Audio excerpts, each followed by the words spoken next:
Good afternoon, everybody, and welcome back to our Biennial at Home afternoon programme. I really hope that you have been enjoying the schedule so far. I know that we had a really beautiful Shabbat morning service. It's now my pleasure to be able to introduce you to our afternoon keynote speakers, who are going to be Matthew Gould in conversation with Lord Daniel Finkelstein. You'll know that Matthew Gould was the former ambassador to Israel and now the head of technology for the NHS. And Daniel Finkelstein, you'll know from a columnist for The Times. And I'm going to leave them to introduce themselves further and to be in conversation with each other. But please make sure that you're feeding in your questions, as we'll make sure that we get to them at the end of their conversation. So please send in your questions, and I look forward to hearing from you later on in this conversation. Over to you both. Thank you so much for being with us. Thanks, Rabbi Charlie. Thank you, Rabbi Charlie. Matthew, you're talking to us, I can see, from the baronial hall in the east wing of your house. What we discussed talking about in terms of collaboration is just to start with a little bit of a description of the two big departments in which you've worked, because of course you were an ambassador and worked in the Foreign Office for many years in different roles, diplomatic roles, and now you've moved over to a very different culture, which is the health department. And in between, you obviously did some work in the culture department. Give us some varying descriptions or reflections on collaboration in those different areas. It's an interesting question, actually, and I hadn't really thought about it in those terms, but now you've asked it. So there's something intrinsically about diplomacy that pushes it to collaboration. And diplomacy is fundamentally about using the tool of personal relationships and networks to try and achieve goals. So almost by definition, there is something about foreign policy, something about being a diplomat, certainly something about being an ambassador, which is all about talking to people, having relationships, building trust with people, trying to build influence through networks. So I mean, that foreign policy is all about talking, and talking has to be all about influence and collaboration and relationships. Where I am now is obviously a sort of totally different sort of job, because the core of the job is trying to help the NHS and social care transform. And that's actually totally the other end of a telescope, because it's not about talking, it's about trying to affect real change. But there's the nature of the role also pushes me towards working collaboratively, because the NHS is huge. I mean, it's 1.3 million employees. Social care is another couple of million employees. I couldn't possibly have any impact apart from doing it in a really collaborative way. In a project as big as this, the NHS, I mean, laying aside the current crisis, but the NHS is a tenth of the economy. It's vast. And so the idea that you could affect change in something so complex and so enormous and distributed, except through building collaboration, building coalitions, trying to work out a common way forward that other people can buy into, I think would be for the birds. Well, this week, the Nobel Prize winner Oliver Williamson died, and his big area was to examine contractual relationships between bodies. So his essential question was, why do we not go to work in the morning and strike up a contract with our boss? Right? We don't do that. Obviously, we assume that we've got tasks, we work on them, and we try to eliminate effectively the transaction costs between us. So every organization has this difficulty. On the one hand, you want to put pressure on your providers, your suppliers, to be as efficient as possible. On the other hand, you want to consider them as part of the team. And the NHS seems to me to have struggled for years with this dilemma.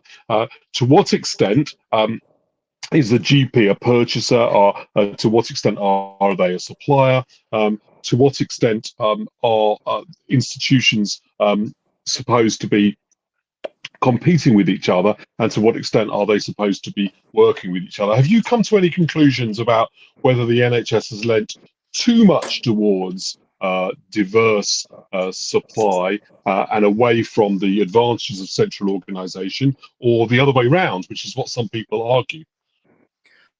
So yeah, and I get asked this all the time, and I never as eloquently, obviously, I've given it a lot of thought, and I don't think it's just the NHS. I think it's any massive organisation, even the ones that you would think would be more susceptible to command and control. I don't think it's ever possible in an organisation as vast to sit at the centre and issue directives and expect it all to be everything to roll out as you expect. Because you have to build coalitions, you have to bring people with you, you have to get the incentives right. All these organisations, and the NHS is one of many such. I mean, it's unusually large, but I think it's similar to a large company or the armed forces or the civil service. All these organisations need you to understand what motivates people, what really drives people, what are the things that the signals they'll pay attention to, how you can create the conditions for people to want to do the things you want them to do.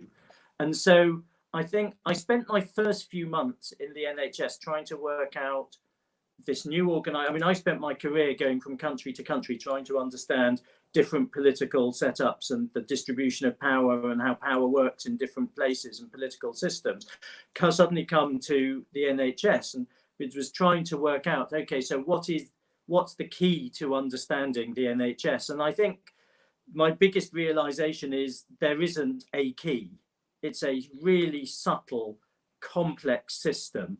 And if you try and use one tool or one method, or try and treat it like you can do command and control from the center, you're going to come unstuck. Let's take a particularly pertinent example at the moment, and that is scientific advice.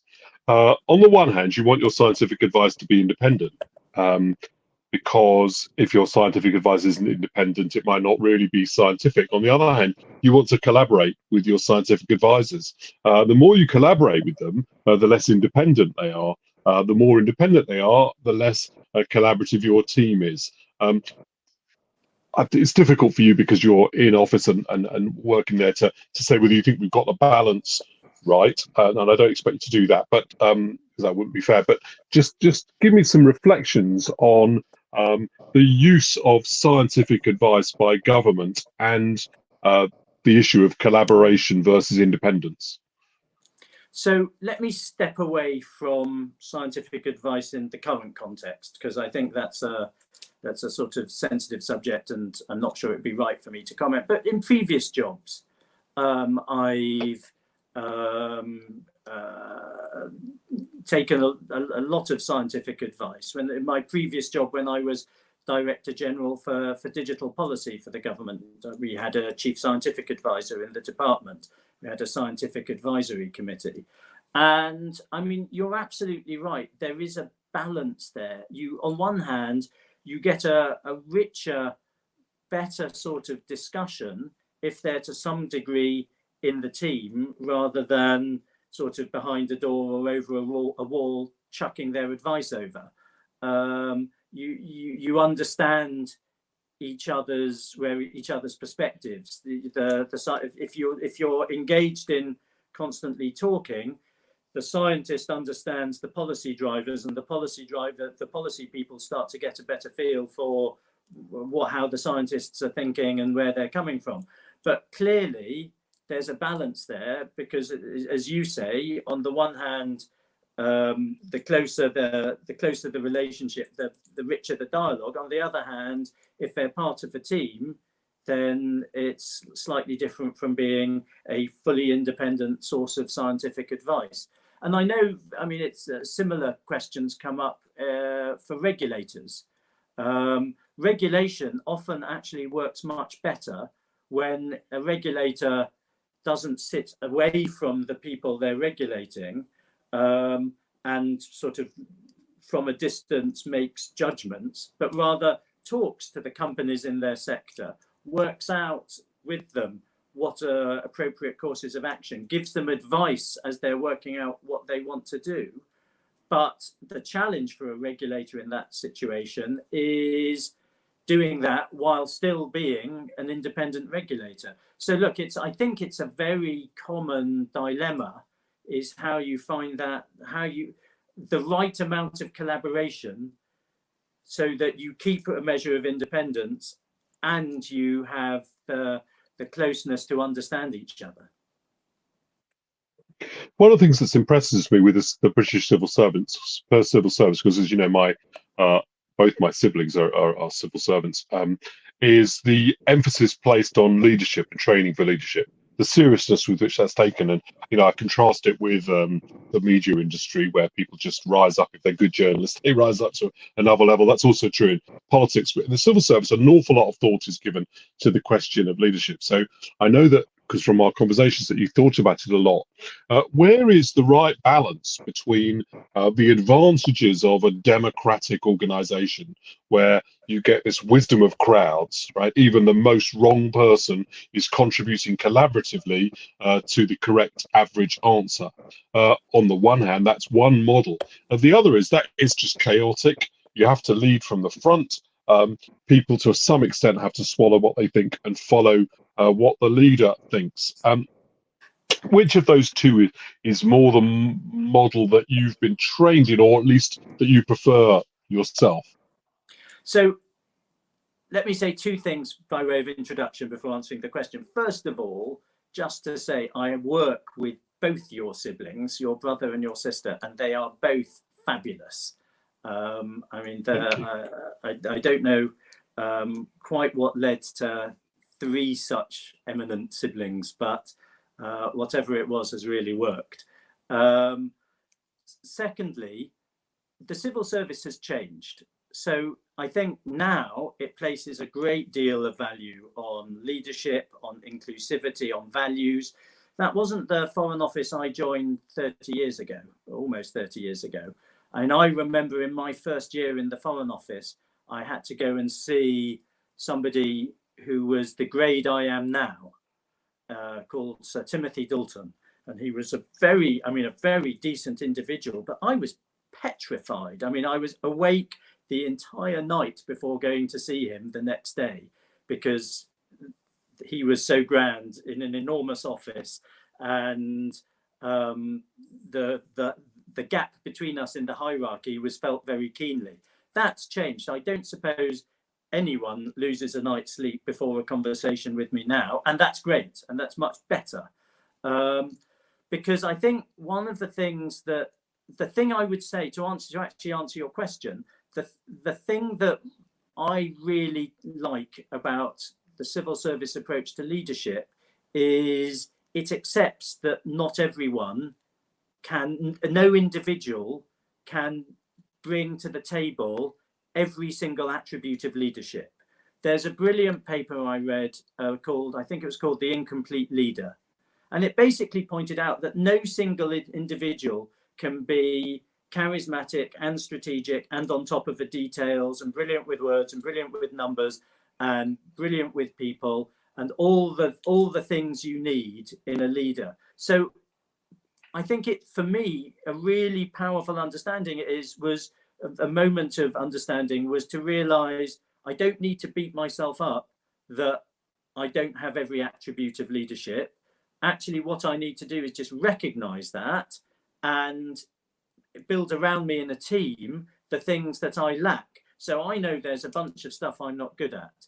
And for me, the thing works when I understand that, and I recruit people in my team, in my leadership team, who make up for the things I'm not good at. And I think if you're in an environment where it's not sort of leadership as hero, leader as hero, but rather it's leader as part of a team, you're much more likely to have a leadership team that can do what you need it to do in complex and difficult environments. Let's just talking about the situation we find ourselves in now. Obviously, I mean, you're working presumably primarily at home, and most of your members of staff are not in your home. Well, they might be. You might not come across them, but that means that we're not doing what I mean. Newspapers are very tactile, right? You work with people in an office. It's all open plan. Everybody calls to everybody else. Even in the days when open plan wasn't very common, most newspapers were primarily, the news floors anyway, open plan. So I'm just wondering whether you're finding it difficult to collaborate quite with your colleagues over this medium. So I think I've discovered a couple of things, and I suspect everyone else has discovered similar things from the lockdown and trying to work over Zoom and Microsoft Teams and so forth. I mean, one is actually you can do quite a lot. I mean, you can do an awful lot this way, and particularly as people have got used to the technology and we've worked out systems to try and ameliorate the things you're missing. Actually, there's you lose something, but I think, and I mean, certainly I look at what my team have done over the last few months since all this began, and I mean, there's been more digital transformation in the NHS in the last few months than we would have ever thought possible, and partly that's because we've been able to make collaboration over these tools work to drive change and make things happen. So that's point one. Point two, though, is you do lose something. You lose the sort of private chats on the way into meetings and the ability to just go up to people informally. And there's definitely a sort of personal cost to be paid for all this. So I mean, I realized for the first couple of months of the crisis, I was doing sort of 20 Zoom calls or whatever a day, and just sort of back to back with different teams and different colleagues, looking at colleagues through the computer or the iPad. And I realized I mean, first of all, it's exhausting. I mean, it's not, there's something quite unrelaxing about doing it this way and missing some of the cues you get in person. But also I found my imposter syndrome was reaching epic proportions, because I was just a guy in a room in Chorley Wood. I wasn't sort of sat at my desk in NHS headquarters. So sort of my anyway, background noise about why anyone should listen to what I've got to say was exacerbated. Oh, well, I can assure you that imposter syndrome is completely unmerited. So that's the interesting thing is that I noticed in the Times, on the front page of the paper, we produced a little box about the movement of the clock, and it was wrong. That would never appear in the newspaper normally, and one or two people picked it up on social media, and I realized the reason is that you pick those things up just informally. The paper circulates around lots of people. You can make mistakes and it can stay in the paper, but you pick up a lot of that stuff as you go along, and I think you do miss that the collaboration is definitely involves a large informal element, going to the canteen, talking to people, and you just simply can't do it in quite the same way. And I agree also that it's very exhausting too. What about the relationship between politicians and civil servants? On the one hand, so I know, for example, you've worked very closely in two jobs with our friend Matt Hancock, and have had a good relationship with him. But at the same time, you're independent from him. You've got to give him independent advice. I mean, we've covered this to some extent, but the political relationship, that is a bit different, isn't it? And how do you collaborate between the civil servants and government? So I've worked with closely with a number of politicians. I mean, Matt Hancock now. Previously, I ran David Miliband's office. Before that, I was Robin Cook's speechwriter. And I mean, I think, again, one of my sort of moments of real clarity was realizing that actually they value, the politicians I've worked for value honest advice. They like to be spoken truth unto power. And so actually, I think it's one of the strengths of our system is it is set up because you have an apolitical civil service. It is set up so that civil servants can give that advice. And I think when it works best, you have that relationship of trust where you can talk sort of openly and honestly and don't feel you need to say what your sort of political leadership wants to hear. And in my experience, actually, ministers want to know how it is. They don't want to find out subsequently or too late that things weren't as they had hoped or had been described to them. But can I ask you a question in return? Because yes. I mean, you've been, I know, reading biographies of every president and every prime minister. Yes. And so you've now sort of read your way round the sort of leadership history of this country in the US, just sort of not sort of current incumbents accepted. Of the leaders you've been reading about and the history of them that you know, who would you say on either side of the Atlantic was an exemplar of somebody who wasn't afraid to build a really talented team around them, and who's the opposite? Who built a team of small people because they felt threatened? Oh, that's interesting. So I would say Clement Attlee is the most interesting politician. When you talk about collaboration, a lot of other things too. Lots of people found Clement Attlee very unimpressive. He couldn't make a speech. He had quite a lot of quite woolly ideas. He didn't impress people when they met him personally. And some people said that when he chaired meetings, he did nothing more than hold the ring. And indeed, that he did the same in political arguments inside his government as well. Now, that certainly had downsides. Okay, so the woolly ideas certainly had downsides. Occasionally, he wasn't able to protect the government in the Commons, and there were other downsides too. That Ernest Bevin became extremely powerful inside the government against the Chancellor of the Exchequer, and that meant the government spent a lot of money on foreign policy and possibly the money that it didn't have, which it might have spent on the economy. So there were downsides, but when you look back at that government, you would say there are very few people who in their life achieved so many of the things that they dreamt of when they were in their teens. I don't mean dreamt of in terms of their personal ambition, although Attlee wasn't without personal ambition. I meant dreamt of in terms of the vision they saw for the country. He achieved a lot more, and he did that with that old thing, which is there's nothing you can't achieve if you're not willing to let other people take the credit.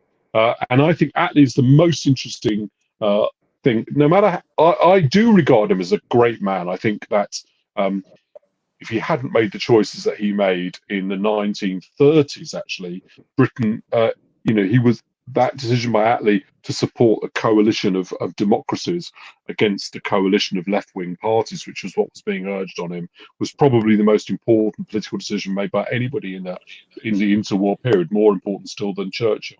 So I thought that so he was a great man, but he is an enigma, right? Should I regard him as genuinely impressive given his nature? So I think he's the most interesting person. Interestingly enough, before the kind of 1930s, the prime minister, even if they were an authoritative figure, couldn't really form a government unless they could persuade all the big people of their day to be in the cabinet. Regimes fall apart if you couldn't do that. So collaboration was simply required. Now, take the current the current incumbent's predecessor, take Theresa May, with whom I helped a lot on Prime Minister's questions. I saw close up. That was not a very collaborative government, and it didn't, it centered very much on the Prime Minister, and it could.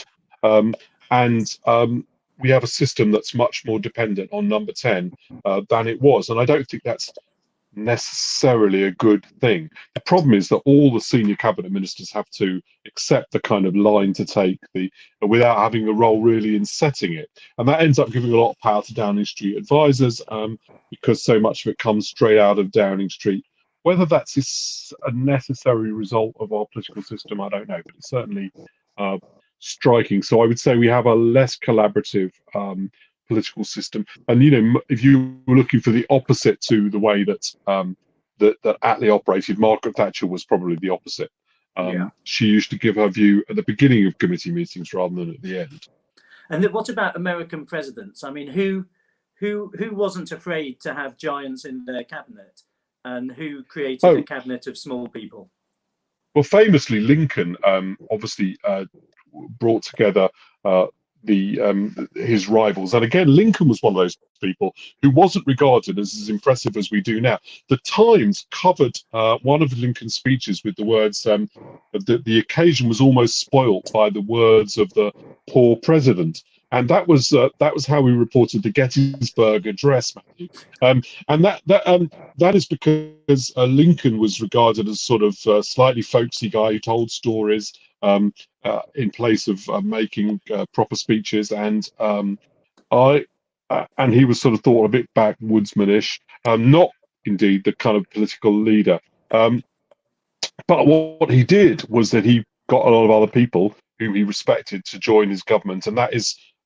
I'm not an expert on that period of American history, but I think that is regarded as core to his success. You take the current president, and he finds it difficult to share credit of any kind. He doesn't find it difficult to apportion blame. Almost nobody wants to work for him for very long, and that makes his government dysfunctional. So those are probably the two extremes. I read an interesting piece on leadership recently, which was a study of different attributes of successful leaders.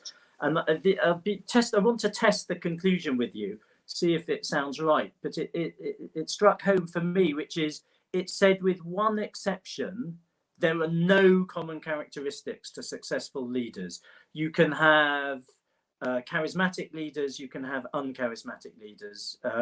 You can have leaders that are masters of detail and leaders who absolutely have no interest in the detail. Leaders who are people, and leaders who don't like the company of other people. The one thing that sort of unites every successful leader was courage. And you don't find a successful leader who isn't prepared to do courageous things. What do you think? Yeah, I think that's true. Although I have a slightly contrary view to this. So one of the ways that we define greatness was by reference to a story, and did these people overcome great hardships on behalf of the country, emerge through trial and tribulation, and come out like a film script, through that process, their character change, they come out the other side victorious, and that is regarded as successful. And so, for example, George Washington is regarded a great president, very turbulent period in office, obviously very turbulent life. Whereas somebody like Monroe, America's fifth president, James Monroe is regarded as not particularly great, and yet he lived through a period that might be regarded as completely peaceful. Now, I know that people regard Washington as a greater president, but I'd rather have lived with Monroe. So sometimes maybe the great political leaders are those people who never get into any political battles, where life bumbles on quite nicely for everybody, but we don't tell ourselves that story. Now, there are lots of counters to that, but I'm not 100% sure I do buy that idea, that because courage, there's a thin line between bravery and stupidity, obviously. My view of prime ministers from reading all those biographies, when anyone asks me who was my favorite, I say that there's nobody who comes into office and leaves office without something that you can say both to their credit and to their discredit. and the current president is testing that thesis. But it's true that there's nobody, if you look at like somebody like the Earl of Derby, was prime minister 3 times, and in many ways he was a figure for reform. He supported the Great Reform Bill, but before he became prime minister. But there are lots of things where he was absolutely terrible, including emancipation for Jews. So you end up, just as you think, well, this person was genuinely heroic, you then discover they weren't. So I would say the problem is everybody's a bit of a mixed picture. And what I think we're picking out, I don't know whether you agree with this, Matthew, is just how fragile the concept of collaboration is. There are sweet spots, basically, where something just works. You get right the balance between leadership and cooperation. You get right the balance between independence and teamwork. But there's no recipe for that. Would you say that was fair? Yeah, I mean, the conversation makes me think that actually there's something around collaboration which is in tension with greatness. That if what you most want to be is remembered as great, then possibly you want your sort of leader as hero, whereas actually we're talking about other leaders who were brilliant but not necessarily heroes, who didn't necessarily won't be remembered for particular moments in history that were pivotal or earth-changing, but nonetheless led their country through sort of good and peaceful times. And it's a different approach to leadership, and it's a different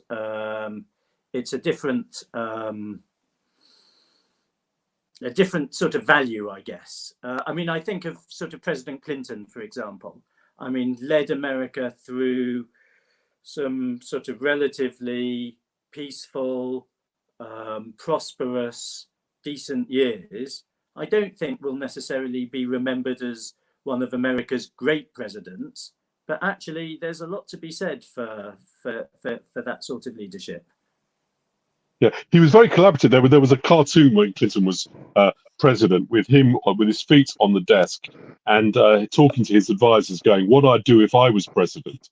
And there certainly was an element where he went on sort of collaborating and had teamwork, and the decisions were about. David Cameron always, because I talked to him a lot about his decision-making process, and he basically said, in the end, everybody solves the problems they can solve, and the problems bubble up until eventually they come to you, and your role in it, to some extent, is to take the decisions. But part of the problem is you don't always know what the right decision is, because you don't, one of the things that's really struck me about politics is nothing's clear cut. There's always a right and wrong. Everything has a right and wrong, and everything has more than one view in it. And so he ultimately said, "Yeah, you've just got to take decisions and crack through them," and that is part of what that job is. As a leader, do you find that presumably you also get your junior staff, or it all bubbles up, they can't make decisions, and ultimately you're spending a bit of your working day making one choice after another, difficult choices? It's true, and I definitely feel that as the more senior I get, the more responsibility I get, the more I feel that I am the recipient of the bubbled up difficult stuff that hasn't been solved by my team. I'm also, though, acutely conscious. I think it was a Harvard Business School study of decision making that said, and I don't quite understand how they got to this conclusion, but it feels about right, that even the best leader is only going to make 2/3 of their calls correctly. That nobody's going to make every single decision right. And so it's back to collaboration, because I am really conscious that loads of don't have a perfect understanding of the health service, technology. It'd be impossible to do so. and a bunch of my calls in a very complex environment won't be right. So I rely on having a team with me and around me, who I can talk stuff through with, who can tell me if I'm talking nonsense. I mean, like a lot of people, I find I don't have my best ideas shut in a room. I don't know if you're the same. I get my best ideas talking to people. And if I'm not collaborating, if I'm not with a team, then actually I'm not sure I'm much use. And I'm absolutely sure a bunch of stuff that if people are going to treat me as if they can't tell me to my face I'm talking nonsense, a bunch of stuff I'm going to decide is going to be wrong. Yeah, it's very interesting what you said, because we've both been speechwriters, and I will often say to somebody who wants me to help them with a speech, a politician who wants to help me to help them with a speech, I've got to sit opposite you and talk this through. I'll come up with ideas for your speeches, jokes, ideas, notions, but only while we're in conversation. I can't have them blankly on a piece of paper, not quite that way. I mean, sometimes you have to do it that way, but it is much better if you collaborate like that. I'm not sure I'm the most brilliant collaborator, because I tend to talk over people, and that's problematic. So I think I'm listening to other people, but in fact I'm listening to myself.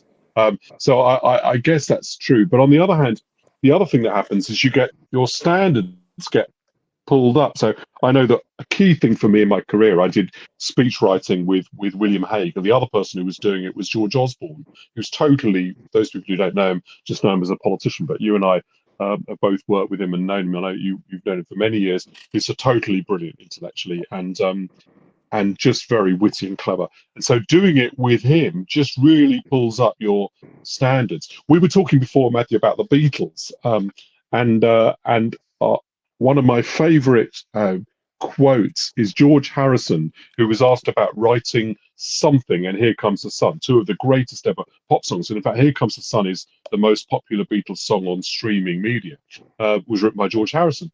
And he said he didn't really write any songs, but then he looked around and he thought, well, if John and Paul can do it, how hard can it be? Which made me laugh, because most of us look around and see whether, and he obviously then attained the same standard as Lennon and McCartney, which is in other words, some of the greatest standard of pop writing in history. So if you can do what I find so hard, which is to shut up and listen to other people, you can learn a lot, presumably you have the same experience. Yeah, so I guess absolutely.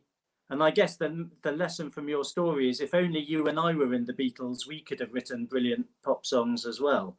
But I mean, look, you've sort of read everything there is to read about the Beatles. Unbelievably sort of creative, successful group. Their collaboration famously complex. Can you tell us a bit about, I mean, your sense of how collaboration worked between the four of them? Yeah, so it's very interesting. So in some ways, it was a total, not so much even a democracy, but they required unanimity. So their view was nobody knows what it's like to be a Beatle except the four of us. Right? Nobody understands that pressure. And I once had a long conversation with George Martin, who was their producer, who came as close as possible to them. And he said, it was just like a massive difference between what I experienced and what they did. Being inside the Beatles was an extraordinary thing. So they had this very big insider-outsider thing, and they wouldn't do anything unless they all four agreed to it. And then and that worked for a very long time. Expecting complete unanimity. And although at the beginning John Lennon had been the leader, eventually it became pretty much a democracy. But obviously they had their own healthy egos. And when they began later to become adults and have other responsibilities, that requirement for unanimity didn't work anymore. And it's why one of the reasons why the Beatles split up. You can't agree everything between the four of you, particularly when your experiences are different.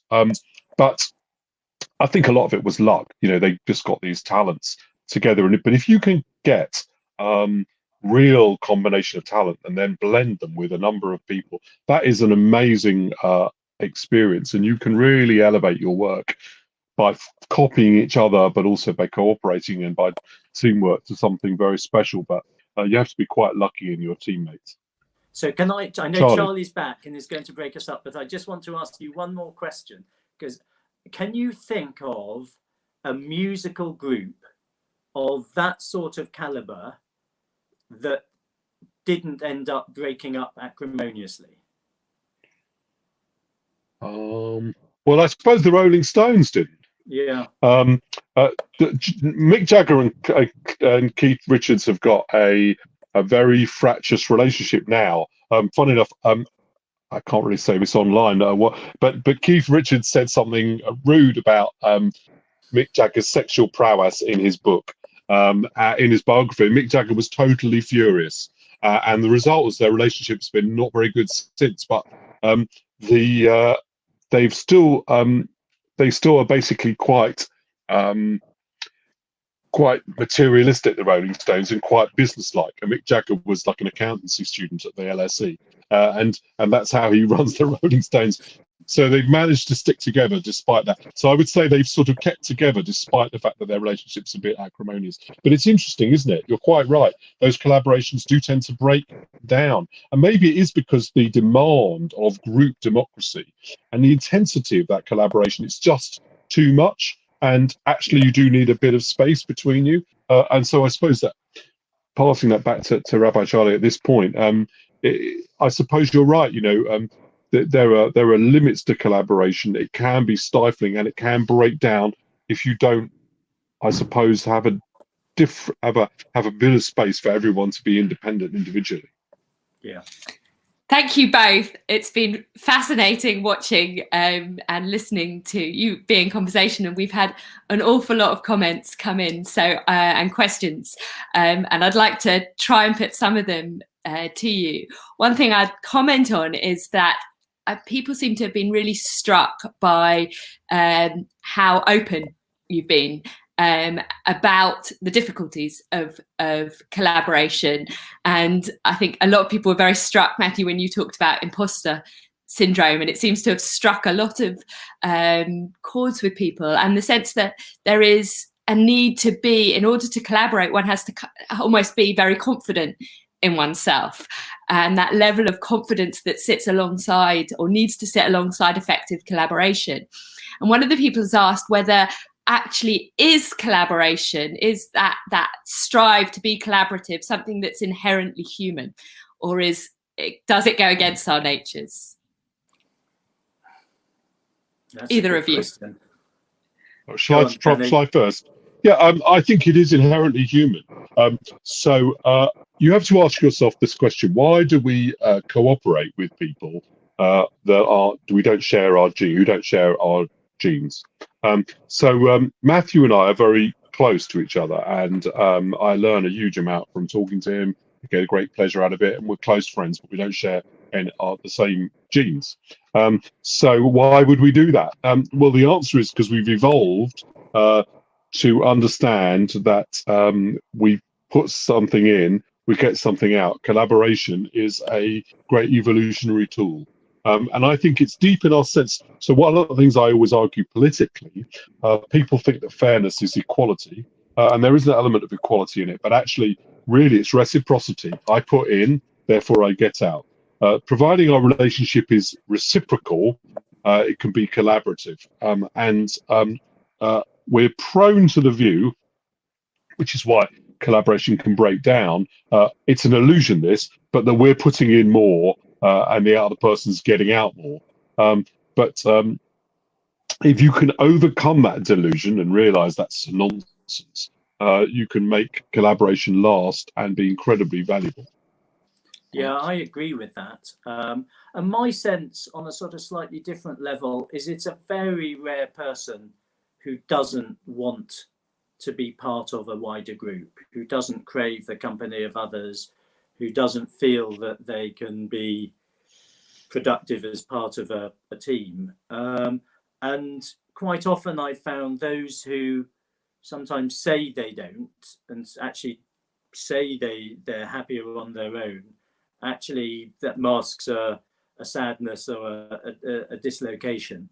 And then I'm sure there are some people who genuinely are happiest by themselves and are happiest working on by themselves. But I think they're relatively, those who are genuinely happy in that state, I think are relatively few in number. I think we have a big problem in society with loneliness. And I think there's a lot of people who crave more company. And apart from sort of occasional moments, fewer people who crave less. Thank you. That's one of my teams commented that there is so much material for sermons going on here today. So thank you. That's another starting point for that. One of the other questions, or actually a few around the same, that I'm going to try and bring together is around the relationship between collaboration and competition, and whether collaboration is more than teamwork. And I'm personally really interested in the relationship between competition and collaboration, and whether they can work together or have to be two separate things. Well, I mean, Danny will have a brilliant economist and behavioral economics insight into this. I mean, from what I have seen, competition, I mean, it's a statement of the obvious, but competition is clearly can be a sort of incredibly powerful driving force.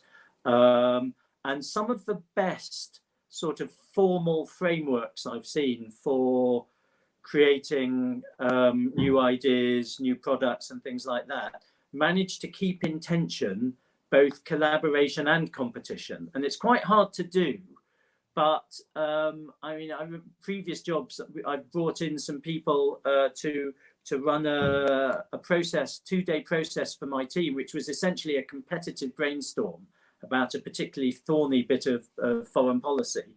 And we split into several teams, and the teams were working on the same problem and would come back every few hours to judge progress against each other, knowing that this was a competition, but also knowing that at the end of it, what we really wanted were the best ideas. But that combination of teams working together and that spur of wanting to win was a really powerful tool. And if you can harness that so that you've got the balance right between the two, then I think it can be completely brilliant. Yeah, I agree with that. I mean, I think we're as well as being, cooperation is a tool for our personal survival.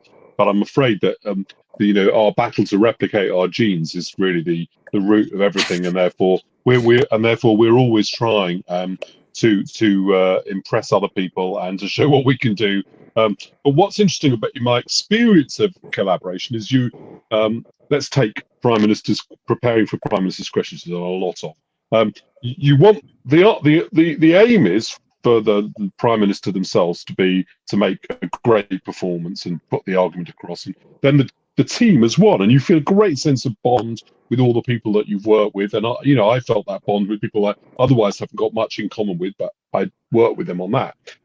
But there's no question that you want to have provided, the great joke that or the great line or the piece of advice, partly because you want to feel useful to the team, and partly ego's involved in it, even if you're self-aware enough.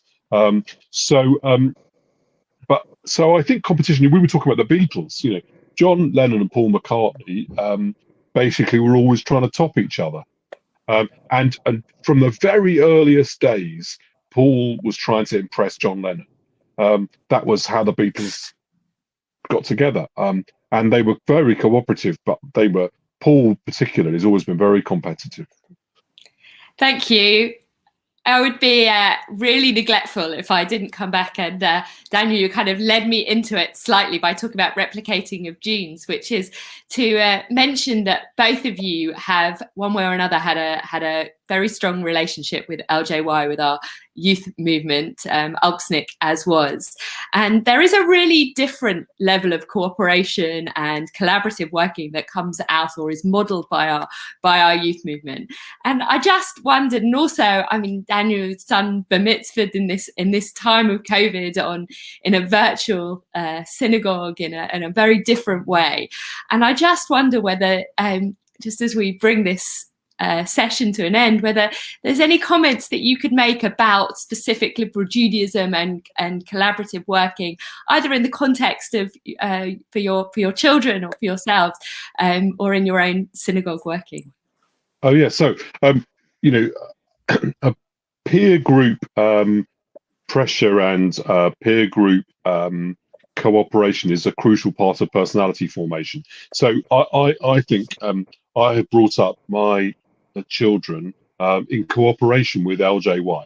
I mean that in a serious way. If I look at my oldest son, whom I've got huge respect for as a moral, the younger one's 17, so but my old one's 20, so he's developing his own moral sense and his own intellectual abilities, and I've got massive respect for the way that he's done that. And some of it, I hope, comes from me, or comes from my father. Certainly, some of it comes from a Jewish home and a Jewish background. But much of it does actually come from his colleagues in LJY. We were having a discussion the other day about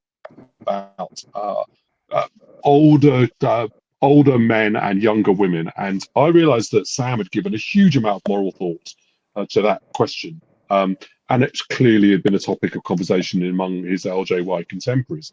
And I thought that was magnificent. He'd given it much more consideration than I had, and I really learned from him when he talked about it. And so I think when you're at that particular age, when you're between the ages of about 40, well, it's a very famous thing. Henry Kissinger has got a German accent, and his brother Hank doesn't. He has an American accent, and the reason, sorry, his brother Walter, I apologize, he's Hank. And the reason for it is because Kissinger was just that bit older when he came to the United States, and he'd already gained his accent from his peers, and his brother gained them from his peers here, or in the States. And that's a demonstration that you really learn from your team peers. They really bring you up. And so LJY has been a very important part of our life because of that. I think they have brought up our children. Peer group pressure and collaboration is particularly strong in the formative years. Yeah. Thank you. And sorry, Matthew, please. I agree with that. And look, I mean, personally, I remember going to Kadima when I was a kid. And I remember it really vividly. I remember sitting in a pretend plane in the Royal Masonic School in Chorley Wood, flying to Israel and spending 2 weeks sort of in pretend Israel and learning all about it as a kid. And I mean, that really stays with you. And I mean, when I actually went to Israel as the British ambassador, those memories were very strong and very powerful. And now my eldest daughter, Rachel, went to Kadima last year, is desperate to go this year, is really sad that Aviv didn't happen. And I see her, I mean, at the start of the process that Danny was talking about, starting to become part of this group, starting to have conversations about things that she wouldn't be having if she wasn't going to LJY in Kadima, about refugees and gender, and I mean, really extraordinary things for an 8-year-old to be able to explore in a safe environment. And I guess to come to the discussion, to tie that to the discussion that we were having earlier about leadership and collaboration, I think there's something in the values of liberal Judaism which lends itself to collaboration, to leadership not as hero, because it's about diversity. It's about respecting other views than just asserting your own. It's about having a set of values, and those values being what drive you. It's about not making it all about yourself. It's not a religion, not a strand of Judaism founded on the sort of the ego and the individual, but a sense of community and inclusivity. And I think those things are very strong. And I think if you're part of, as I was and as Rachel is now, brought up in that sort of very strong values-driven way, I think it stays with you. I think it has a big impact. Thank you. I mean, I obviously couldn't agree more than that. But I want to come back to you, Daniel, because to come back to the bar mitzvah online and Yes. thinking about whether, how do we keep what has been best about that sense of collaboration that perhaps all of us have experienced in this time? I mean, it's been very, very difficult in so many ways, and there is still so much grief around that. But at the same time, there have been these really creative opportunities. And I do think that there's something really unique about liberal Judaism that has allowed us to find those opportunities at the moment. And I wonder how you think we can hold on to that as we move forward. Well, it's very interesting, and it is kind of difficult because I think we'll rebound to our previous lives quicker than we think. So best I can do is give you some reflections on that experience and other Jewish experiences during lockdown. So first of all, it turned out the bar mitzvah was a very spiritual occasion because it was so calm. We were almost in our own bubble.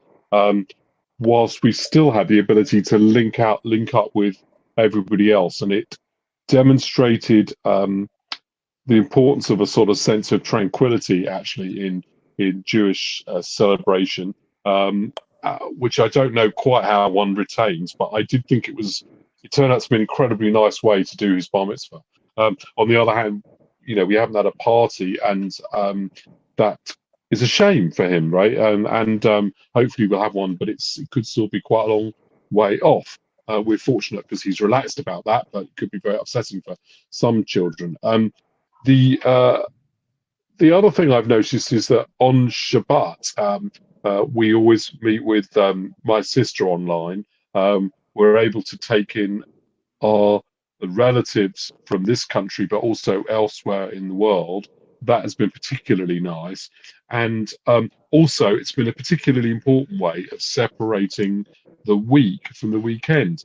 Normally, we don't need that because the week is obviously different. I find myself, I know I'm always going on at Matthew because Matthew works phenomenally hard. He works too hard, so I have to keep on. And we meet often on weekends, and I have to try and talk him down and get him to relax more. And so I've worried about, we haven't talked about this, Matt, but I worried a little bit about you during this period because I wondered whether you'd ever switch off, right? It's difficult enough under normal circumstances. And who normally find it easy to switch off, I found that more difficult under lockdown. But Shabbat has been an amazing thing. And then the third thing that's been amazing has been the quality. So an unspoken hero of both of this call but also of our synagogues, a man called Leo Mindel, who's managed to help he's managed to make these unbelievably professional online events, and they have made an absolutely massive impact on the ability to. And I've been fascinated by how incredibly consoling and nice it's been to join into our synagogue service while in the kitchen. Or doing things actually. Meanwhile, in the background, Rabbi Leah and Rabbi Aaron are singing, and I love that. It's been great. It's very calming. It's very spiritual. I really have enjoyed that. So I hope that actually we won't stop. We won't say to people you can't join in these things. You have to. Hi, sweetie. You have to come from. You have to come in. We're not going to do these things online anymore. I hope we carry on doing them because they are incredibly nice. Thank you so much. Matthew, did you want to add something there with your daughter in the background?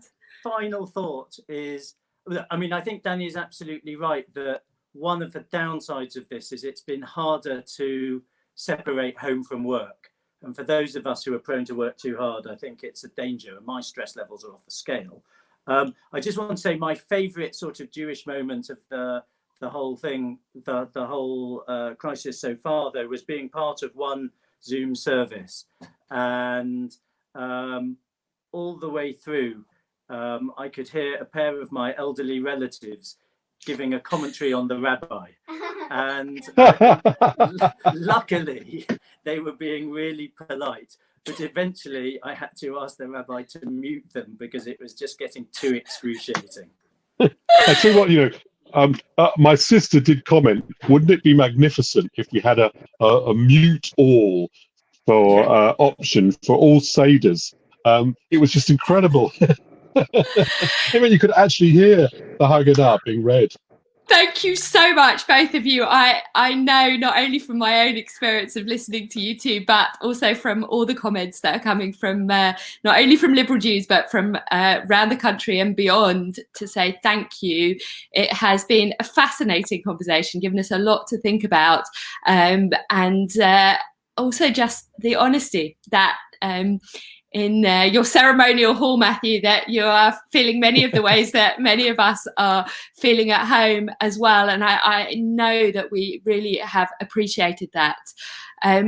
I have to say that at this time, we're going to end the conversation, and that we will be back with our next conversation, which does include the wonderful Rabbi Leah, which is on whether over Israel we need a consensus. And that features Rabbi Leah Mulstein and Rabbi Yuval Keren, as well as representatives from the IMPJ in Israel, the Israeli Movement for Progressive Judaism. I know many of you will want to tune back in for that at 1:15. I do want to mention that we have tried at Biennial to keep everything free and as available and as accessible for everybody who wants to attend. It's really our mission at Liberal Judaism to make Liberal Judaism a home for everybody's Jewish story. But in order to do that, we would really, really appreciate if you can to go onto the Liberal Judaism website, make a donation, keep us able to keep this free and accessible, and having such great sessions as we've had this afternoon and will continue to have for the rest of the day. So if you're able, head on over now to the Liberal Judaism website in this break and make a donation. Thank you very much, both of you. Thank you all for watching, and I will see you back here very shortly.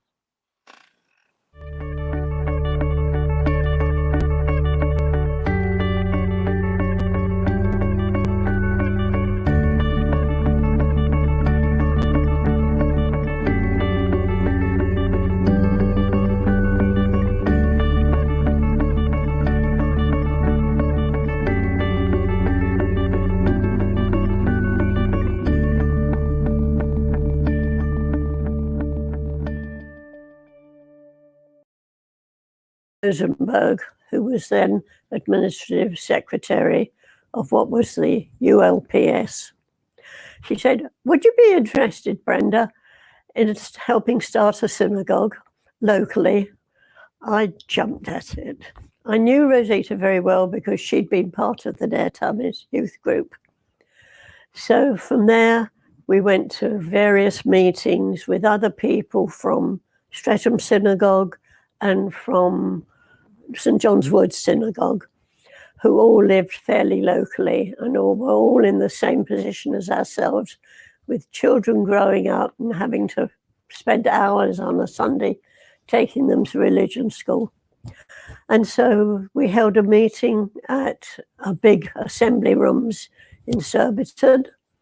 And from that meeting, I think 50 families signed up to start the synagogue at 3 guineas a head. We decided to visit the Southgate Liberal Synagogue, as it was then, and met a very wonderful human being, Rabbi Harry Jacobi.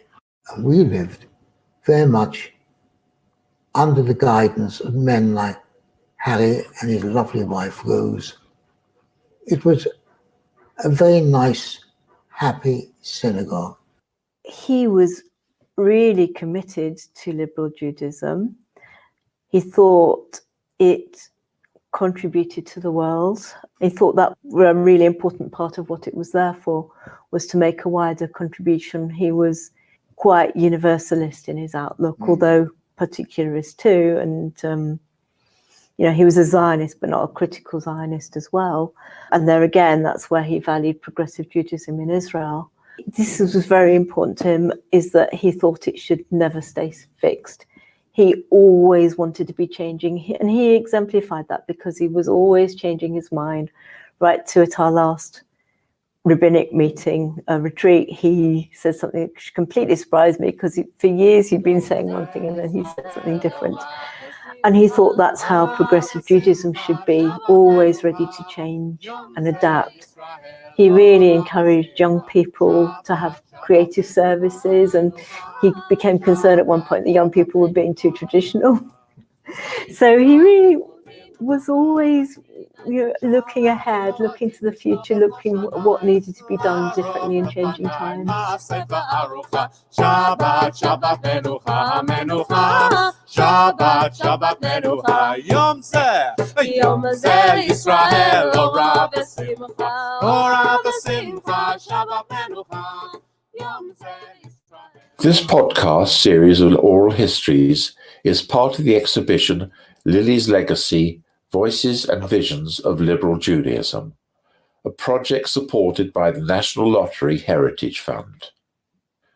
It was produced by Mary Lawrence and Lucia Scatzaccio, sound editing and design by Lucia Scatzaccio, and special thanks to all the contributors who agreed to share their stories. For more information about what you've just heard, do visit the exhibition website, www.lilieslegacyproject.com. You're listening to Lily's Legacy, a podcast series compiled from oral histories and produced as part of a digital exhibition exploring how liberal Judaism has evolved since it was co-founded by British visionary Lily Montagu in 1902. This episode explores the theme of women and gender equality. From its very foundations, liberal Judaism has championed gender equality. Liberal Judaism's prime founder, Lily Montagu, herself led services. Liberal Judaism made a significant departure from traditional Orthodox worship, allowing men and women to sit together in synagogue. Today, men, women, and in fact all sexes and genders are engaged in all aspects of synagogue life. Women hold leadership positions in communities and the liberal movement. The upcoming new prayer book aims to be even more radical through feminizing some of the Hebrew and using masculine and feminine imagery. Listen as congregants and rabbis reflect on the ways in which liberal Judaism has pioneered gender equality.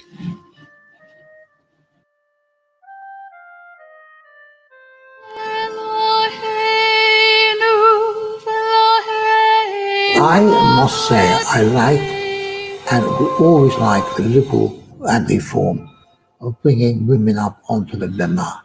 I know that in Orthodoxy it will never ever happen. Going to other people's bat mitzvahs where you're separated from the men and the girl doesn't even read from the Torah, and it's just kind of male white rabbis singing in Hebrew, where you just can't join in, you just have to sit there, and some people even talk really loudly. So that's never really for me. Also, just being involved in the services, like Esther's going to blow the shofar tomorrow, which she would never be able to do if we were Orthodox.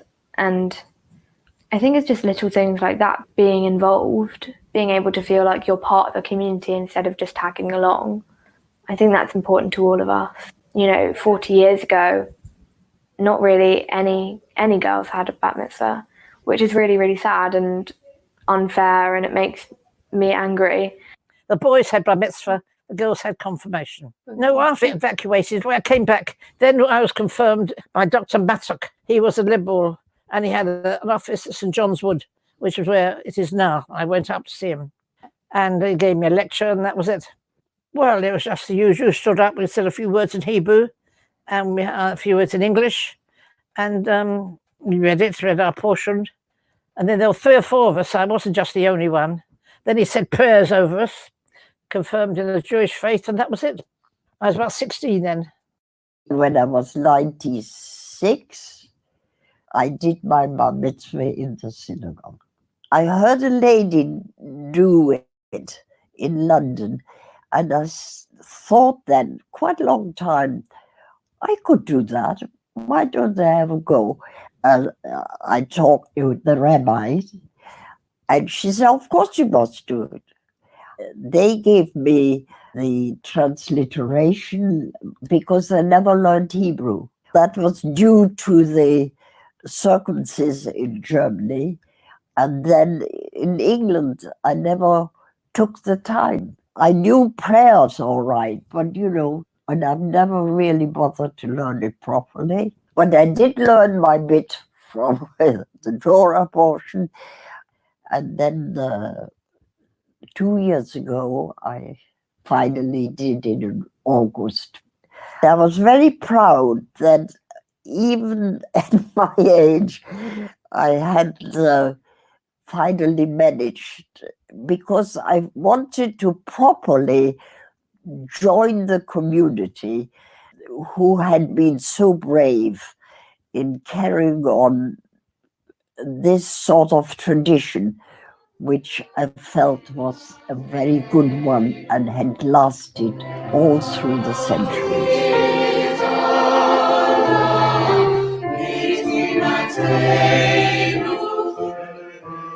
Even though we had a woman chairman of the council who would become an MP, Millie Miller, the synagogue was very much male-driven. When I first went there, women weren't even allowed to open the ark. I mean, it changed. It did change later, but things like being the warden or doing things, it was very much a men thing. Now that's changed a lot from the times. I remember being at the synagogue when I first came across a woman rabbi, and it was a student rabbi who's now very active, very in the movement. It was Helen Freeman. She was in her last year of being at Leo back at the time. That was probably the first experience I'd had where we had a woman rabbi or a woman student rabbi lead a service. Now it's common practice. In those days, it was quite a strange thing. The other thing is about what people wore. So, women went up to the ark, they were expected to be presented, I think there was even a case about, could you wear trousers? I'm quite happy to accept that women don't have to wear hats when they go up on the bema anymore.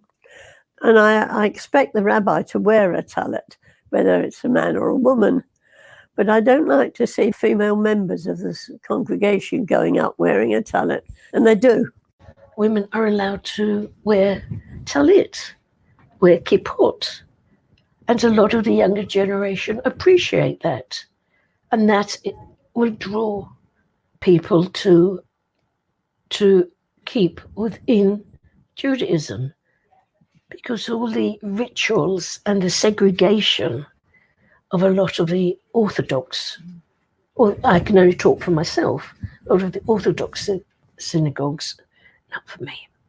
They're all there. I mean, it's all part and parcel. There's no distinction, I don't think.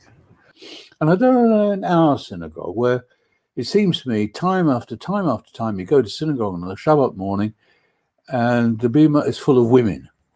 I don't mind that, but I don't want them to be telling me that they're women all the time. I know they're women. I can see that they're women. They're wearing skirts or not, for what it matters. Yeah. I got involved with NLPS. They asked me to join the committee, which I did. And then I became vice chair.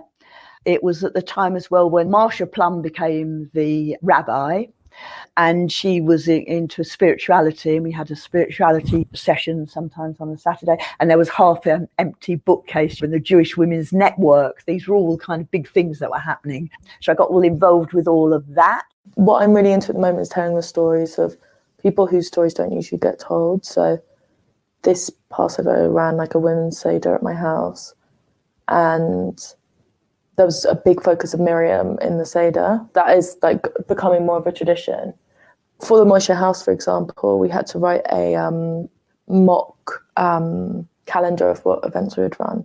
And I said that I would like to run monthly deep delves into like the women of the Torah and like looking at their stories and like what can we interpret from it, and actually studying it in like a really in-depth way, and what we can learn from them.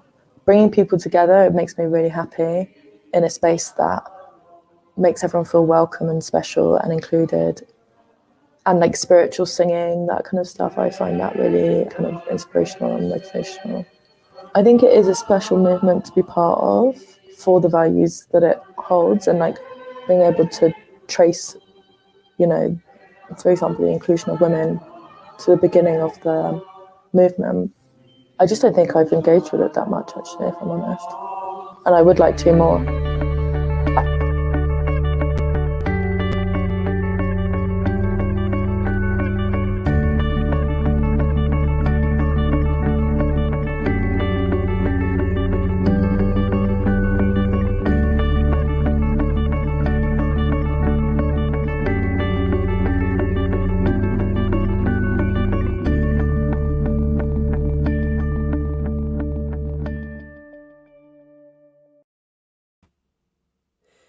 Shabbat Shalom, good afternoon. A very warm welcome to all of you to this afternoon's session entitled Israel, Does Collaboration Have to Mean Consensus? I hope that you have been as inspired by this biennial weekend so far as I have been, which has really truly showcased the wonderful collaboration that is happening across our movement already.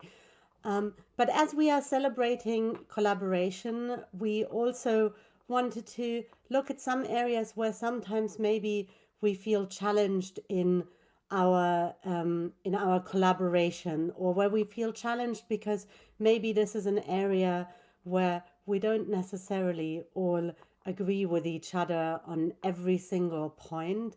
And Israel probably is one of those issues that really in many congregations leads to disagreements amongst members. Nonetheless, I think for us as liberal Judaism, it is a very central aspect of our Jewish identity, and how we collaborate, especially also with our partners in Israel, is a very important aspect. So it's wonderful that I'm joined here this afternoon by two fellow passionate Israel Zionists, Rabbi Yuval Keren, who will introduce himself in a moment, and also Yair Lutzstein, the chair of the Israel Movement for Progressive Judaism. He will also say a little bit more about himself.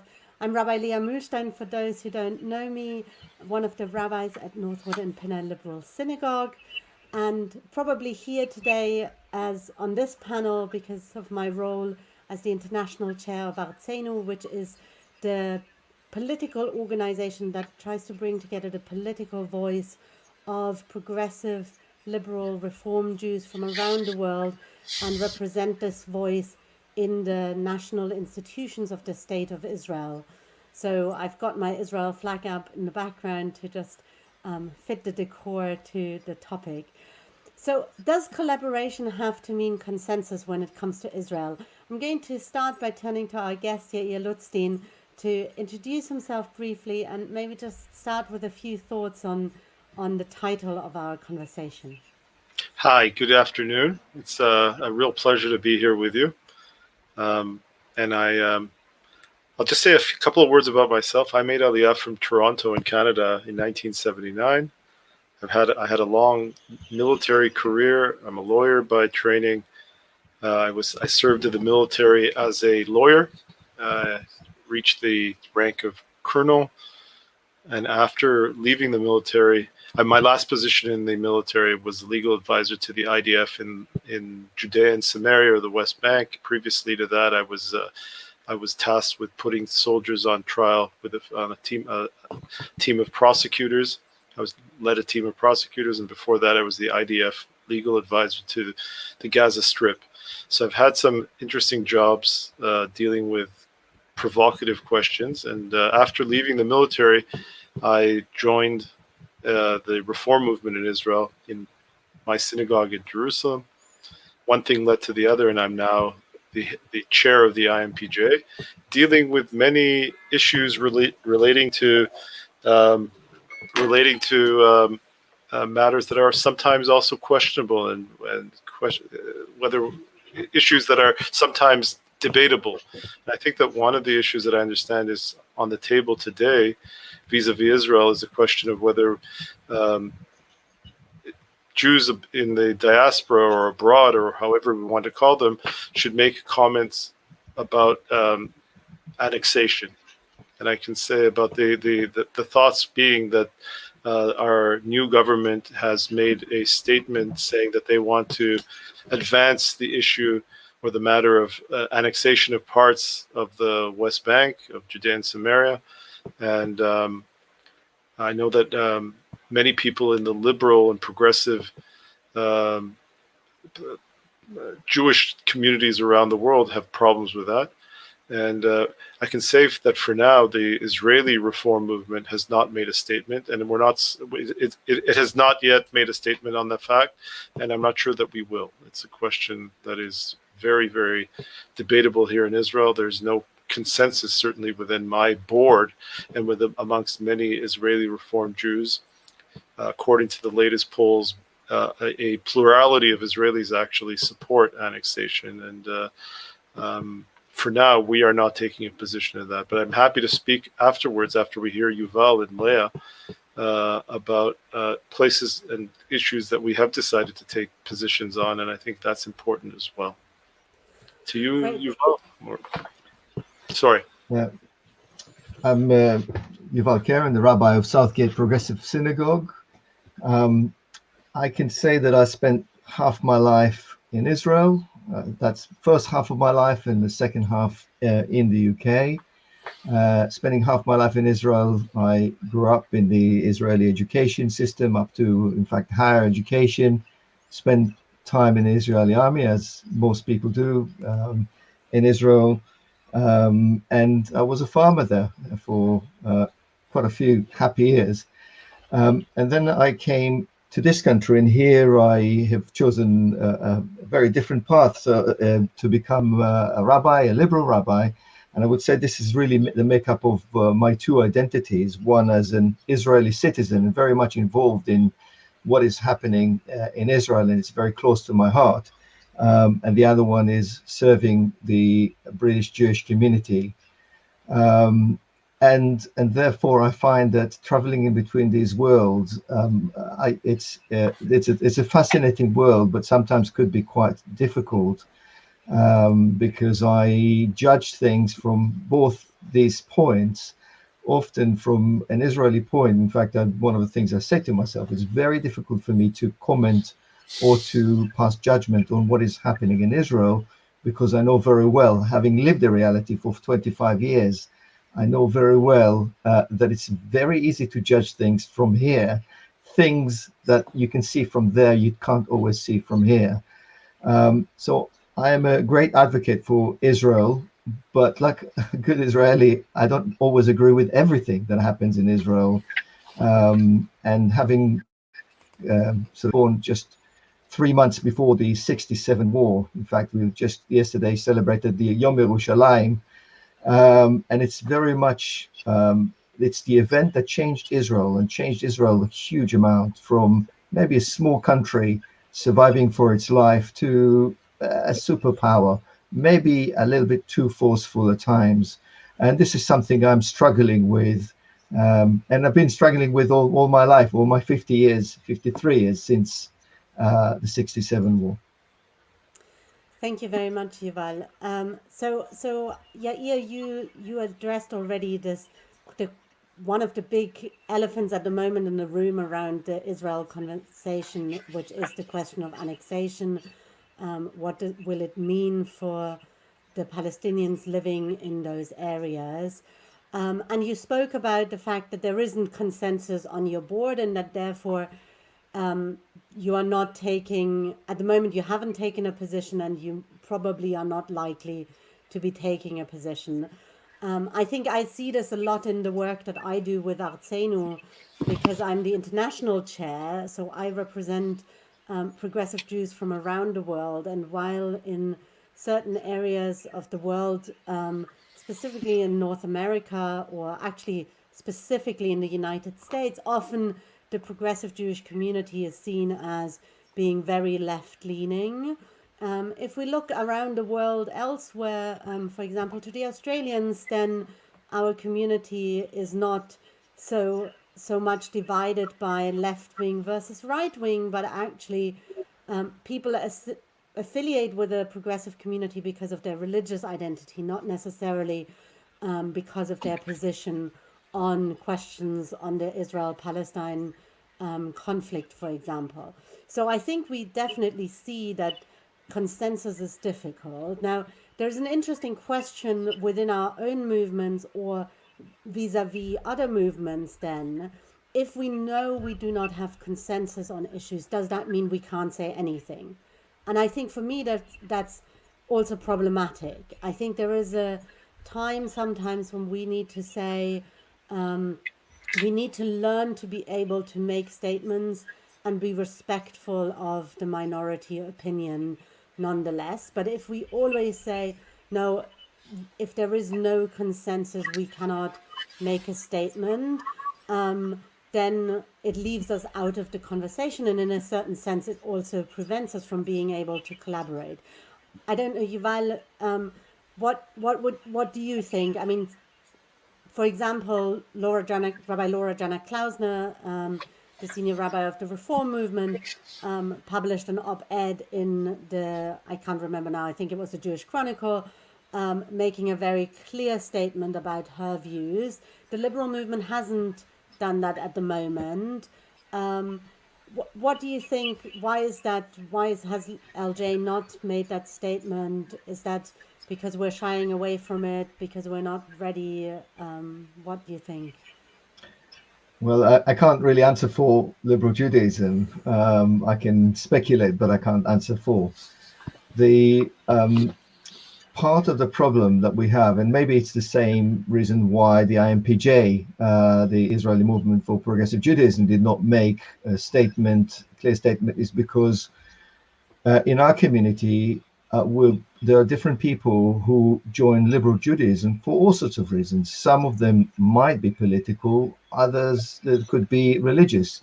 So, for example, I joined because of the religious aspects that liberal Judaism offered me, and I saw people joining for all sorts of reasons. That means that maybe there isn't such a thing as a consensus on certain issues, and necessarily when you represent one issue or one side of the issue, then there is a problem, especially when it comes to Israel. Sometimes it's much easier to sort of sift between right and wrong and say, well, it's very important for us to link to the issue of refugees because we were strangers in the land of Egypt, and therefore we must treat strangers in a nice way. And then if things happen in Israel not in line with that, and I think Yair will agree that that's something that the movement can do. When it comes to politics, it becomes that little bit more difficult because, of course, there is a religious aspect of annexation. This is a land of ancestors, and do I agree with that? But also there is a security issue there. What if Israeli forces will not be in certain areas? Would that put Israelis at risk? That's a different question for which I cannot say right or wrong. I would say it's important to keep Israeli citizens safe. I think that's part of the difficulties, and necessarily, the 25 years I spent in the UK, the question of Israel is always a hot potato, and you're in a situation where you're damned if you do, and you're damned if you don't. But sometimes you do need to take a stance. That doesn't mean that everybody is going to agree with you. Thank you. I think maybe you want to come in here because I think, especially on the issue of refugees, that has been, it's also in a sense was a government policy question where the Israeli Reform Movement decided to take a very clear stance. So I don't know, maybe you want to talk a little bit about, explain to us, why did your board decide this is an area where you do want to take a clear stance, and how is annexation maybe different for you there? So let me give you two examples and maybe even a third. The first is the refugee issues, and we're talking about the African refugees. We had upwards of 60,000 African refugees who made their way across the Sinai Peninsula, and before we had a fence, made their way into Israel, mostly from Eritrea and Sudan. That's one issue, and the question was whether what was it going to be our position vis-a-vis the government policy that's saying we need to get rid of these people.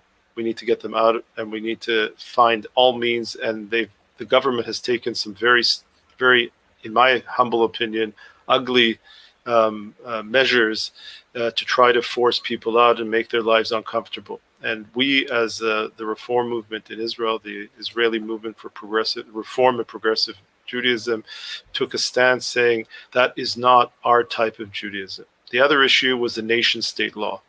Nation-state law, for those of you who might not remember, basically said this is a Jewish state, and Judaism and Jewish people have a higher standing, more or less, within the Jewish state. And this was very controversial with the Arab minority in Israel. And we were the only religious denomination in Israel, and the only board of a denomination that took a stance saying that this was not in keeping with our beliefs. And in both cases, I think that this has to do with our values as liberal Jews. I think that's the difference between this and the annexation law. The annexation laws are not so much of our values. I think that some people would say that they are, because this was, for instance, assuming that we were going to annex all of the areas that are called Area C in the West Bank, areas where Israel now still has security and civilian control. There are 100,000 Palestinians living there. Are we going to provide them with full political rights? It's questionable. We haven't done that for Palestinian Israelis or Palestinians living in East Jerusalem. And I assume that the government, if and when it doesn't decide to annex those parts of the West Bank, is not going to be planning to provide citizenship for all Palestinians living in those areas, and that would be a problem as well. We're talking here on value-related issues.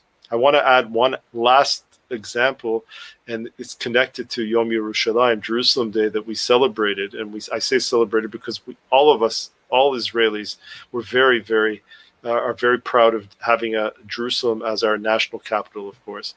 But the mayor of Jerusalem was interviewed on Thursday and came out with a statement saying that Jerusalem is forever going to be united, but Reform Jews are never going to have access to the Kotel. And that's an issue that I think that there is wide consensus that we can collaborate on, and we continue to collaborate. The Kotel is something that is very important, very central to the beliefs of all of us, and for Jews around the world, not all Jews around the world having free access and to pray the way that they want to pray at the Kotel is a very problematic issue. So that is sort of our own beliefs, but at the same time, I think it's value driven as well. So I don't know whether that helps. And by the way, Yuval, we haven't decided yet how we're going to take the annexation issue. I'm not sure whether that we will not have a position, but we'll see as we move forward. It's too early in the game on that one. So I think what you're talking about is very important. I think this is also certainly from my perspective how we in liberal Judaism make decisions of where do we take a position on a given issue or not. Is it something that our values dictate to us? And I want to bring in a comment from Tyler Dickinson on YouTube, who comments that maybe the question is also about the fact that we are not fully accepted, our way of being Jewish is not fully accepted within Israel, and that maybe we are a little afraid of being further sidelined if we are maybe critical of Israel, or I'm putting a bit of additional words in here, or whether if we maybe are challenged that we don't value our connection with Israel. I think for me, in a sense, it's the complete opposite. The only reason why I comment on things happening in Israel is because I care deeply about Israel, because I believe deeply in the connection of the Jewish people to a homeland. I think it is a complete misreading of our biblical and rabbinic tradition to say that Jews did not have a yearning for a physical place. So having that space, I think, is an incredible opportunity for us to experiment with a way of being Jewish that is simply not the same when we are not fully in charge. And because I think of this great potential and believe in this great potential, I also feel that it is my role to help make that the best, allow that experiment to flourish, rather than to fail and watch from the sideline. So I would always argue that actually it's exactly because of the inequalities that that we still face in Israel, and it's exactly because of the challenges that Israel presents. That is exactly the reason why we need to collaborate more. But I think there's also a really important element around partnership. So I think one of the most important things that I've learned in the past few years as the international chair of Artsenu is really the importance of talking with our partners in Israel, because sometimes we think we do something in their interest, but we've never actually talked with them. And I think one of the most important lessons that I learned is really the importance of not just thinking that we know it all, not allowing, Yair, we talk all the time. I don't allow you to censor me. If I want to say something, you accept that I will make that a statement, even if we might disagree. But I want to know that you disagree with me before I make that statement. I think that's a really important element of that question around collaboration and consensus. Is I think it's really important that we collaborate even when there isn't consensus. But we need to be able to understand where does the diversity of opinion lie. And that's maybe we also need to learn how we can have a conversation with each other about difficult topics that we know we will disagree on. So this is a little bit, I'm sorry, Yuval, I'm throwing this at you. We hadn't planned for this in our planning session. But I wonder if you can maybe share with you how in your community you do have conversations around Israel where maybe you feel you know in advance that not everyone will be able to agree, but maybe share an example of how you manage to have that conversation in your community in a positive way nonetheless. I have to say that there's so many in my community who think that Israel can do no wrong, which is that's the way it is, and that's okay. It's not always even my view. As I said, as an Israeli citizen, I can easily think that there are some things that the government is doing that is not right, and certainly when it comes to looking at the rights of progressive Jews in Israel, I have to say it's one of the greatest anomalies that I see. I can marry and be buried as a Jew in this country and do everything as a Jew, but I go to Israel and then suddenly I have to fly to another country if I want to get married, and good luck if I want, if somebody needs to be buried. That needs to be repaired. And I would say the conversation that I had always had to be around, how do we agree to disagree? I've learned that sometimes sermons are not the best way, although I've given a sermon this morning about Yom Yerushalayim, and that was not easy. Luckily on social media it's easy because nobody can heckle you, but maybe that's not always the solution. Sometimes getting a group together and introducing the issues, sometimes even allowing a different voice. This is something that is always difficult when it comes to Israel, but if somebody criticizes me about something I've written, then I would say, why don't you write to the newsletter and express your view? It's as valid as mine. Just because I'm the rabbi doesn't mean that your view should not be aired and discussed. Thank you very much. I think that's really important. And I think on that note, I want to bring in another comment from Graham Carpenter, which was in response to Yair, because I think it's important, not because we don't want to spend the whole session today talking about annexation, But I think it's really important that our listeners can hear that response too, because I think that is part of the importance of collaboration, like what Yuval just said, the importance of allowing other people to have a voice as well. And I think as progressive Jews, in a sense, that collaborative process is so important to working out what our values actually are and where our values actually stand and what challenges our current values, because they're not forever enshrined. And therefore, if we cannot be in conversation, how can we really engage with something?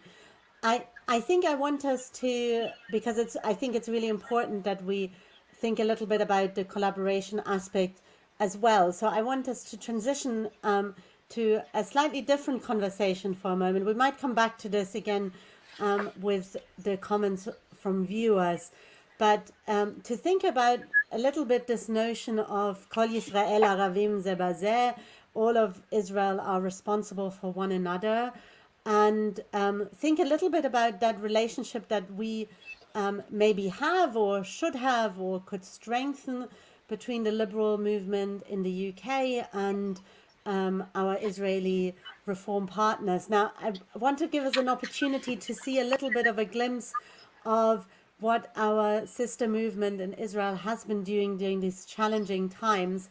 So we're going to have a very short video clip seeing a little bit of that work.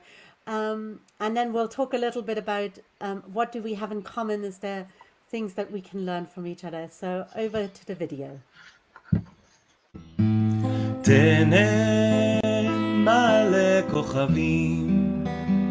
Shabbat shalom, Shabbat shalom, Shabbat, Shabbat, Shabbat, Shabbat shalom, Shabbat, Shabbat, Shabbat, Shabbat, מרקס, אני שם לכם מול העיניים שאני על הרצף, הרב בני, במשך היום, ועמד על הראש. הנה פעמך קרבים, הרעידו בו רביבי,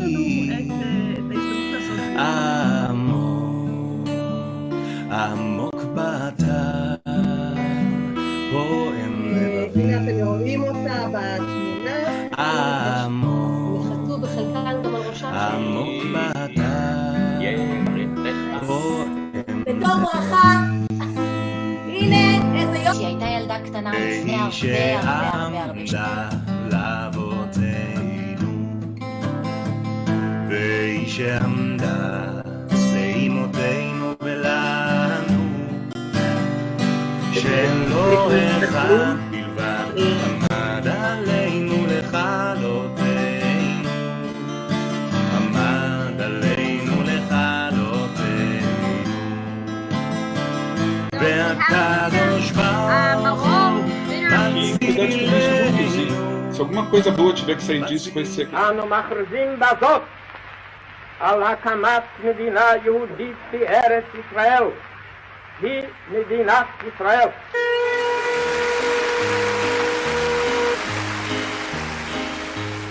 הללויה לעולם, הללויה ישירו כולם, במילה אחת בודדה, הלב בלב.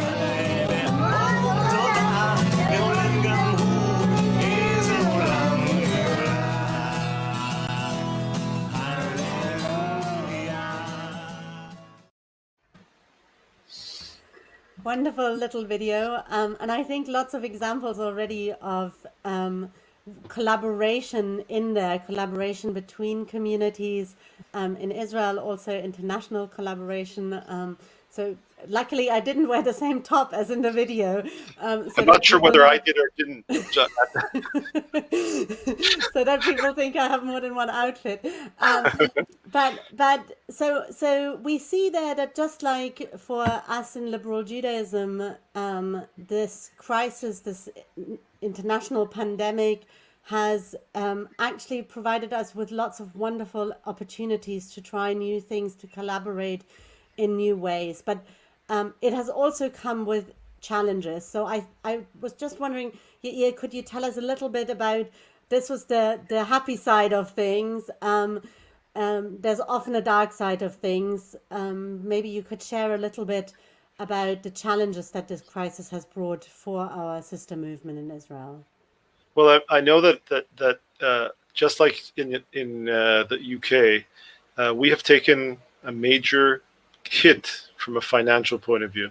Many of our communities have taken a hit, and our movement itself, and we know we've already started analyzing how we're going to go through the year, and we're going to take almost a 20% hit in our annual budget. That has required us to take all kinds of steps to ensure that our financial viability continues to exist as we move forward. We've had to cut activities. Our own biennial was supposed to be in 2 weeks, but a live biennial, we decided to cancel it for this year.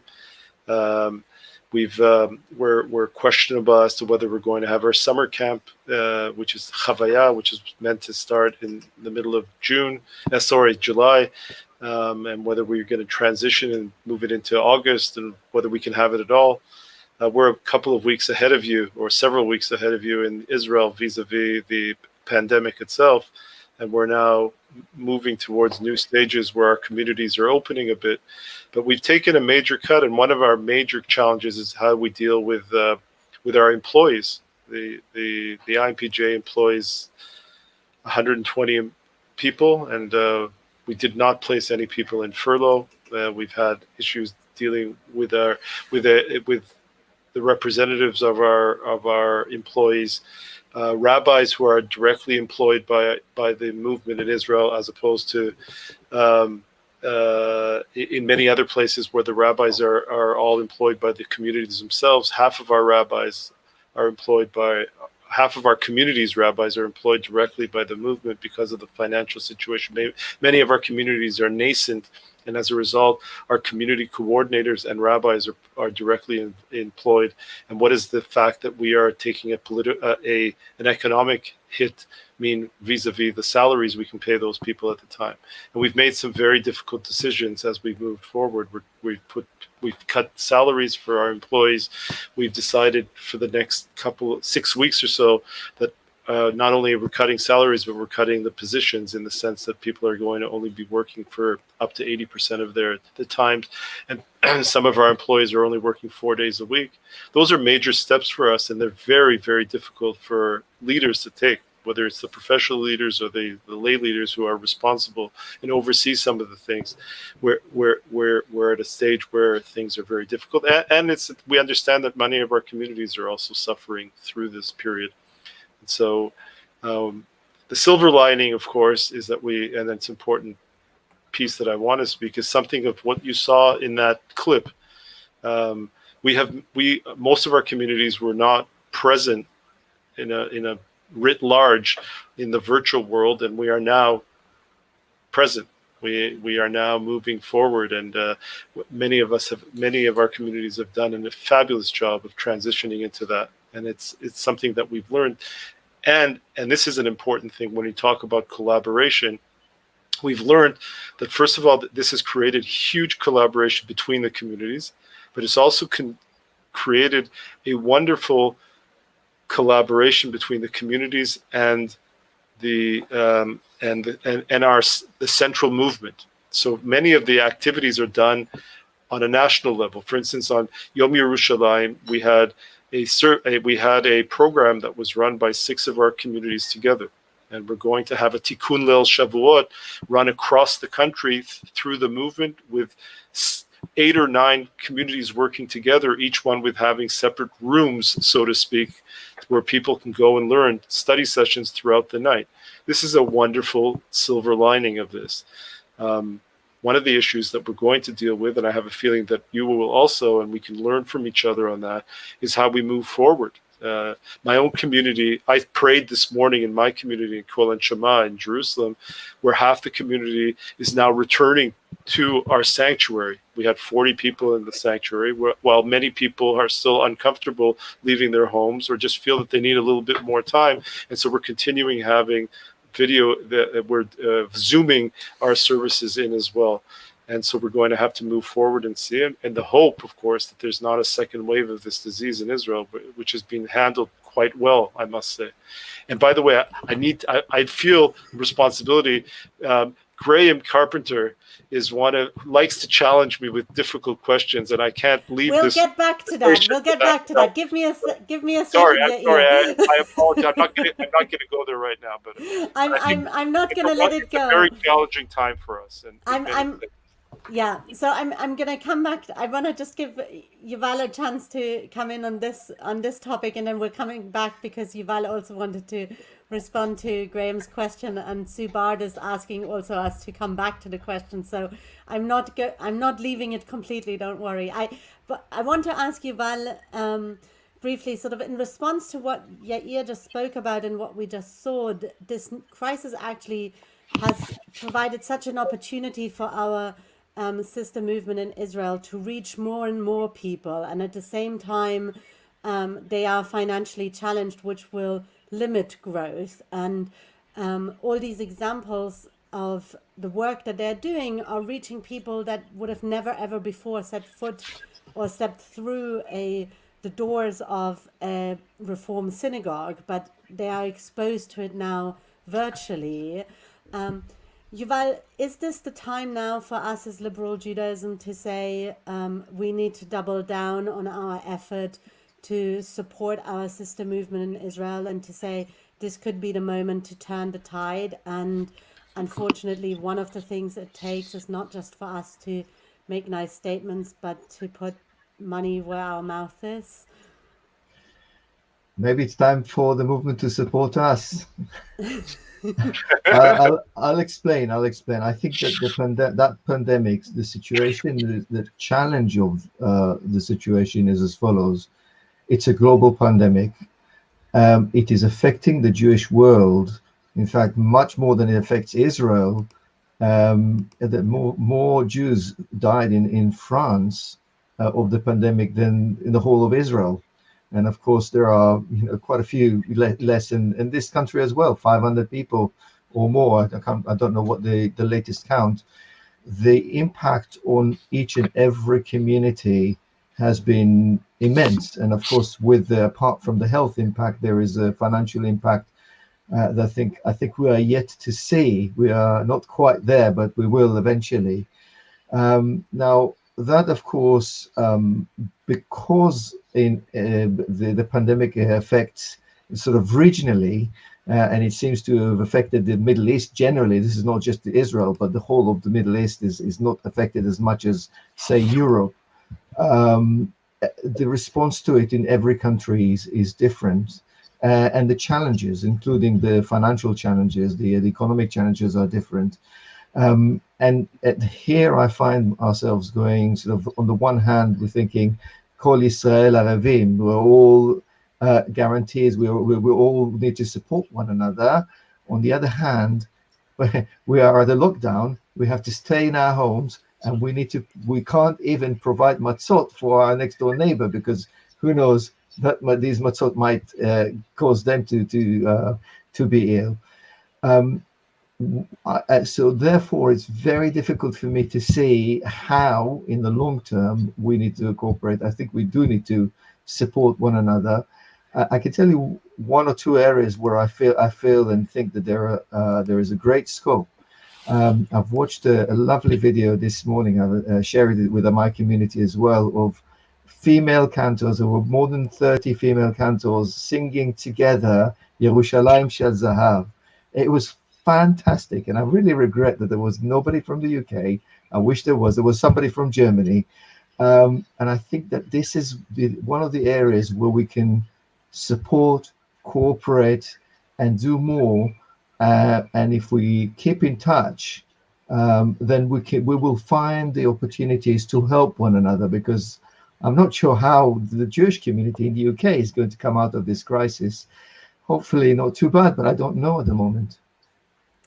Thank you. And I think, yeah, I totally know where you're coming from in terms of this cooperation. I think one of the lovely collaborations that's happening, which we're inspired to this year because of the crisis, is that at our Tikkun Leil Shavuot at Northwood, one of the sessions, actually two of the sessions, are going to be together with the Israeli Reform Movement. One with the Leo Beck Education Center in Haifa, and one is part which is going to be streamed both on the Tikkun Leil of the IMPJ and also in our Tikkun Leil, which is a session we're doing together, which is a really wonderful way of cooperating, and it is so easy now. We only have 5 minutes, so you're going to get 2 minutes each to say something about annexation and Graham's question, and then I'm going to reserve the right to take 1 minute to also comment on that, and then pass on to the rest of the program. So, Yuval, why don't you go first?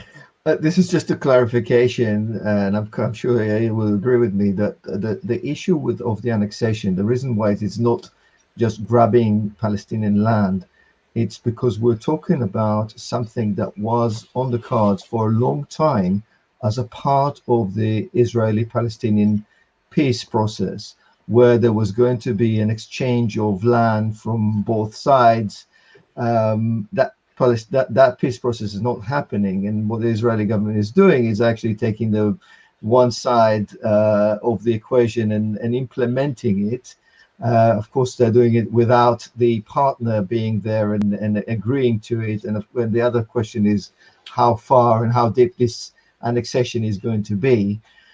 So these are the big questions, but that's why it is not such a straightforward land grabbing, Palestinian land grabbing. Thank you. Yair? I would beg to differ on that one from a factual point of view, but I'm trying to be careful because of my own personal views as opposed to my positional my views as a position in my position.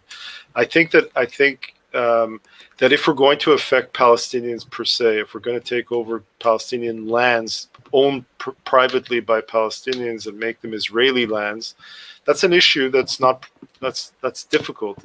I think one of the issues that I mentioned before is the issue of political rights for the Palestinians living within the areas that will be annexed. If it's all Area C, as I mentioned before, then and there's 100,000 Palestinians there, and if we're not going to provide them with political rights, then we're creating really a very problematic situation. And I think that we're going to have to see how we deal with that. I think that this is a value-driven issue that we're going to have to deal with moving forward. I agree with you, Yuval, that there is some security issues because especially when you talk about the Jordan Valley Rift, the area of the Jordan Valley, many Israelis see that as a security issue that Israel as a state has to continue controlling that area for security reasons as some sort of a border between Jordan and ourselves and the state of Israel. I think that this is an issue that will somehow be brought to the attention of my board, and we'll have to decide. There are many people within the Israeli reform movement that think that probably we shouldn't take a position, and it's not an easy position, not an easy question, but we'll have to decide upon that. Sorry, Leah, if I've taken a bit of your one moment. No, you didn't. You were perfect on time. You left me exactly 1 minute. I think there's an easy answer and a difficult answer to Graham's question. I think if annexation does mean automatically the denial of Palestinian democratic rights, then it is very clearly in direct contradiction with our liberal Jewish values. I think the question when we talk about annexation is that it's not clear that these two have to be linked. And I think for me, that's the same question around when we're talking about, does annexation mean the end to the two-state solution?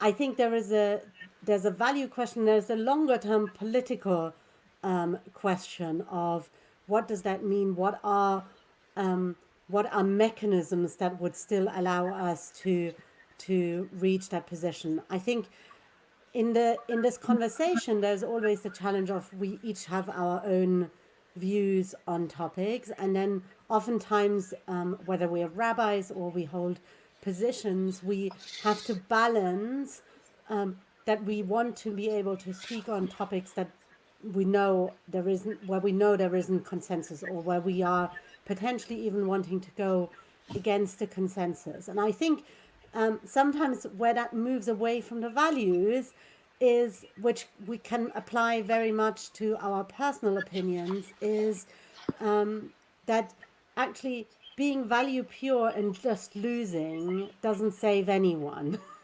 So sometimes we have to be politically pragmatic in order to get the best out of a bad situation.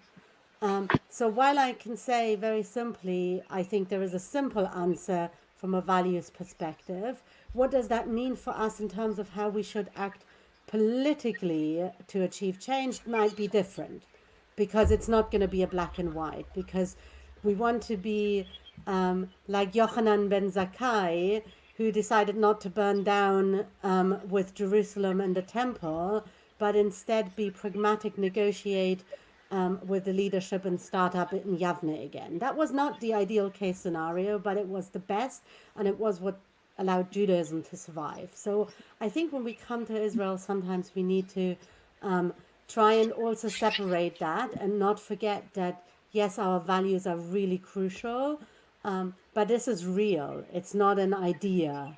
And we want to be able to make a real impact on a country that we care passionately about, on value. Israel is not just a country, it's also a value in our Jewish identity.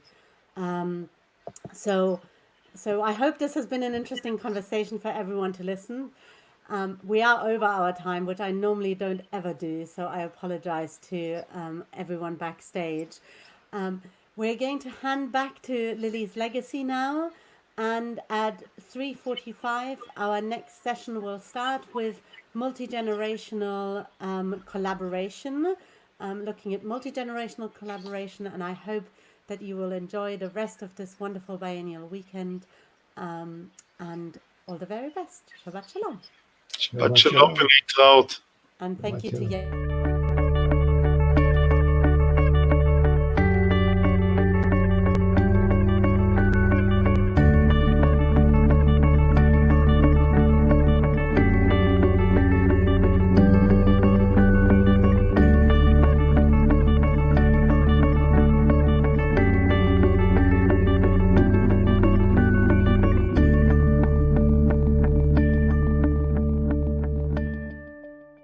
future I'd really love to be a rabbi. So that's kind of, my journey has gone from not knowing anything to kind of, I really feel at my most happy, and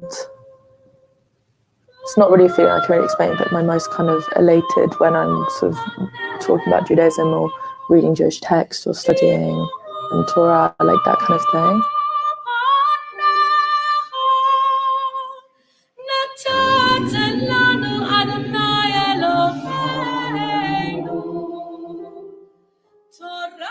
Services and prayer books have become more radical, and we're going to be more radical because in the new Siddur we're working on, we're looking at using the feminine much more rather than just being gender neutral. We're looking at having masculine and feminine imagery, because in the Hebrew is either masculine or feminine. There's no gender neutral. So it's quite challenging, but I think quite a lot of the movement are with us already on that. And it's very exciting to work on it and to think that we are at the forefront, whilst also, recognizing people's different sensibilities. But it's about thinking of God, for me anyway, you're always thinking of God in metaphors. You can't possibly pin down God, as it were. So everything that you use to talk about God's a metaphor. And whether you talk about God as a divine presence or a ruler or whatever, they're all different ways of thinking about God. And it is important that that includes the masculine and the feminine. So yeah, we're always working on liturgy. I think it was about 11, 12, maybe 13 years ago, I'm not sure, when I came across NLPJC, North London Progressive Jewish Community. And what is true is that I was very impressed by the rabbi there, who was at that time Rabbi Shulamit Ambalou. I was impressed by the atmosphere that she seemed to be creating in the services. I was very interested in some of the things she had to say in the sermons that she gave. I was extremely impressed with her as a teacher. And I found that I loved it. I enjoyed the classes. I increasingly found that the services were satisfying to me on a spiritual level, as well as interesting, because they were about Jewish culture that I felt my family had entirely lost. In those years, while I was there and Shulamit was still there, we changed our name. We gave ourselves a Hebrew name under her leadership. And also under her leadership, I developed really hugely as a Jew. Two really big things happened that she suggested. There's only one reason that I said yes to them. When I joined, I made myself a kind of private, personal policy in my mind. I was so impressed with Shulamit. I didn't want to turn her into some kind of guru or, in some unquestioning way, but I made an agreement with myself that this was a really interesting, exciting new turn in my life, and that whatever she suggested to me, I would try to say yes to, unless I had a really good reason for knowing that the answer must be no. I decided I trusted her and I wanted to follow her. And it was the South London Liberal Synagogue which really influenced my style of Judaism. In fact, Lily Montague had been the president of that community, but since she died, I think in 1963, I don't remember her. The thing about the South London Liberal Synagogue was that it was a Jewish community, not in a particularly Jewish area, but it was a Jewish community which understood that Judaism was about service to the community as a whole. And so once a month, I was dragged to the Nightingale Home for Aged Jews with my grandmother to serve in the shop as a volunteer. And then my father's sisters would take me to what I now know to be a home for women. It was called Westcombe Lodge, and it was a home for gentle women folk who fell in hard times of some sort or another. And I don't know what that meant. It probably meant that some of them had mild mental challenge, or they got pregnant or something. But all I remember about it was that we used to have to make them tea and give them cakes. But actually, it was the work of women in particular, and women without children, of which Lily Montague was, of course, one, what I call pretty radical, left-wing, socially inclined women who understand that Judaism was about serving the community, both the Jewish community and the non-Jewish community. And that's, in a sense, shaped my style of Judaism. And it's important that liberal Judaism was founded by a woman. Lily Montague, despite being from an Orthodox home, she probably did have a mental breakdown in her early teenage years, which may have provoked her later activity. It was her who said, the Judaism we have is not good enough, particularly for women and children, doesn't have a spirit about it. It's become a sort of empty repetition, and I want to do something about that. The fact of the matter is, our founder is a woman. Lily Montague was the founder. If you had to check that, she was the founder. And the fact is, had she not persuaded Montague to put his money behind the venture, it wouldn't exist.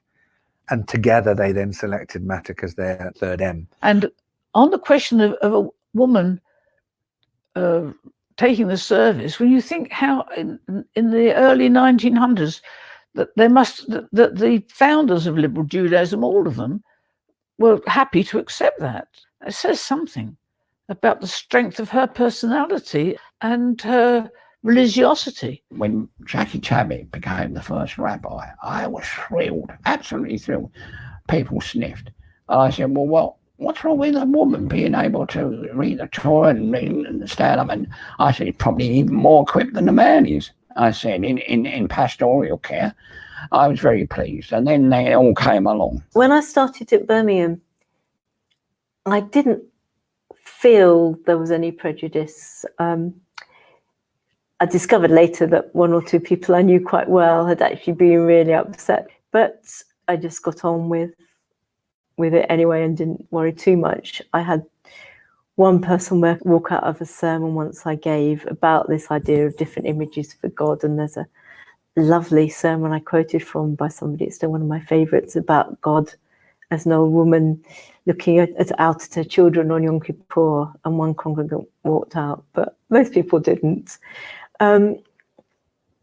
It's a bit of a cliche to say that I'm more pastoral as a woman, and a stereotype as well, but I certainly very much enjoy the pastoral side of being a rabbi, and that is a side that seems to be more associated with women, but I'm not sure how much that's a stereotype. But I certainly very much enjoy the pastoral side and the relationships and getting to know people, particularly the older members.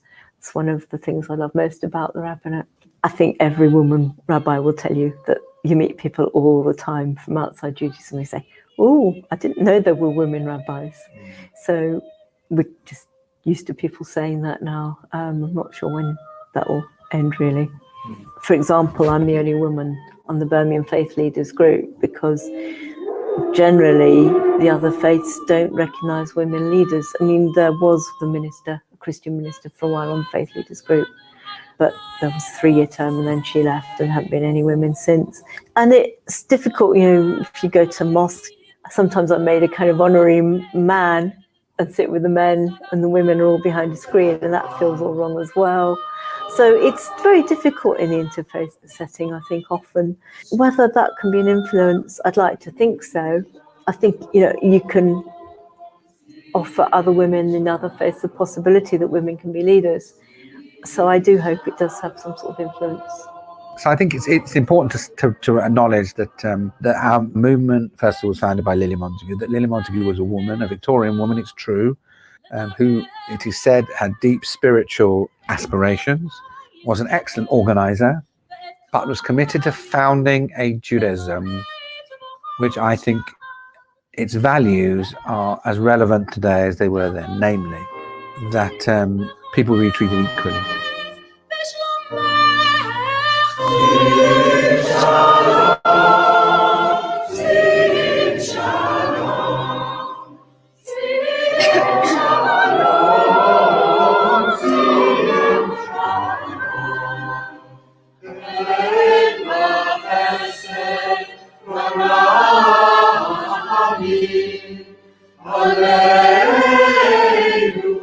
This podcast series on oral histories is part of the exhibition Lily's Legacy, Voices and Visions of Liberal Judaism, a project supported by the National Lottery Heritage Fund.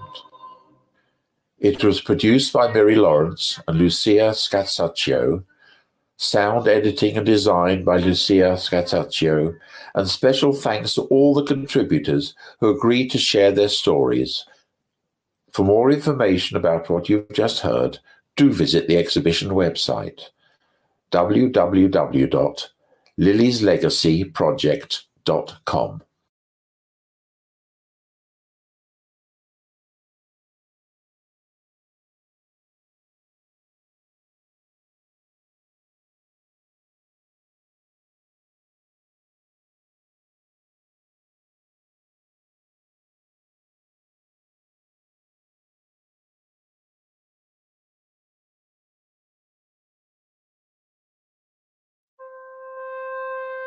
You're listening to Lily's Legacy, a podcast series compiled from oral histories and produced as part of a digital exhibition exploring how liberal Judaism has evolved since it was co-founded by British visionary Lily Montagu in 1902. This episode explores the theme of equality, diversity, and inclusion. Equality and inclusion are key values for liberal Jews. Liberal Judaism welcomes all Jews, regardless of marital status, sexual orientation, gender identity, or disability. In this episode, liberal Jews from all walks of life share their stories about acceptance. You will hear that some people feel that their needs have been accommodated, whilst others feel these are yet to be addressed. Although these voices record diverse experiences, the overwhelming message is that liberal Judaism offers a place of belonging and acceptance where everyone is welcome. We get Rabbi Tony Rich. He visits my community in Wessex. At least once a year he comes and visits.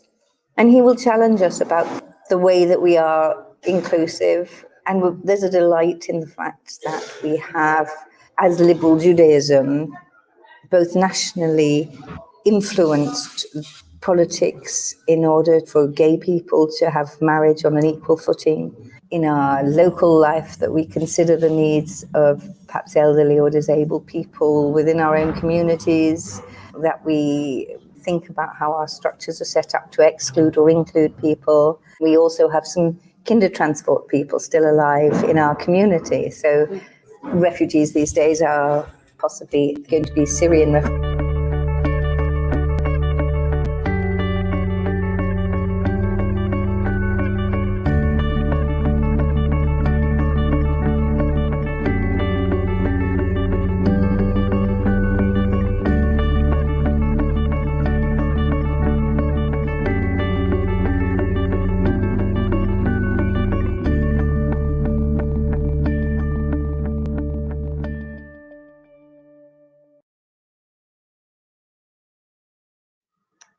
Hi everybody, and welcome to multi-generational collaboration.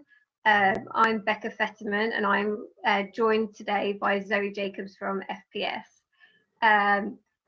So we wanted to spend this hour talking through the different work we do, looking at some of the difficulties and opportunities that arise from working with the generations together, and also looking at this time, what are the different needs of the different age groups that we work with in the different communities. So we'll just start off by introducing ourselves. So I'm Becca Fetterman. I am the Director of Youth and Students at Liberal Judaism. I've been working there now for I think about 5 years, but before that I worked in the youth service in Bucks, and one of our big pushes in Buckinghamshire's youth service was to do multi-generational work, and we did quite a few projects. Quite often we featured around like British history and got young people. We took a group of young people to France to look at like the D-Day landings, and then they came back and met people who'd been there, and those kind of projects. That's my background in multi-generational work, but also now working within the LJ communities. Zoe, would you like to introduce yourself? Sure. Hi, I'm Zoe Jacobs. I work at Finchley Progressive Synagogue as their Community Education and Development Manager. I've worked in 3 different progressive synagogues doing mainly youth and community work, but I think my interest in intergenerational work comes through growing up in the community I ended up working in, because so many of the adults were sort of second parents to me, and I could see that they were the same, had that same relationship with children. And I think that I could sort of see the benefits and the joy of sort of bringing those people together, often to do quite, maybe on a different side to you, Becca, of quite silly things. I ended up like planning an activity for kids, and adults just joined in. Sounds great. So kind of the first thing we're looking at is we've both used this term of like intergenerational work, or as the title of the session is multi-generational work. So what is your understanding of what that means? And why do you think we do it? I think it's almost easier to answer that second question first, which is why we do it, because people tend to grow up in families, and families are intergenerational, and it seems that if naturally children learn by being in a space, then when we're doing purposeful learning, we want to replicate that space, and that space is naturally intergenerational. And we know that communities work best when people are bunched together with different experiences, different life backgrounds, different thoughts, and you plop them together and they learn better and more. Obviously, bringing a nice Harry Potter quote, Dumbledore says, youth cannot know how age thinks and feels, but old men are guilty if they forget what it was to be young. And I think that really helps. It's obviously a core motivator for me is do what Dumbledore says. But I think for me, multi-generational, intergenerational learning is learning from or learning with folk from who are in a different generation to you. And I think those things are really different. Learning from someone, it sounds a bit like the project you were talking about of the D-Day landings, is learning from someone. What were your experiences? I think it's something very different saying learning with. So neither generation knows what on earth's going on, but you're doing it together. Thank you. That's an amazing place to start. It's funny because I also got a quote that on a very similar ilk. Mine's a lot less highbrow than yours. So I thought of a nice quote. I thought to start us off. Actually, I probably would have put it later on, but it goes nicely with yours. Is from Socrates. Yeah, get me. So Socrates, in ancient Greece said, "The children now love luxury. They have bad manners, contempt for authority. They show disrespect for elders and love chatter in place of exercise. Children are now tyrants, not the servants of their households. They no longer rise when elders enter the room." And I think that is really interesting that even, 400 years BCE, that was how people saw young people, and nothing's changed. They see young people as, they see the bad in young people. That's naturally the way our society works. And older people always, when I was their age, it was different, and now they get away with murder, or now their behavior is really bad. And I think if we're talking about making communities, it's really important that we break down some of that. And actually, it's really tough being a young person now. It's really tough being a young person always. And older generations see the bad in the same way. It's really tough being an older person, especially at the moment. And actually, the more we understand what's going on for the other, the better we can be a community and support each other and make our kahila feel like a kahila. And so that's why I wanted to start with Socrates and Dumbledore. Yeah, two great inspirations. So thinking about our work in FPS and in liberal Judaism, I wanted to go through the different age groups that we work with, and kind of just share how you think lockdown has affected the different age groups. So what's the age group that you've been working with the most, Zoe? Years 3 to 8, which is age 7 to 13. And I think that's, for me, that is such a wide span. I think now, knowing what we know, that there will be some year groups going back into schools for a bit, I think gives them motivation and purpose. I think particularly for those age groups that are just being told, keep doing schoolwork, I think that's tough. And I think the motivation, and I think so much we hope that school is about community in a different way to the Jewish community, but still community and still friendships, and what they learn from being around people is gone. So it's so much, however much we want values to be taught through school, suddenly it is more about a pen and paper. So I think a lot of the social learning has been lost, which is really hard. And I think that schools are doing really clever things. I know that lots of kids that I've been speaking to have projects, and I wonder whether in the ways that sort of English or maths or science, the world isn't necessarily split into those categories, and doing project work merges those boundaries. So perhaps something good that comes out of this is that those kids are doing more sort of project-based learning, because they can feed themselves, they can sort of search around in the world. But I see the motivation is tough right now. I also think they live in such different homes with such different resources and different issues going on. You know, some people are living with someone who's shielding and they can't go out, and some people don't have access to internet-based devices. Some people don't have gardens, and I think that there's a kind of assumption that, you know, all the kids are kind of in their paddling pools and communicating with their friends on apps and all those things that just isn't possible for all families. And also there's a kind of perception that all kids, you know, all kids are happy and like no one's got special needs, and all those things are still existing, still going on. Difficult, you know, and parents still struggling with their children. I think that the age group that I'm seeing that there is the least for, well, I don't know. I think most age groups would probably say they have the least for them. But parents, I think parents are really struggling as well. Of, you know, I'm speaking to, to a lot of my friends who have full-time jobs and now are full-time homeschooling, and there's no respite. I always hear people say when they come back from maternity leave, it's kind of a joke. Oh, it's amazing. It's like I get a break in my week when I'm at work. And now there's like no break, no escape. And I think that is, really tough going.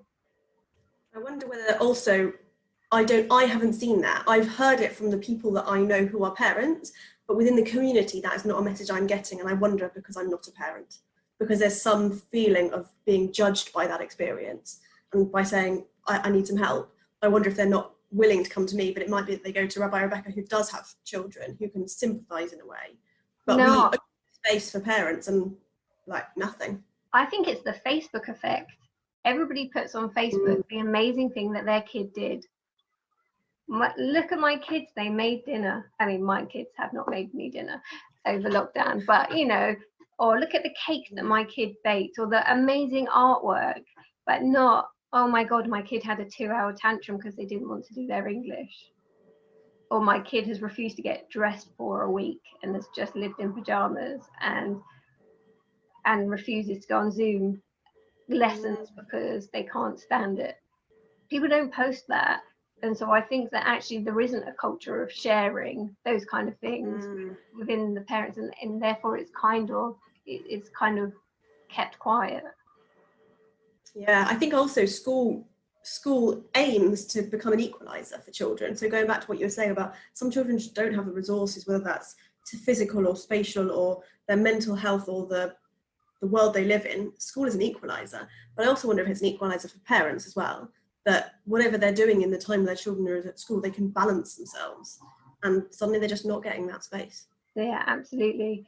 One of the other age groups that really worries me is the students.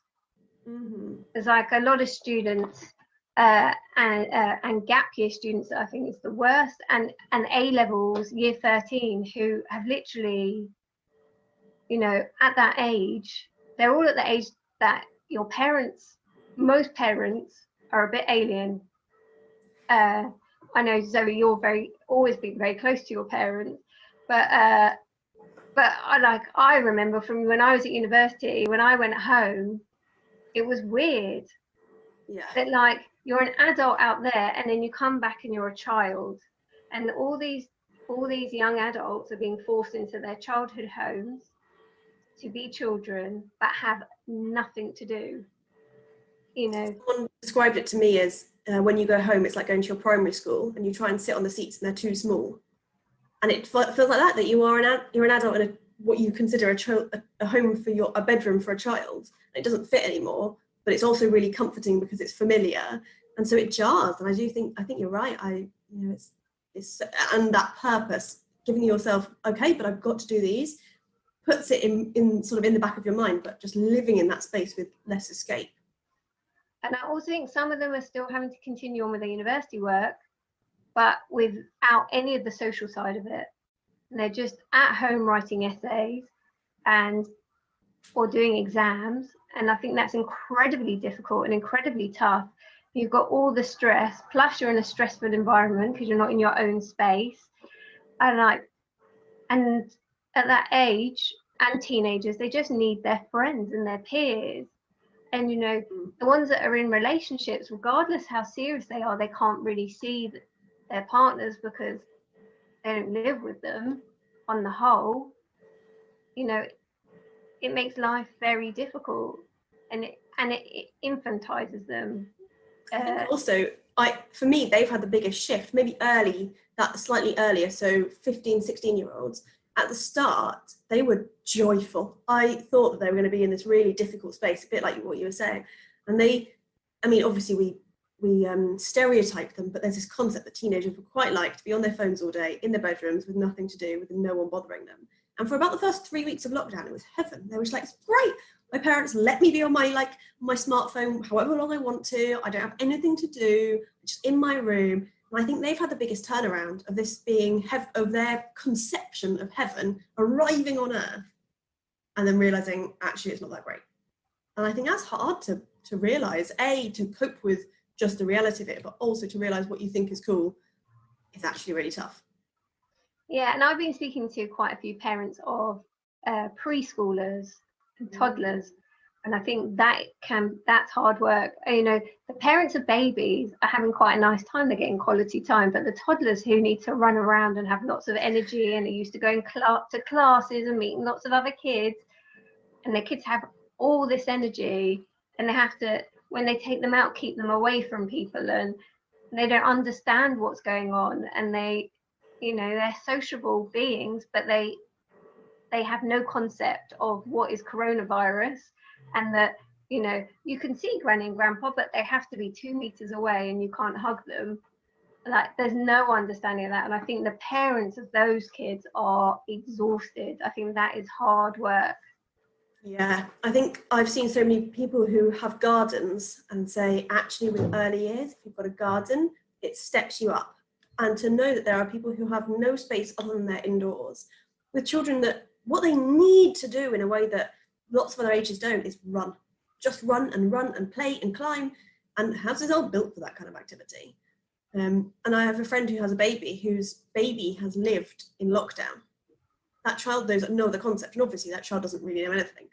But it's so bizarre to think there's a child whose world is only the 4 walls they live in. Yeah. So what about the other end of the spectrum? Have you had much to do with older people, so those that are retired and elderly?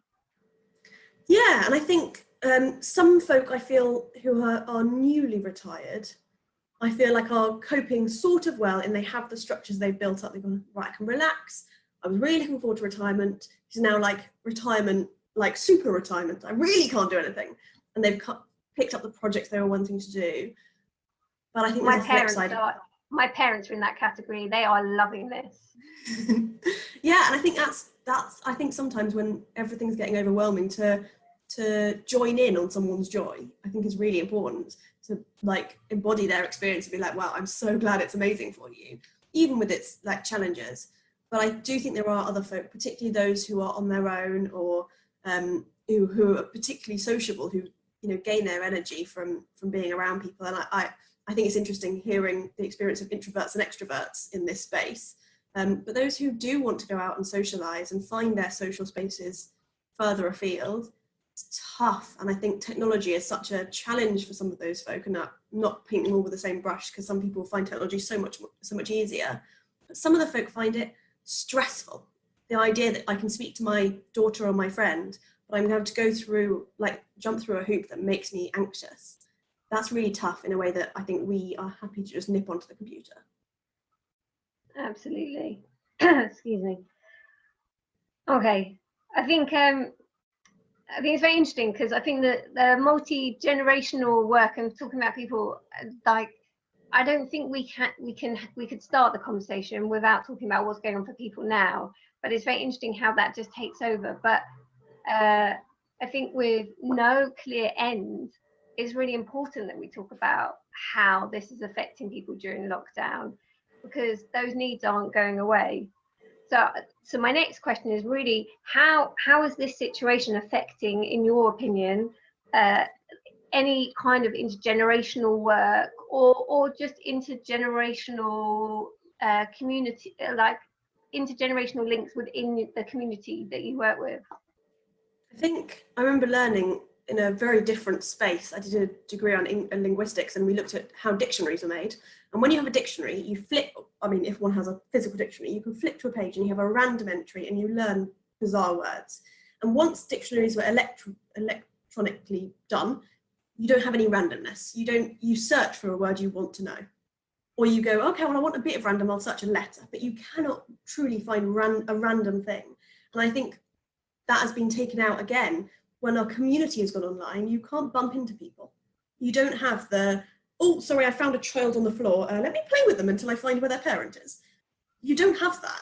And so it's all much more purposeful. And so there's far fewer of those random interactions that are often what a community rejoices in, that there's a toddler running around the service and making way more noise than that parent feels is reasonable, but everyone else is delighted by it.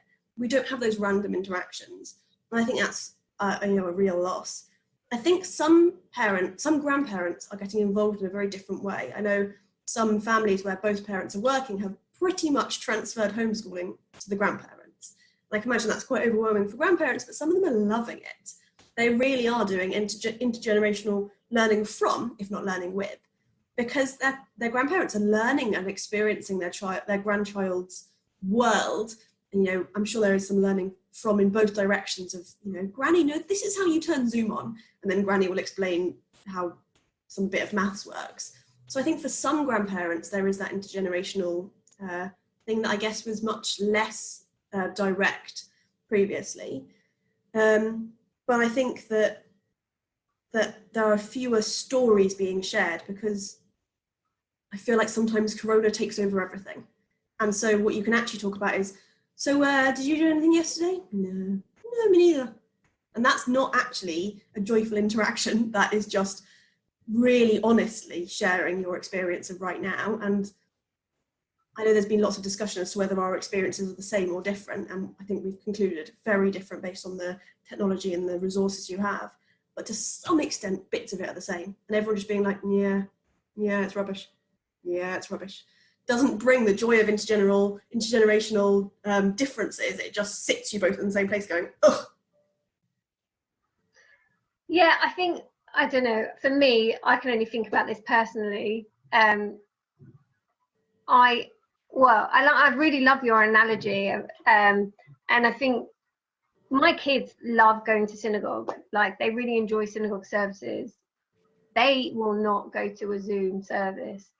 And I think there's a bit of, if my kids turn up at synagogue, across the room, like someone will wave, someone will smile, someone will come up to them and say, oh, I heard about you did this, this and this, how's it going? And that's the kind of the bumping in, that bit that is missing. And I think that it's just very dry. And when they, for children, and I think that, you know, our clergy are doing an amazing job at making it really interesting for adults, but I don't think it's possible to do that for children at the same time in the same service, or if it is, it's much more of a challenge.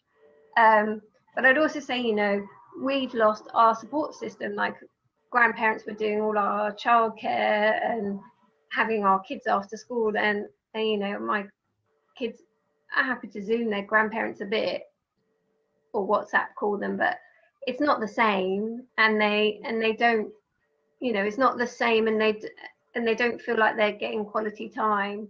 They're not hanging out with their grandparents, and I think that there's a real kind of breakdown, but also that loss of our support system, which I think a lot of people are feeling. I mean, I know I'm very lucky that we have grandparent support, and not everyone does, but you know, and a lot of our friends have grandparents at least doing a day a week childcare, and then that's just gone because they're not allowed to. But I have also seen some real positives. So, for example, my kids had to do some research for BE Day for school, and one of the parents put on the class WhatsApp group, my kid just isn't interested in this at all, and everyone was just replying, me neither, and everyone was really struggling to get their kids to in any way engage with it. And one parent said, oh no, I've got mine to phone up anybody old in my family who was alive, and they're just ringing them and finding out, you know, what they did on that day, or what their recollection was, or, you know, what did they remember of it. That was it. Everybody was then phoning grandparents, and even if, you know, their grandparents too young, the grandparents were saying, oh, my parents told me about it, and it brought it to life. And I think there's so many things like that. And I know that my cousin, who's got younger children, is using an app where the grandparents can read a bedtime story, and they can both see the story on the app. And I think there are so many nice things that are being created to try and bring wider families back together, but it is a struggle. And I think that actually, as communities, we need to really help, because there has been a big breakdown in that intergenerational stuff that happens naturally within families outside of the community. You know, that stuff's less happening, and that brings in a place that a role that where we can help. I think that, you know, there's that phrase that it takes a village to bring up a child, and suddenly it's not. Suddenly it is one or two parents doing everything that a village would normally do, and all the input that a village brings, which is older folk saying, "It wasn't like that in my day," and children hearing that and either feeling bad or shrugging it off, and peers, all the different variety of people that come into a child's life, it's just been reduced, and suddenly a parent is having to be all those roles. It's having to be a peer and a parent and a teacher and a grandparent and whatever. That's hard for both the child and also for the parents. Absolutely. Okay, so that leads us on very nicely of what should we be doing? What is our role in this? What can we be doing to support either the different age groups or them together? Good question. I've found that I think quizzes have become like the new cool thing, and I think sometimes if you're able to use, I think, teamwork, a really specific role. I think sometimes bringing a child and an older person together to talk doesn't really do anything, particularly now when there's screen time and technology and whatever. But I think putting them on a team together, just one child and one older person, saying, okay, you've got a challenge, you need to, and we've been saying, you each in your houses need to find something that begins with the initials of your name. And we've been doing the movement, but I've just had in my head since we planned this session, I wonder whether we could do one where we pair people up. And so that it's very specific tasks. And if you feel like actually the broader things of asking, what is your story, might be a bit overwhelming. At the start, find something yellow.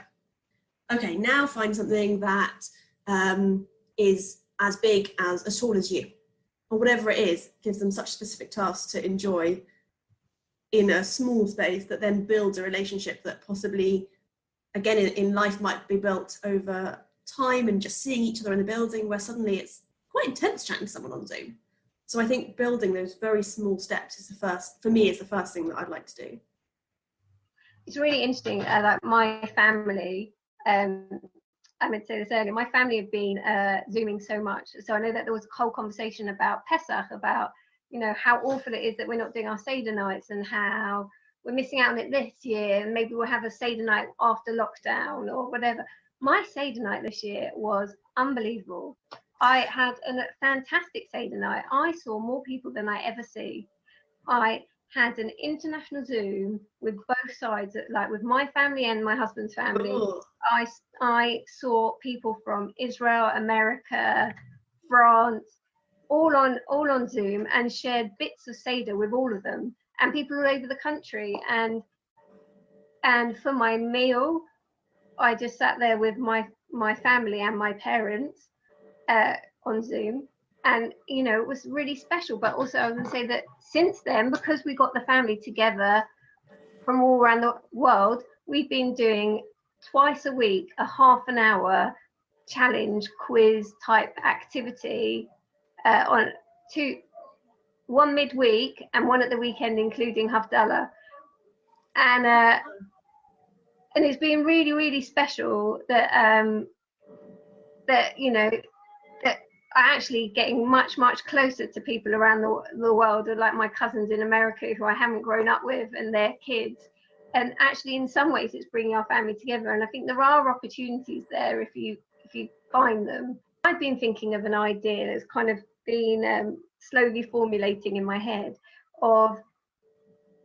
did you see the news that Cambridge University have got this leaked email saying that they are making plans for students not to come back till after next summer? And I think a lot that they're saying no lectures, and that they will probably be doing all the lectures online. They might have to go to tutorials, but they don't know, and they're just trying to reduce the amount of people together and social interaction. And I'm thinking, we're going to have, the university students is one thing, but there's the people who recently graduated who were looking for jobs, and there's huge unemployment. And they, the thing that always happens is that people don't employ new people, and that youth unemployment kicks up. I keep on hearing in the news about the predicted levels of youth unemployment for the next few years are really high, and I think we're going to have a lot of unemployed people in their 20s who are lost. And if we don't give them purpose and jobs and responsibility and make them feel good about themselves and build up their skills and build up their experience, then we're going to have other problems. You know, I mean, they're saying that Young Minds brought out a report last week saying that youth mental health is the worst it's ever been. I think it's a 30% rise in mental health problems. CAMs are completely inundated. There's problems with, they've had, I heard on the news today that the AA, Alcoholics Anonymous, have said that they've had, I think, 30% more calls than in this last month than they do normally at their helpline. And I think if we don't give those people purpose and something to do, we're going to lose a generation or some of a generation. And on the other hand, we've got the people that are shielding and the people that are really vulnerable, stuck at home and need help. And I think that, you know, we need to be creative at putting those two age groups together.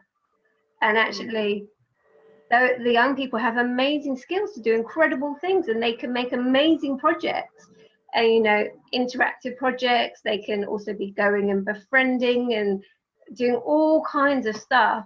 And, you know, LJ has this program called Educare, which is open to all liberal synagogues, where people can do qualifications online. So anyone who's volunteering that way can get adult safeguarding and food hygiene and health and safety, you know, building up their CV, and that they show that they've been volunteering and getting experience. I think there's an amazing project there that I think, you know, there's lots of opportunities to really work together, the different generations, to fit their needs. I think, you know, we need to empower our young people to do amazing stuff. I know that a lot of the LJY people who have found themselves at home with nothing to do are saying they're really struggling to get volunteer roles because everyone wants to volunteer. And so yeah, we looked at doing stuff with Jewish Care, and there was so much support in terms of, like, we'd love to do volunteering and befriending. And by the time we sort of organised ourselves to say, yes, we'd love to, they were like, we're overwhelmed with volunteers, and that's brilliant, but suddenly there's the gap. And I do wonder, again, to what extent, and both in general life but also in corona life, what do our projects do in terms of accidental intergenerational versus purposeful? So we're looking at creating a corona recipe book of all the recipes that people have used and perfected during lockdown, and that's naturally intergenerational. But how much, and we're hoping to sort of do cook-alongs and stuff, and that is sort of an accidental intergenerational project, versus the times when we really purposefully bring one group and another group together. And I think that comes with its own challenges, because then people have more sort of stereotypes in their head as, like, oh, I'm going to talk to an old person, versus, oh, I'm going to do a recipe and cook along. I'm trying to work out how, particularly with the challenges of online communication, how you balance doing those things that you hope will attract people from all different generations versus purposefully bringing two groups together. I also think in a lot of communities, the 70-year-olds who are recently retired do a lot of the volunteering, and they can't. It sounds like they're going to be in lockdown for a long time. Like, I'm not thinking that I'm hugging my parents anytime soon, sadly. And without all that people power of all the younger retired people, there's going to be a big gap in all our communities. And I think that we need to start making those young people that are in our communities feel that this is something positive that they can do, and they're needed and wanted. And I think often they just assume that they're not wanted and they're not the people that are required for these roles, and they don't get asked. I wonder whether also when we're doing stuff together, I guess there is parallel experience versus sort of, I don't know, inter human experience. So it could be intergenerational. I did a training course in Scotland where it was training Jewish volunteers to go into schools, talk about Judaism in a really representative way. And by chance, the course became very intergenerational. So it was people, a couple of students, a couple of parents, and a couple of grandparents coming together. And every week they'd come together, and it became very intergenerational because so much of the conversation brought people's experiences with them. And so the conversation and the learning was more varied because we had varied people in the room. But it could be that they just parallel learn together in a very different experience. What do we do that means that they constantly talk to each other about their experiences rather than saying, we're going to learn together and we're going to have young folk here and old folk here and everyone's on their own computer? How do we make sure that we're hugely using those people and sharing stories? And I think particularly now, stories are what, it's hard to do stuff now. So maybe we talk about then, whenever then is, and maybe we can share different experiences of then. So we hear stories and we know more about the people that are around us. Oh, that sounds great. Are there the other age groups that we need to be doing more to support? I think that's a terrifying question because I'm sure the answer is yes. And as you said earlier, I'm sure every year group or age group is the one going, no, please help me. But I think teens, I think those older teens that feel, particularly now GCSEs and A-levels have sort of just left them in a gulf of nothing. And I think to some extent, teenagers feel that. I remember saying, I'm bored. My parents were like, well, do something. I was like, no, but I'm bored. I can't do anything because I am bored. It is a barrier to the rest of life. And I feel like that's only going to get worse when they really legitimately have rather less to do than they could have. So how we make sure that they feel like it's something worthwhile doing, that whatever their role is meaningful and needed without being a burden. Also, I think that teens need that space for just them, and that's what they have lost in this. And and teens who are making the effort to see each other are, being seen as, as bad people that are breaking the rules and putting us all at risk. And instead, let's give them safe ways to do it. I know my synagogue have done things like for the teenagers where they put on a film and a Netflix watch party thing. I'm too old to understand this stuff, but so that they can all watch a film together and chat alongside it, or just creating social spaces. I know LJY have been doing games for 15, 16, 17-year-olds once a week, where they can just meet up online and do silly stuff together in the kind of LJY style. And I think that that's really important. And like they're also left to like chat for some of it. And, teens need away from adults and they are struggling to find it. Also very interesting that I keep on hearing the teens have become nocturnal. Like most people are not seeing their teenagers during much of the day and then they're awake all night. And I think that, as youth and community workers, we need to reflect that. We need to be doing stuff for them in the early evenings when they're waking up for the day. Yeah, that makes a lot of sense. And I think that providing them somewhat, a parent emailed me today to say, well, they are year 10s and year 10s are the ones going back to school. So if they're going back to school, can they meet up in a socially distanced way through synagogue? And it was a question I still haven't come up with an answer with. And I certainly don't know timescale.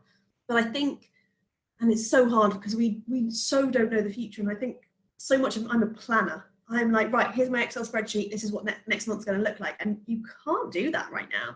But I do think we also need to work out, when do we bring people back into the real world? And do we bring all the year 10s back? Or do we say, actually, is it safer, better to bring our year 10s and our older folk back together so that, do we let our teenagers who just want to hang out with each other for really good reasons, just bring our year 10s back and be like, we're going to sit in a field, it's nice weather, keep apart, and we're actually not going to put very many programs on for you. We're just going to hold this space.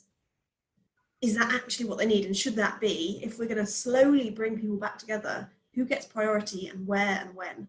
And I think even if we can't put that in place now, we need to be thinking about it. Yeah, I think it's really difficult. I think people keep on asking me, what's LJY's summer plans? Well, at the moment, LJY has 5 summer plans. Depending on which level of the Nando's chili pepper we're at. who knows? And when we and when is LJY going to make that decision?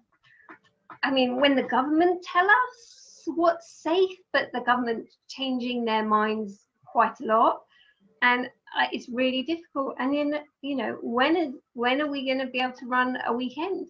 Are we able to run our normal October weekend that we do?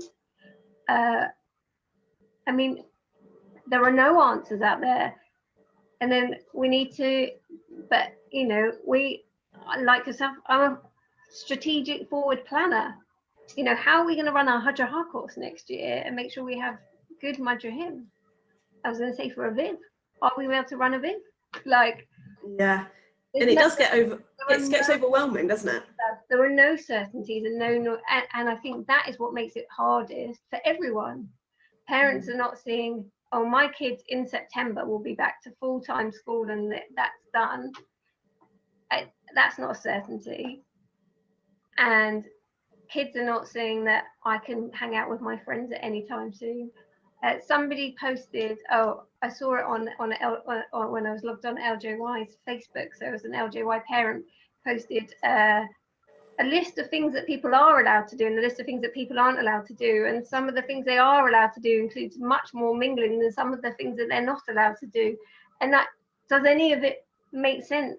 And if we as adults are struggling with that, what, you know, how are our teens and young adults? And then we blame them in that way of what Socrates said, we always see the bad in the young, and you know, it's always. I wonder, it sounds like people, like we know we're all anxious, and whether that comes under the title of anxiety or just low-level stress, I think we have to bear that in mind when we do intergenerational work as well, that people are going to be stressed in a way that means that they shut down parts of the bits that make them a little bit tense anyway. So we say, okay, we'd love you to meet this person, and that's a new person.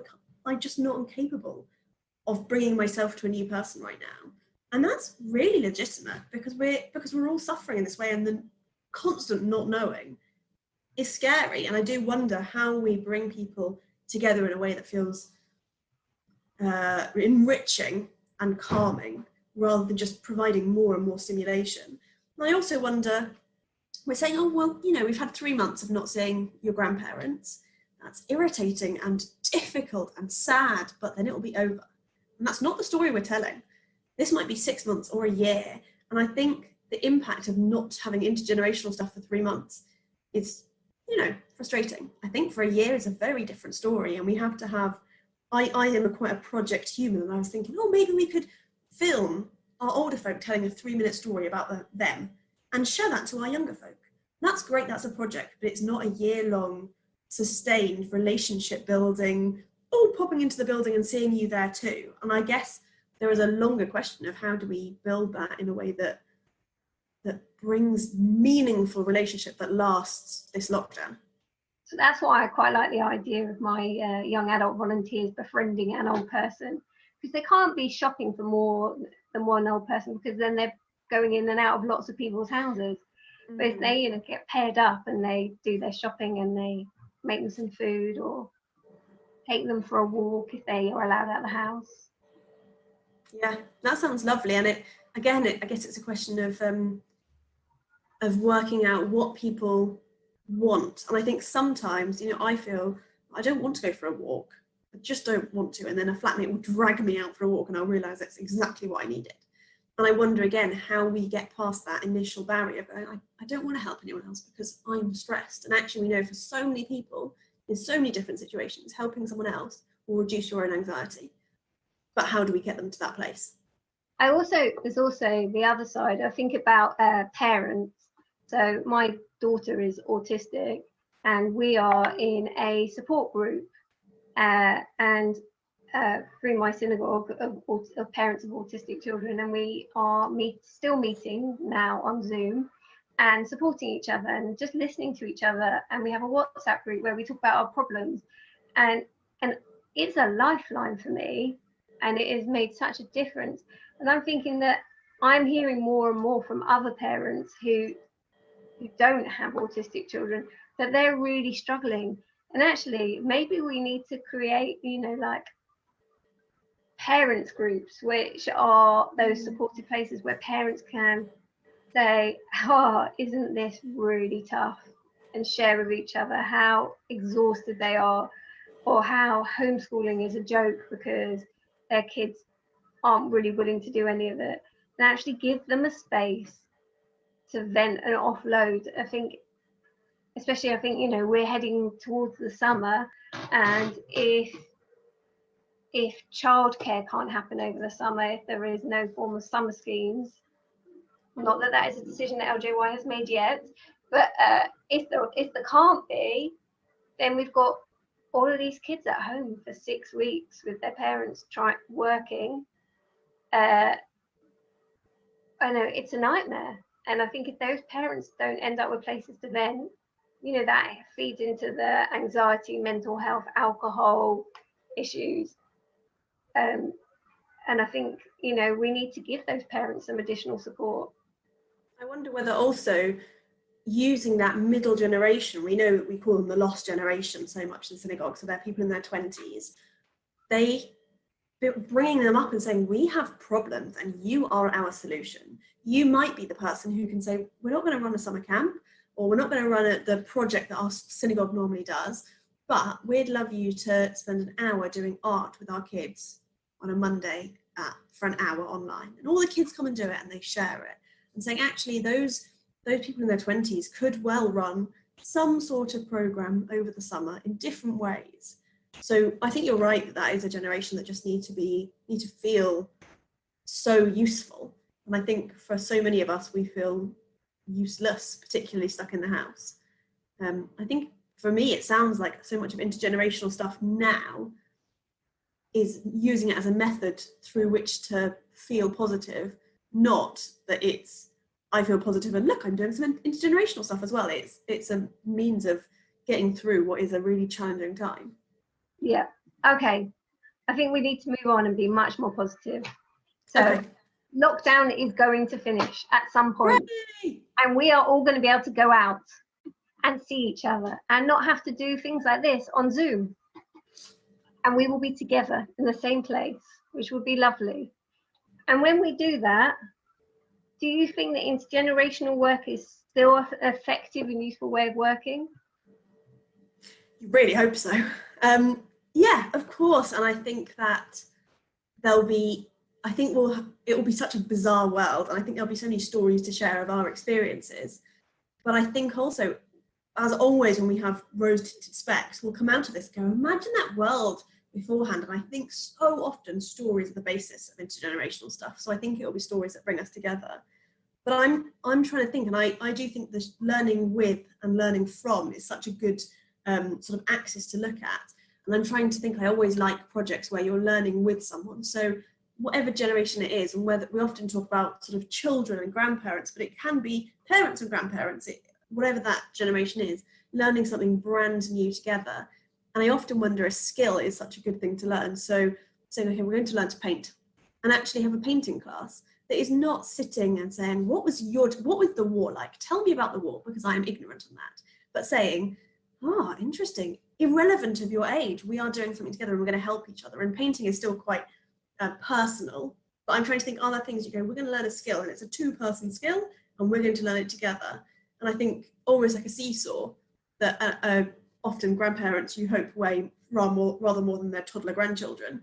So they have the responsibility of bouncing a seesaw, but the experience for both people is joyful but different. That sounds great. So what do you think are the benefits of working in an intergenerational way? I mean, hopefully it broadens, and again, we're talking now about learning where you don't have anything but the subject you are learning. If your child is learning maths right now, they're going to have a maths worksheet. And school and life are broader than that. And I think intergenerational learning broadens it even more. Maths becomes stories and history and experience, and youth being just so excitable, and the older folk being so knowledgeable, and bringing those together. And hopefully that means that whatever the experience of learning is, it's a much fuller experience than it would be. As a student, I found student life really bizarre. It's like everyone's in their 20s. where's everyone else gone? I don't like this. I want to have a conversation. I didn't go to the university Amdram Society. I went to the local town Amdram Society because there were other people. And I remember being starved of people who weren't whinging about essays. And I feel like that's really important, that we're going to have that. I know I was brought up in a community, and I think Jewish people are particularly aware of it, but I needed it. And I think some people don't feel that need, but when they're presented with it, enjoy the experience. I think you hit the nail on the head there with the very end point of when intergenerational work happens well and is effective, then you build a stronger community. You know, if my children know the older people in synagogue and the younger children, if they know them all and they feel a connection to them and a shared understanding or a shared experience with them, then they feel part of the same community, and that makes your community so much more powerful. And then when they come to synagogue for a festival or for a service, and they know the people in the room and they have a relationship with them, they feel much happier and much more comfortable. I think they learn huge amounts of themselves as well. You know, if you only know your things from your perspective of your age group, then you've got a very narrow way of thinking. Whereas if we listen to others and learn from each other's, there's another Socrates quote by one of them. That, you know, big fan today. He said, you know, everyone should see, youth workers should see people as an end in themselves. You know, and if we see people as an end in themselves, you know, they're not a means to an end. I'm not talking to this older person in the community because I want to learn this thing from, but I actually want to understand them, get to know them, and build a relationship with them. And if we're all doing that, we're going to learn so much from each other and be so much of a stronger community. It's going to make a big difference. I think we'll learn more, but we'll also be more. Yeah. I know that, you know, some folk will say, oh, that child's running around and my patience doesn't last that.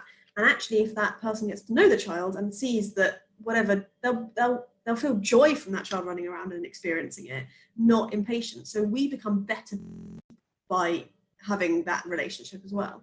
Also, you talk to the parents, you find out that child is a child with ADHD, and actually they're managing to be in a whole synagogue service because it's an inclusive environment where they're allowed to run around. And actually, wow, what are we doing as a community? Instead of just thinking, oh. Yeah. So if you had an unlimited amount of time and an unlimited budget, you could do. Oh, Becca, yeah, all right. And you could do any intergenerational projects you wanted. Any ideas?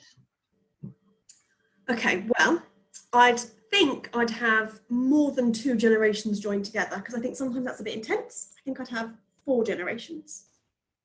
And we'd go around the world and learn from, let's keep it in the Jewish world, but I also would like to broaden it out. But I have an unlimited amount of money, but I'm assuming I still have to, you know, eat. So go to challenge to each country, learn from the Jewish community 1 skill. And then everyone in our little trip learns that skill together, goes to the next country, travels around, hears the stories, learns another skill, and then comes back to our community with those skills that they have learned as a community and teaches it to everyone else. I'm in. Me too. Should we do that later? Let's do it. 100% I'm in. Oh, wow. I mean, yeah. That wins. I'm thinking like, you know, people in their 70s, circus skills, little kids, circus skills, you could build tents. I mean, everything, all the skills. Incredible. All right. What about you? What would I do? I don't know. I find it very hard to not think in the here and now, but because I'm very into my idea of getting these young adults working and volunteering. But for me, it comes down to participation. Do you know Hart's ladder of participation? I actually have it up on my.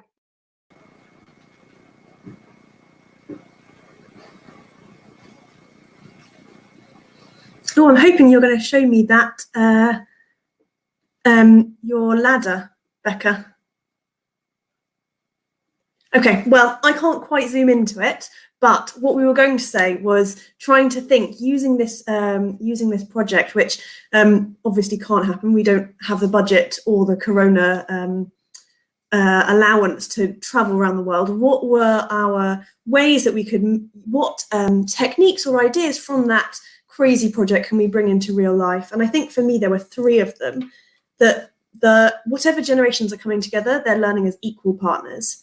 And that means that whatever age you're coming from and whatever background, you're learning together. So for me, if both those people were going to the French Jewish community and learning how to make a baguette, it doesn't matter what age you are to do that, and the joy of learning together and depending on each other, if there are different aspects of that, is really valuable. And then I think the other thing is going to a neutral space. I think that sometimes doing it in a synagogue, older folk feel like they own that synagogue, or kids might feel like they belong to the classroom. And sometimes that's amazing to welcome someone in, particularly with younger folk who feel like maybe they need to be a bit more nervous. Welcoming someone else into your space is so important, but also sometimes doing it in a neutral space or going elsewhere. I think that'd be really cool. And the third one is making both people go out of your comfort zone. So I think, so that people can be stretched a little bit and tested. And I think that's really exciting to know that both generations are being pushed a little bit out of their comfort zone and using each other as support. So it's not, young folk will learn from old folk, but it's a two-way learning streak, and that both of them are a little bit anxious about it, but they're using each other to benefit and to soothe themselves. And hopefully a bit of that still can be used now, I guess, with technology, we hope. Hi, so I obviously lost internet connection at just the right time, and so I missed what we were talking about. But I know that I was introducing the diagram, which is Hart's participation ladder, which shows that at the very top of participation, the most important bit that we can get to is about it being led from the person. So this is a children's participation. So it talks about, the highest level of participation is that it's that the children have initiated it and that it's shared decisions. And actually, I think that's the key of everything that, Zoe and I have been saying. It's about the togetherness and actually working together. And kind of want to end with the session by talking about, what are the things from our work that we think are good things to take forward. I've just written some notes of some of the things that Zoe has said, or I've said throughout the session. So if I go through those, and then Zoe, maybe you want to add some more, or tell me what I missed. But that really good collaborative work between generations is when people are learning and experiencing things together, and that everyone involved feels valued, feels needed and wanted, and that it's a two-way process. It's not, we're going to educate you, but actually we're going to do something together, and we're both part of this process, and that will lead to a wider understanding for everybody, but also a stronger community. Zoe, what are your top tips from, the things that you think that it brings working together? So I think, so I went through, just when you disappeared, I went through mine, but I think also it's a little bit about that the output that comes from it. And it's not just that those two people, if it's an intergenerational thing, have a stronger bond and a stronger understanding of each other, but that it's a web. And so hopefully any intergenerational work isn't this 70-year-old and this 30-year-old and this 2-year-old having time together, but it's the concept that what they are doing is important. And maybe that's what you said about seeing a person in their own right, that it's not that, much as I really want to bring a load of Jews to France and learn how to make baguettes, but it's not actually the baguette that is the important thing. It is the fact that they spent time together and bringing back that it was a valuable experience and that their community is stronger. I think that is for me, that is the important bit to know, is that the experience has been important and reflects real life, that generations come together naturally. Thank you. That sounds amazing. So I just want to say thank you so much to Zoe for your time. I know that this is in between you running Hader this morning and Kabbalat Torah this afternoon, and we really appreciate you taking your time out today, and hope that in some ways we've helped you think through some of the issues that are going on in our communities now, but also positive things we can do to go ahead. And if anybody has any amazing intergenerational projects that they've been running, put them on Facebook on the LJ at Home page, and let's share that good practice and get some really great ideas going for across our communities. Thank you.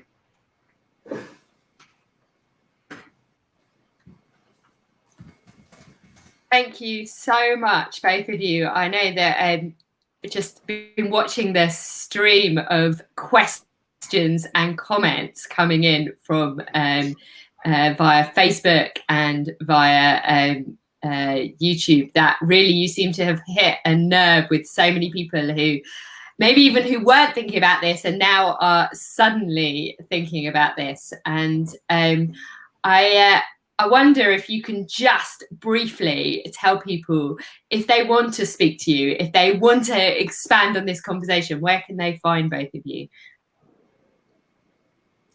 So you can find me at FPS. So and my email address is the shortest email known to humanity. It's Zoe, Z-O-E, at fps.org, which is really handy. It can fit on, like, you can write it on your hand. It's great. Thanks. And Becca? Yeah, so my equally as short email address, well, maybe not quite equally, is becca@liberaljudaism.org. Yeah, and also if you ring up the Liberal Judaism number and press the number for youth, you get straight through to my mobile. So yeah, we'd love to help and talk to anybody who has ideas. Thank you so much. Then it just leaves me, on behalf of the Liberal Judaism Biennial at Home Committee, to say thank you so much for taking on this session and for really giving us so much to think about, and more than think about, so much to actually go do now. So thank you both. And I know that Becca would tell me that I'm very, very remiss if I don't remind you to join LJY for Havdalah later on. Absolutely. And also for the fantastic quiz, which is multi-generational, enjoyed by everybody, and will be on later this evening. So thank you both. Thank you. And so it's back to me, and I want to take us into part of the Biennial at Home that I know many, many of you have been waiting for. It's really an honour to be able to introduce to you our second keynote of the day, Rabbi Danny Rich, who, as I know you know, stepped down from his duties as senior rabbi and chief executive of Liberal Judaism after many, many years holding the post. He's been, for many of us, not only a mentor, a friend, and the rabbi's rabbi, many people call him, but also a sterling line of guiding wisdom for many of us. And it's only right that on this Biennial at Home that he would share with us a few of his thoughts about Liberal Judaism, the past, the present, and, knowing Danny, a few pointers of where we should be going in the future. Danny. Thank you, Charlie. And it's great to be at this Liberal Judaism Biennial at Home, a wonderful, creative, inclusive experience, and understand that you've got 1,200 registrations and rising, and that's a tribute to you and your team. But friends, on one thing we can be agreed: we are living in an extraordinary and challenging moment. And each one of us faces one or more difficulties. Our own mortality and the possible death of a loved one, illness and unemployment, loneliness and isolation, changed patterns of work and ways of communication, new routines for every one of us. At both a macro and a more intimate level, the world seems to have changed rather dramatically. Goes without saying, but let it be repeated: this coronavirus is a deadly medical emergency. It will sadly take the lives of many, some earlier than might have been the natural course, and at others clearly much too early. As a result, in many ways, this is not the biennial we hoped for and wanted. And yet, well, it's not for me to comment on the details of the biennial. I've made a hint at the beginning, but it does give me an opportunity to pay tribute to many. To the staff team I led at the Montague Centre, to my liberal, rabbinic and cantorial colleagues and friends, and to all of us, members of liberal Judaism constituent communities, for the creative and dedicated manner in which, in the face of all the challenges, we have built community, liberal Jewish worship, study and good deeds, in spite of being locked into our homes and out of our communal buildings. As you may well know, I'm happier speaking from a few notes and in front of a crowd and able to respond directly to the congregation, the class or community before me. However, social, or what I prefer to call physical distancing, demands that I write what I intend to say in advance. That is to reflect on what liberal Judaism has achieved in the last 15 years, since I assumed its professional leadership. I will do so briefly, because I then want to say something which may be more relevant, what I hope for the liberal Jewish future. In making a few comments about the past, I want first to acknowledge that the picture can be a partial one, can only be a partial one.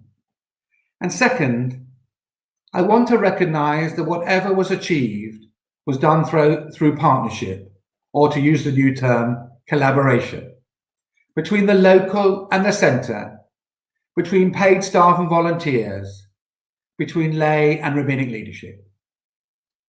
It hardly needs to be said that liberal Judaism will only fulfill its potential if it does so in a collective frame of mind and collaborative frame of mind. If my memory serves me correctly, there were two particular points I sought to communicate at my interview for the Post 15 years ago, or wanted to clarify early in my tenure. First, I inherited a rather grandiose report which spoke of liberal Judaism in terms which, rather than being blue sky, were, in my view, pie in the sky. I take the view that a religious movement needs to be principled rather than popular, but it is to all our credit that whilst it is not possible to establish a liberal Jewish community in every place where an individual might desire it, this wonder of modern technology and the generous resourcing of small communities has enabled men and women, some Jewish, some Jewish, and some with no Jewish background, regardless of family organisation, sexuality or financial resources, enabled them all to become part of an inclusive, non-judgmental liberal Jewish movement. Not only does liberal Judaism now include a community in Copenhagen, which joins that in Dublin and Edinburgh, but during my tenure, viable liberal Jewish communities have formed in York, Crouch End, Wessex, 3 counties, and elsewhere. I do also recall at my interview an exchange about what I would find it, when I would find it necessary to make public statements. Aware of the strategic decision to sometimes be silent, and at other times to concentrate on what is important rather than urgent, I did say that I suspected that whereas the board might well not agree with what I had said, it would never need to worry about my taking any and every opportunity to convey a liberal Jewish view in any type of media. I was, it's true, somewhat critical that liberal Judaism had often colluded in the self-fulfilling prophecy that it was small, irrelevant, and not taken seriously by the rest of the Jewish community. I argued that if we wanted liberal Judaism to play its full part, it would require resources, of finance and of time, both lay and professional. Actively supported by the 3 chairs I served under, Nigel Cole, Lucian Hudson, and Simon Bencher, who gave so willingly of their time at meetings day and night, in communities and at communal dinners. Perhaps what liberal Judaism has really achieved is that it is now inconceivable for the Jewish press, for government initiatives, for interfaith colloquia, and so many other things to take place without a liberal Jewish input. Yet at its heart, liberal Judaism is a religious organization with a prophetic mission. And thus liberal Judaism, as I understand it, seeks to bring the best of Jewish values and experiences to the complexities and challenges of contemporary living.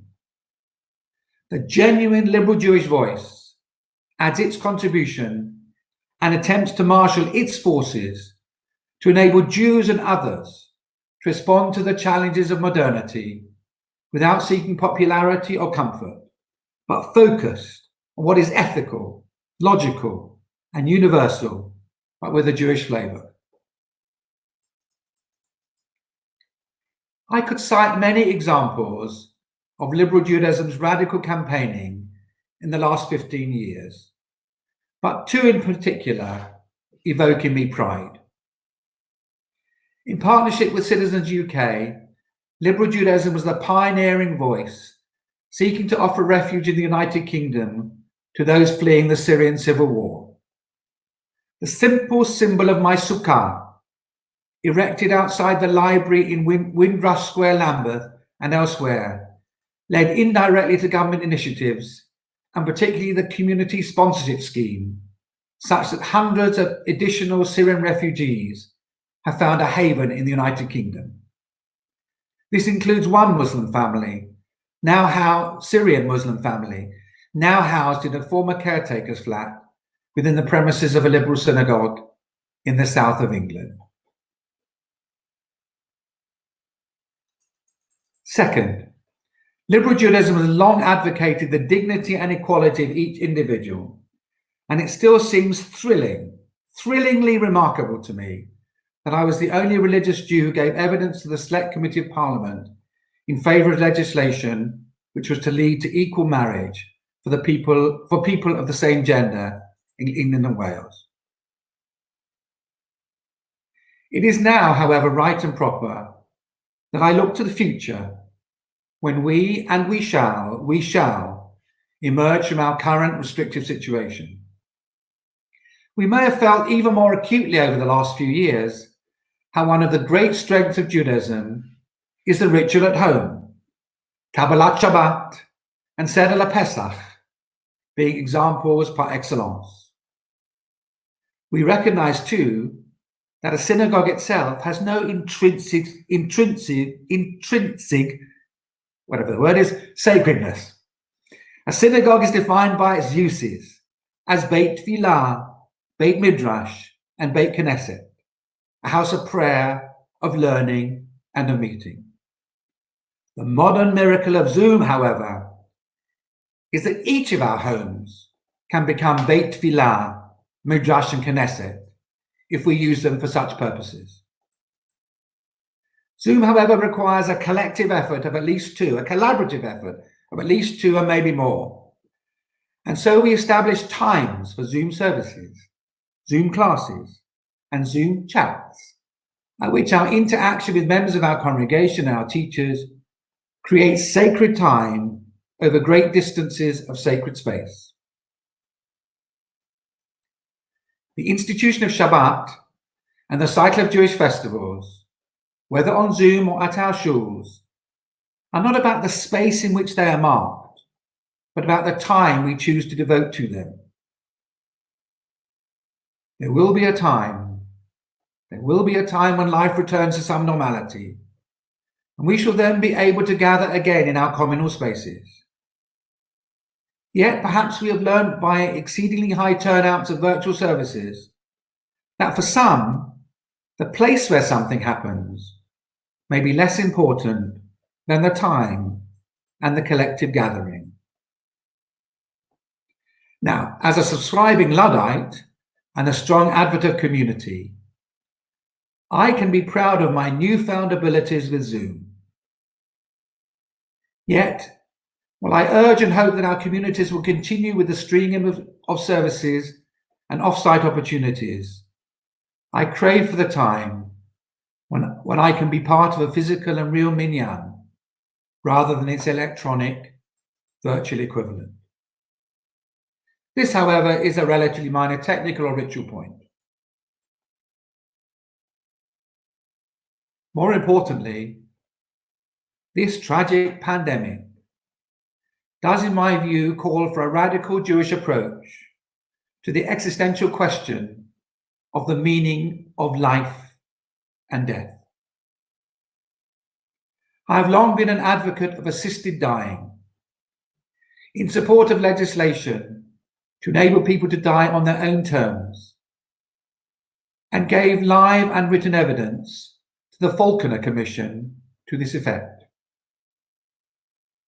While there may be some explanations, and there will undoubtedly be time for inquiries, the manner in which we as a society have dealt with the virus in the care home sector is shaming and disgraceful. I hope going forward, it will be a societal and party political moment of consensus when we can acknowledge the heroics of the care sector on a par with that of the National Health Service. Indeed, it may require a National Health and Social Care Service. Some years ago, in partnership again with Citizens UK, I was proud to launch at the Montague Centre and with a tea in Trafalgar Square, at which the relevant minister attended, a Caring for Carers campaign to draw attention to the unfolding tragedy in the care home sector, including the pressure on relatives and the relatively lack of training and support for staff. I'm not proud to say that the chickens have come home to roost, but I do hope that liberal Judaism will very soon be at the lead in a campaign to ensure real dignity from birth to death, from the cradle to the grave. Turning to liberal Jewish practice, I hope too we can be a little braver and a little less squeamish about the reality of modern relationships, including acknowledging that our children do not do things the way that we did them. We may not sit shiver when our daughter marries out, but we still have a long way to go in how we welcome the non-Jewish partners of our children, from the moment they announce their engagement through to the chuppah, until the grandchildren arrive, and sometimes even after. Since I'm heading a working party on this matter on behalf of the Conference of Liberal Rabbis and Cantors, I shall not preempt his decisions, but you may well know where my own prejudices lie. I want now to move to a conclusion with my most important point. I want liberal Judaism to fulfill the aspirations from the last biennial to actively adopt what's known as the missionary position. My family arrived in the United Kingdom from Amsterdam in 1760, and my own grandson Levi is a fifth-generation liberal Jew. Whilst remarkably, at least remarkably to me, and there's no disrespect to other faiths and other ways of thinking, liberal Judaism may not be for everybody, I am utterly convinced that we have barely scratched the surface of its potential. We are not threatened by modernity, by technology, by globalism, even by the pandemic, by secularism, by cynicism, or even in one sense, by climate change, by which I mean we do not hide from their complexities. All of these things make liberal Judaism more valuable and more relevant. We need to be a little less internally focused and more ready to offer and share our wares, our insights, our history, our teachings, and our ways of life. I'm not recommending a door-to-door campaign, although when I think about it, I wouldn't rule it out altogether. But our newfound skills with social media, coupled with old-fashioned principle and commitment, allied to confidence and rigor, is a golden opportunity to advance the mission of liberal Judaism. We liberal Jews are generous. And if it is financial resources that are needed, let us give them. We liberal Jews, the volunteers, paid staff, and members of the Conference of Rabbis and Cantors are creative. And if it is energy that is needed, let us release it. Liberal Jewish history is inspiring. And if it is knowledge that is needed, let us publish. And liberal Judaism principles are sound. And if it is commitment that is needed, let us pledge to offer it and make and fulfill those commitments. Liberal Judaism, into which I was born, and which I have served for 35 years, as Rabbi to Kingston Liberal Synagogue, and latterly as the National Senior Rabbi and Chief Executive, has a principled past, a potent present, and a faithful and fantastic future. We just need to play our own role and go out there and share this wonderful, awesome treasure, this, our liberal Judaism.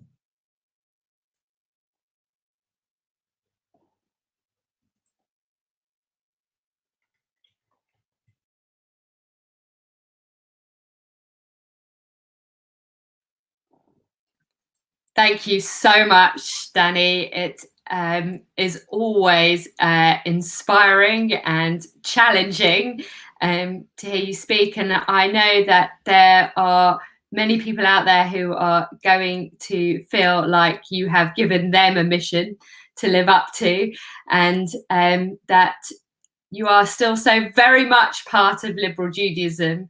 And I know that, very personally, I know that you will continue to support us and ensure that we do live up to the mission and the challenge that you have set us. I know that you weren't the keenest that we use this time to celebrate you, in part because I know that for you, the face-to-face contact is something that you hold very dear to you, that it's many of us who know you very well know that your most important part of your rabbinate is the pastoral side, and that comes across in being face to face. And us not being able to do that right now makes paying you the tribute that you deserve, and that so many people in liberal Judaism and far, far beyond want to be able to give you, is not possible in the way that all of us would have liked it. And yet, we made you do it, and it seemed only fitting that the person that we wanted to lead it is the person that would have led it had we been in our hotel doing this in the way that all of us hoped we might do. And we will make some time when we are back together face to face to give you the tribute face to face that we really, all of us, would like to do. But in the meantime, it is my great pleasure to introduce both of our friends, the person that I know not only led your wedding to Laura, but has been your friend, your rabbi in many ways for so very, very long. And that's Rabbi Ofek Meir from Leobek Haifa. Ofek, thank you so much for being with us. It really is it makes me so happy, and I am sure that Danny can think that there is no better person to be leading us in what follows. Ofek. Hi, Danny. Hi. In a minute, we will have a 21 minutes for you, especially for you. And after that, I will say a few things. Say that. Before we will start, I will just remind you our first meeting in the Mottingu Center when I arrived at the first Israeli Shaliach for Opsnik. Today it's not Opsnik, right? It's something else. Okay, Okay.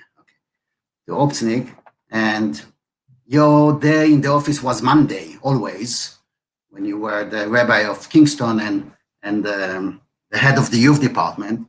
And the telephone rang, and I answer, hello. So you took a piece of paper and wrote me a sentence That's the way that I have to answer the phone whenever someone calls the office. That was my first meeting with you to learn the English politeness.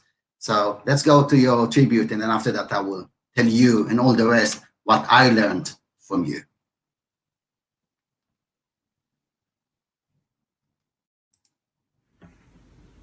Shabbat Shalom, everyone. It is so moving to be part of this event in honor of my dear friend and colleague, who has been my mentor for the past 30 years. In a few minutes, we will pray, and throughout the evening service, we will tell a bit of the story of a person who touched the hearts of so many over the past 30 years, and who was so committed to liberal Judaism in the UK. The first prayer in our evening service is about nature, about creation. Everyone who knows Danny knows how much is connected to the nature. The sound of birds relaxes him, and the colorful fish make him truly happy. Danny is a person of the outdoors who loves nature and is grateful every day for the wonders of the creation. Please join me with the blessing, with the Hebrew words of the blessing, Ma'ariv Aravim. Baruch Ata Adonai, Eloheinu melech haolam, asher bidvaro ma'ariv aravim, בחוכמה פותח שערים, ובתבונה משנה עתים, ומחליף את הזמנים, ומסדר את הכוכבים במשמורותיהם ברקיע כרצונו. בורא יום ולילה, גולל אור מפני חושך, וחושך מפני אור, ומעביר יום ומביא לילה, ומבדיל בין יום ובין לילה. אדוני צבאות שמו, אל חי וקיים, תמיד ימלוך עלינו לעולם ועד. ברוך אתה אדוני, המעריב ערבים. My first recollection of Danny comes from Kadima in the late 1970s. It was a warm summer's afternoon at Farringdon's in Chislehurst when a fresh-faced supervisor led his merry band of enthusiastic kids, fishing nets in hand, down to the water's edge to examine the wild pond life. Danny's infamous nature trails were born. Danny had a smile on his face and was eager to give the Schnips an enjoyable experience. He was in his element, a Pied Piper engrossed in the natural world with a corresponding natural eagerness for education and care. Shortly afterwards, I recall an Altsnik meeting at his house in South London. His family, liberal Jews through and through, were well-read and reflective. But what stood out were the Labour Party posters on his bedroom wall. Life's meaning for Danny shone through, a wish to combine action with strong words, to support those who were weaker and needed looking after. Some 20 years later, we attended bar mitzvahs at Kingston Liberal, relishing Tammy's music and Danny's orthodox unorthodoxy of his particularly personal approach to prayer. His willingness to challenge Jewish traditions and the status quo seemed to be as much a divine quest as a breath of fresh air. And another 20 years later, his continuing energy and commitment to caring for small and large communities remains unabated, whether that be around the country or at my home synagogue in Finchley, whilst covering for Rebecca's sabbatical, which he undertook during his own sabbatical. His youth may be a little behind him now, but his life's values and appreciation of nature remain ever present. With pride, he's always happy to show and tell you about the aviary in his and Laura's back garden, or to chat about improving the world whilst out walking with his neighbour's dog. And finally, one small advantage of these extraordinary COVID times is the joy of hearing birdsong. At least one person among us would say Amen to that. Thank you, Danny.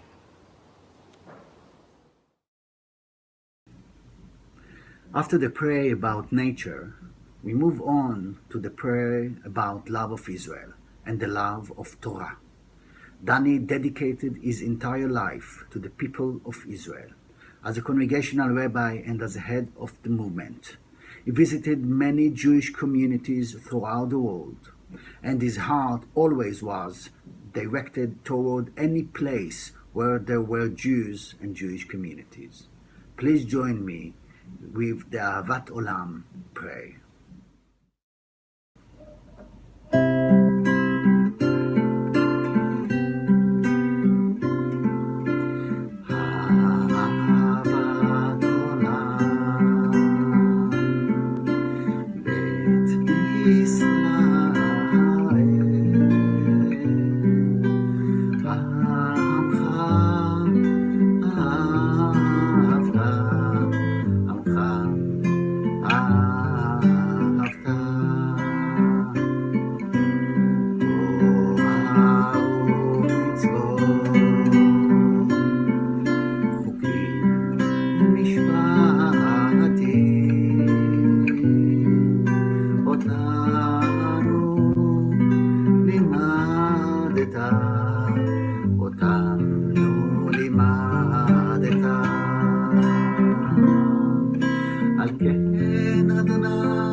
Shalom, dear friends. I'm Carol Sterling, Chair of the World Union for Progressive Judaism.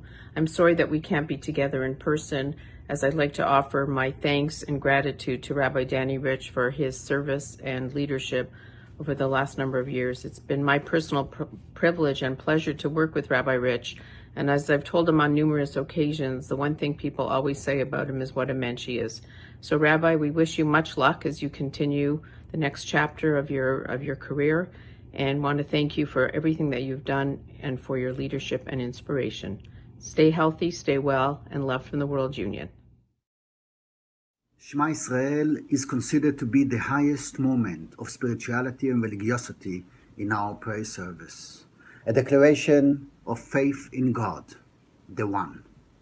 Shema Israel is surrounded by love. The prayer before is about love, and the word immediately following the Shema is the word Ve'ahavta, and you shall love. Let's read together, surrounded by love.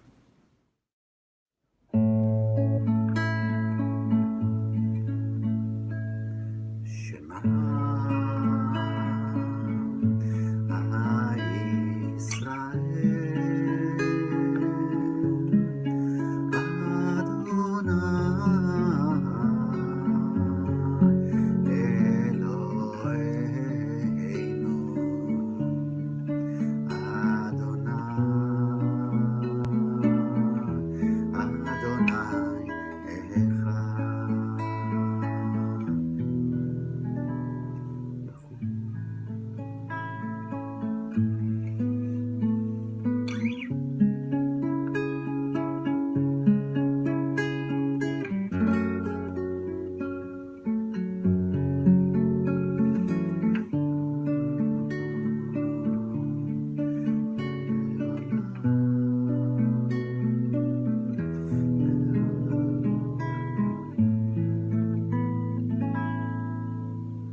ואהבת את אדוני אלוהיך בכל לבבך ובכל נפשך ובכל מאודיך. והיו הדברים האלה אשר אנוכי מצווך היום על לבביך, ושיננתם לבניך ודיברת בם, בשבתך בביתך ובלכתך בדרך, ובשכבך ובקומך, וקשרתם לאות על ידיך, והיו לטוטפות בין עיניך, וכתבתם על מזוזות ביתך ובשעריך. It probably won't surprise anyone that I have never had a deeply theological discussion with Danny. I'd like to meet someone who has. Nonetheless, speaking on the subject of Danny and God is actually quite a straightforward task for me. Like an increasing number of my colleagues, I think of God not so much as some sort of being out there, but as a verb or a process. If God is the one who listens to prayer, who supports the falling, who teaches us goodness and so on, I think we can find God whenever and however we experience being listened to, being supported, or shown models of goodness. Who has listened to me whenever I've had a problem? Various friends, but also Danny. Who supported me when I was struggling with ill health, both physically and mentally? Both practically and pastorally, Danny. Who has consistently modeled for me the qualities I most associate with goodness?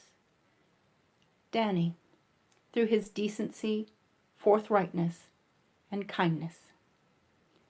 Thank you, Danny, for being a blessing to me, to our movement, and to so many other people out there who have yet to experience you. God bless. Geula, redemption. This is the prayer about hope and freedom.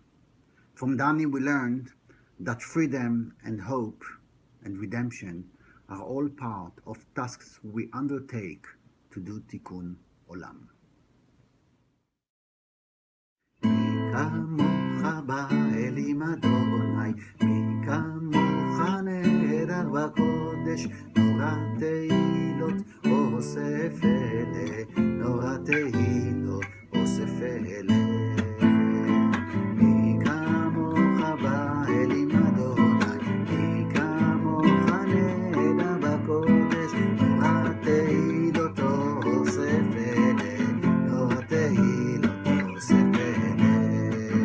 מלכותך ראו בניך, כהים לפני משה. זה לי ענו ואמרו, זה לי ענו ואמרו, אדוני איתו לעולם ועד, אדוני איתו לעולם ועד. ונאמר כי יפדה אדוני את יעקב, וגאלו מיד חזק ממנו, ברוך אתה אדוני גואל ישראל.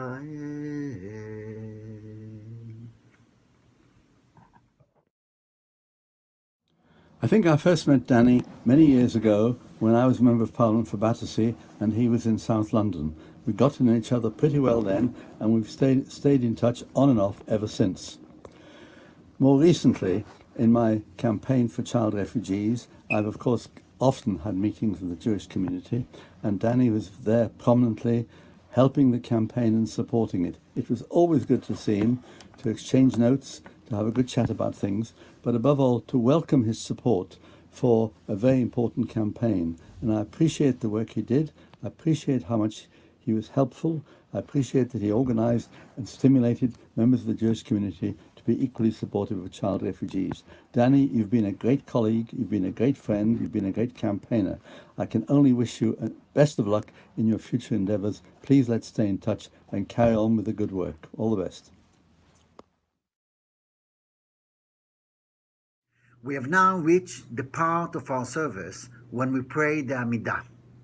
Instead of the traditional Amidah, we have asked Danny's colleagues and friends to send their thoughts and memories of him which we will now display, accompanying with the singing of his daughter, Emma.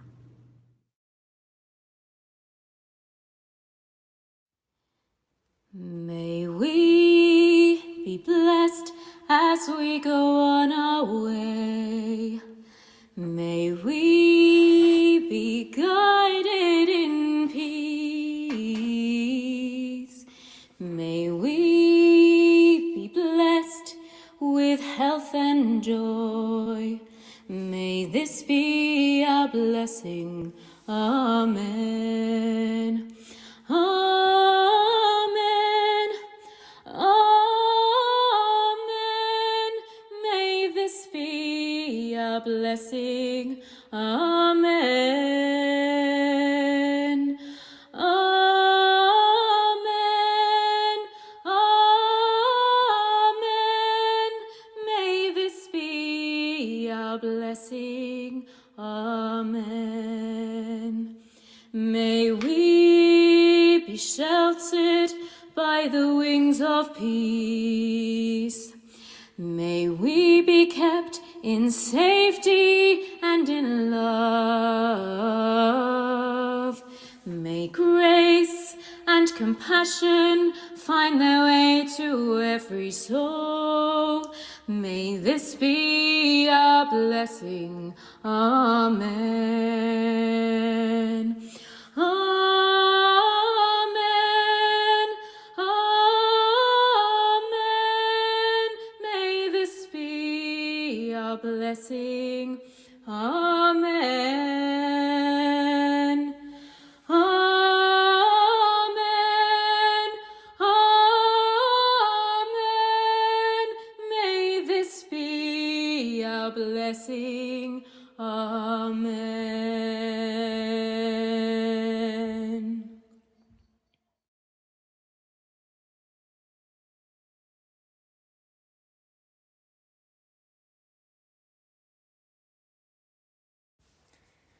Lechi lach, to a land that I will show you. Lech lecha, to a place you do not know. Lechi lach, on your journey I will bless you, and you shall be a blessing. And you shall be a blessing, and you shall be a blessing. Lechi lach, lechi lach, and I shall make your name great. Lech lecha, and all shall praise your name. Lechi lach, to a land that I will show you. Lesimchat chaim, lesimchat chaim, lesimchat chaim, lechi lach.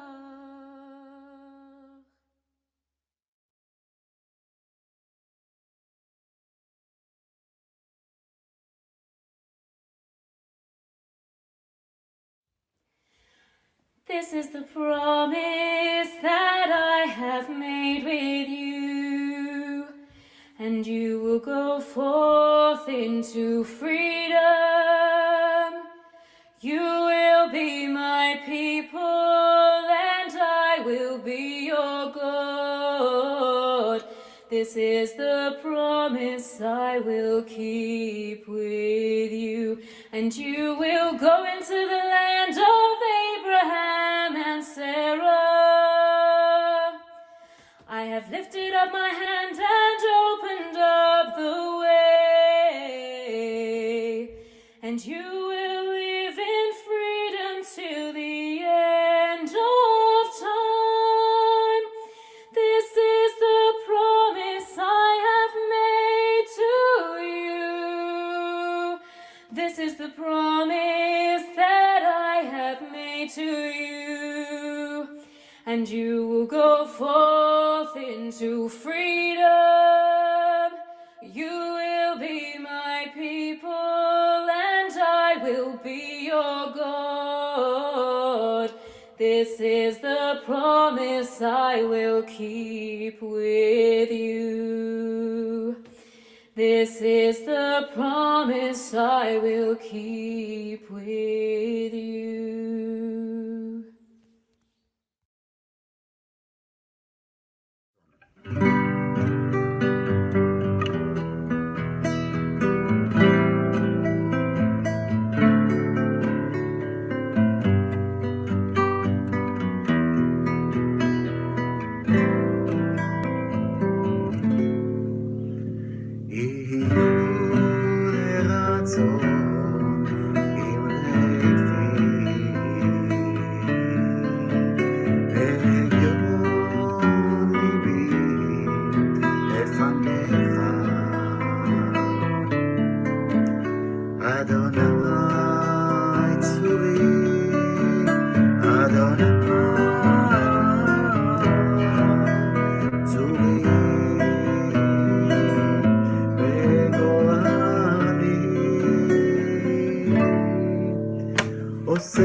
Danny, from my first steps as a Hanukkah on Kadima to my tentative steps into Kingston Liberal Synagogue to my ordination when you ordained me, I think, as the first student you ordained, and really you should have been ordaining another this summer, to taking over from you at Kingston Liberal Synagogue as their rabbi, and what mighty shoes to fill, to now being at Liberal Judaism and having just heard from you the almighty challenge that we have to uphold to make sure that your legacy continues. Danny, you really are what you set out to be, which is a controlling and yet empowering mentor. And I know that I wouldn't be the rabbi that I am without you having been both controlling and empowering and having appreciated both those sides. I'd be saying thank you and goodbye were I not to know that this is just another step in our journey together. So I'm just going to say thank you, and I know that you will continue to be my friend, my mentor, and my rabbi. Thank you, Danny. Ofek. Danny, you can smile now. Okay, that's good. That's good. The best way to say thank you, Danny, is to tell you what I learned from you. And I learned that leadership is about responsibility and commitment. I learned from you that being a rabbi means bringing hope and faith to all people and creates communities. I learned that faith and belief are the art of creating always more possibilities. I learned that life, Judaism, and meaning are at the end of the day rooted and depends on a true relationship, partnership, and deep love and friendship. Thank you, Danny, for all of this and for who you are, for me, and for many, many, many thousands of people.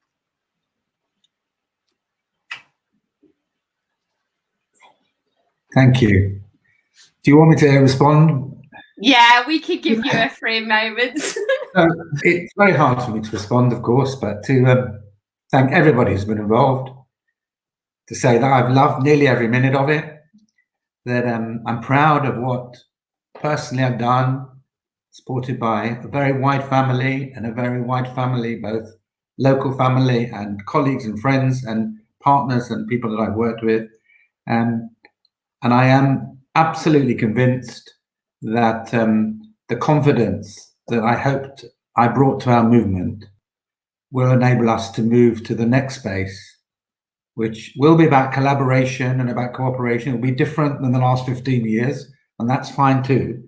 But the building on those 15 years, there will be new horizons for liberal Judaism. There were things we didn't achieve. There were things we still needed to do. And I hope to play a small part, but a different part in promoting some of those things. And to all those people who put together this particular part of the program, my deep appreciation and thanks. I didn't quite enjoy the experience, but I did both enjoy it and not enjoy it, if you know what I mean. I'm honoured and thrilled to play my part, and will continue to do so where that's possible. Thank you. Not a dry eye between the three of us anyway, which is setting me off, and I'm now supposed to take us into the next bit of the programme, so I'm going to do my best. I want to first say thank you, Ofek. There is nobody else, I think, who could have led us through that, so thank you. And yeah, thank you. And Danny, I hope you'll stay with us for the rest of the biennial conference, and hope that we've also got a big thank you and goodbye planned for Simon Bencher later on in the day, which I hope you'll be there as part of. Yes, certainly will. So, thank you both. I'm going to let you go off screen, and I will take everybody through in what comes up next. So for everybody at home, I hope that you enjoyed our small tribute to Danny, and the day is not yet over. We still have much, much more to come. You'll see in between each of our programs that we have wonderful transitions from Lily's Legacy project. That's followed by, at 6 o'clock, Can We Collaborate Across the Continents? One of our most exciting programs on the workshop that sees people coming together from Argentina, from the States, from Israel, and from the UK, and from Europe. Well, the UK still remains in Europe, but we have Sonia Gutjev from the EPJ. Please join us at 7 o'clock for Havdalah, led very capably by LJY. During dinner time, you're welcome to enter the live Zoom drop-ins, which if you've registered, you'll be able to find in your email the connections to. As I mentioned, at 8:15, we have a thank you to Simon Bencher. If you still have not sent us your comments, then please do, and we will make sure they form part of the tribute at 8:15, where you can join Rabbi Dr. Andrew Goldstein, who's leading that tribute to Simon. I'm very, very excited for 8:30, where we have our interactive quiz. It's going to be great. It's crossed the generations, and you might just see many familiar faces join us during that interactive quiz. So that's at 8:30. At 9:45, we have our own Jewish drag queen, Dave Lynn, leading us in some collaborative cocktails. So please join us right through till the end of the evening on our Biennial at Home 2020 conference.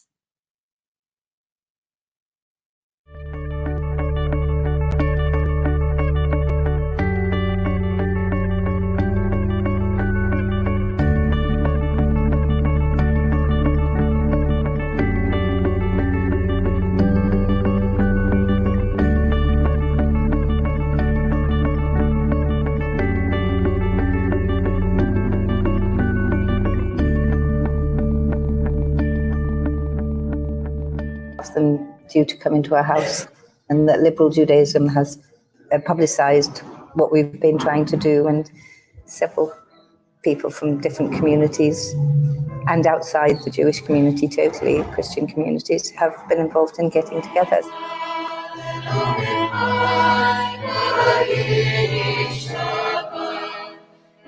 The speaking I did after I read from the Torah about my thoughts about what I had just read and everything, I kind of based it around stumbling stones and linked stuff together. So one of the lines in my portion was, "You shall not place a stumbling block before the blind," which I thought was really interesting. So I talked about that and how I thought society kind of makes people disabled, or not makes people disabled obviously, but in a kind of metaphorical way. If someone in a wheelchair is in a building and they need to get to the 5th floor, there's no lift, then they're disabled. But if there is a lift, then they're enabled.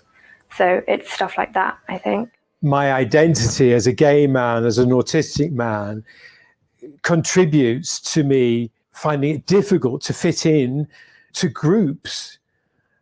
And that includes religious groups, and that includes liberal Judaism. Maybe I need to tell my story. Maybe I need to speak to people. Maybe I need to say to people, if I believe that liberal Judaism is inclusive, as that is the case, then I hope and I think there would be people within the structure, within the organization, who would be interested to hear what I have to say. Because, you know, I think whilst I did gain a lot from the Biennial, it will be different from going to a conference that is specifically geared towards people with autism. There are all sorts of things that are taken into consideration. For example, I've just had emails from the organisation saying there is some building work going on. It could be a problem with noise, and if you're, you know, for certain people, if you want to change your mind from coming, that's okay. And all those sort of things are important, whereas for most people, they wouldn't even think about that. So, you know, I think liberal Judaism, it would be great if they heard what I had to say and what it's like to live as an autistic man, because they've heard what it's like to live as a gay person or a transsexual person. I find homophobia as nauseating as I find anti-Semitism. I really have a problem with homophobia. And there's a lot of it about even here in Loudwater today, which really upsets me. When in the 70s, there was a lady rabbi came, and she was interviewed by us as a council. And I thought she had all the qualifications we needed. And we liked her. And we recommended her. And then we were told, yes, she is good. But what we also have to consider is, would our community, which is getting older, the average age is probably in the 60s, would they be happy with a lesbian rabbi? And I found that really, really regretful, because I thought she was excellent. She had all the qualifications. So she was a lesbian. So what? Perhaps there was another reason, in fairness to that, because we took on later Hillel, who was gay, and he was one of the most popular rabbis, assistant rabbis we've had. So either things changed in the intervening years between the other rabbi and Hillel, or there was another reason why she was rejected rather than because she was lesbian. Who knows? I don't know. Well, my liberal Jewish story didn't start very well. It then improved vastly because I was assigned to 3 places, to Leicester Progressive Jewish Congregation once a month, and then alternate Fridays between South Bucks and Northwood and Pinner. The rabbi at Northwood and Pinner would be able to keep his eye on me, and the person speaking to me would be able to keep his eye on me because he was the foster rabbi at Leicester. What could not be planned was that when I arrived in Leicester, and the very first time I arrived to have a meeting to talk about the High Holy Days, I was picked up by a wonderful person, Renee Chapman, and she took one look at me and she said, "Don't you worry, there's not going to be any problems at all." And I had a fantastic time at Leicester with Renee's support. And then in my 5th year, I had a reform assignment. And because it was hard for the first 2 lesbians to go through the college ever, that's myself and Sheila Schulman, I actually chose as my 5th year placement, the place she'd been in her 4th year, which is Buckhurst Hill Reform, because I thought if they've already accepted a lesbian, they'll probably accept another one. But we still had to have a special meeting to talk about it. And they were, okay, we've got to have another lesbian. But they were, but it was all right. And in fact, it went so well that they asked me to take the job. And that's where I became rabbi. And I could have stayed longer, but I was then asked to apply to be director of programs for reform movements. So I stayed with them for 5 years. And then I went to the Sternberg Centre, where I became director of programs for Reform Judaism and deputy director of the Sternberg Centre. Well, I think BKY was, it probably still is, I haven't been for some years, a unique space. At the time it met in a Unitarian church, and Rabbi Sheila Schulman was the rabbi, so obviously she created a very specific kind of space as well.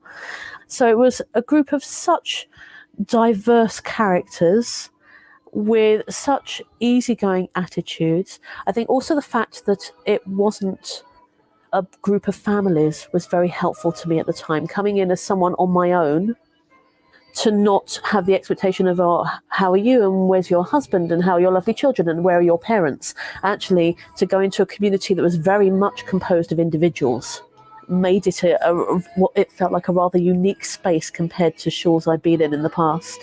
And it was fun. There was such delight in the room and such wonderful skepticism on all subjects. I'd never known that it was, possible to be part of a synagogue community where anger and doubt and skepticism and deep joy and strange passion were all part of the mix, and it was all okay.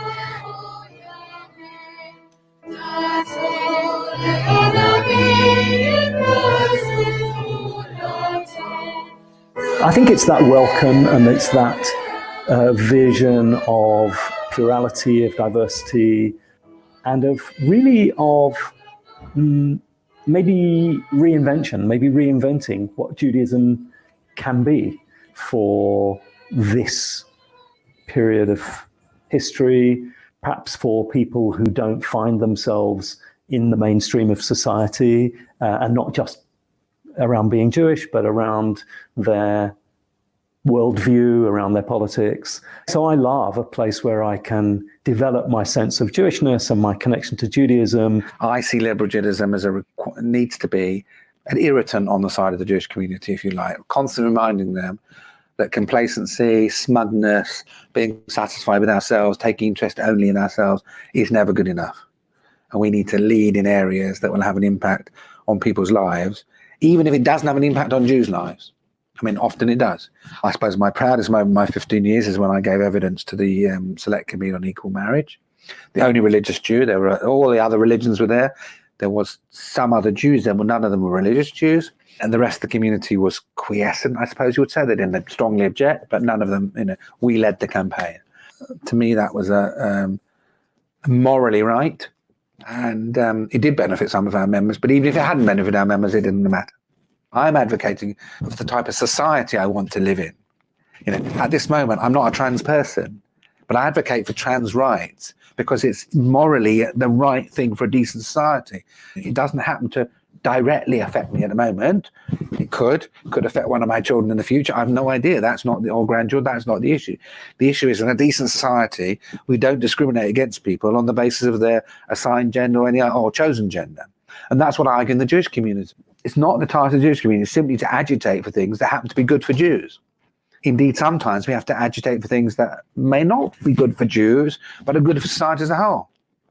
So, for example, the reason why I've spoken out from time to time against parts of the Jewish community is they say, well, this isn't what we like. The teaching about different genders in schools is not about whether we Jews like it or not. It's about British society has decided that that's an appropriate way to teach people about how to value people in society. It's about saying there is no good reason to exclude people. There is every reason to include people. but I think it's progressed through the years and accepting of everybody. My son is gay, he's in a same-sex relationship. I mean, he's Jewish, he's born to me, so he's Jewish, he's had everything, as I said, here, but his partner's been welcomed with open arms here too. Now, years ago, that obviously wouldn't have happened. The outside view looking in of Jews are that we're very sort of, you get all of these prejudices and it's very insular, and it isn't. I mean, it can be. I mean, absolutely, there are those communities that are very insular. So I think liberal Judaism is kind of really important because it is giving people like me, I suppose, but not just me, people who are in gay relationships. One of the things I'm very conscious of, and even to some extent in my own synagogue, there are people who have the traditional, they're there with their kids and, the kids are, going to the school and they're going to have their bat mitzvah, and I'm looking at that and go, well, that's not me. And I think, again, that's what liberal Judaism allows you to do. And that's what's going to ultimately be the cause of the Jewish people surviving, because it's going to, movements like liberal Judaism, and I suppose some of the other progressive ones, are going to allow people to live their Jewish life without having to reject other parts of their life. Clearly, liberal Judaism is open and inclusive and progressive. And that does speak to me because I am very socially liberal. Arrive on Erev Sukkot and we've got a cupboard for an ark and we've got one scroll to put in it. And I went up to somebody who had always refused mitzvot to that point. And I said, would you open the ark for the Aleinu? And they looked over and they looked back again. They said, yes. I said, why have you said yes when you've always said no? Well, because I don't have to climb up steps and I won't feel embarrassed. And that just immediately sold it to me. So come on, this is not just a physical barrier to people who've got a disability. This is a psychological barrier. And so we won that argument. And I think that was a terribly important argument to win. And then it was, okay, so we're not going to have the beamer. But obviously the ark is, in a service that is a central point. But we want that to really express our values. So we started talking about it, worked with wonderful architects and a marvelous carpenter, fantastic carpenter, and arrived at that we wanted a multicolored wooden ark. And so we have, the magnificent object that really dominates that space and which proclaims to everybody, really, that everybody's included and everybody can get up there because it's all on the flat. Some of the things we emphasise are inclusivity, so bringing people who have non-Jewish partners. There's an LGBTQ plus group starting a link with the synagogue. That's something that's just happened in the last couple of months. Being open to people who are not sure where they fit in the Jewish world. And also, I think we have influenced probably the other synagogues in being a bit more open to the outside world. I think to some extent we reflect society. I think if you look back 50, 70 years ago to when it was illegal to be homosexual, I don't think people even in liberal Judaism would have envisaged anything different. And it's quite interesting when you read Lily Montague on interfaith marriage that she really didn't approve of it. Much as she was foresighted and had vision, she was a product of her time as well. But I think you can't possibly say what she'd have said now, because one thing that she was also clear about is that the Judaism of today, meaning her day, will not be the Judaism of tomorrow. And there will be people living who will see things differently and will do things differently. It's not a direct quote, but that's the essence of what she said. So I think she would have, had she been alive today, been in a very different situation and seen things very differently. That idea that you should always be open to change, I think, was very much what Lily Montague was open to.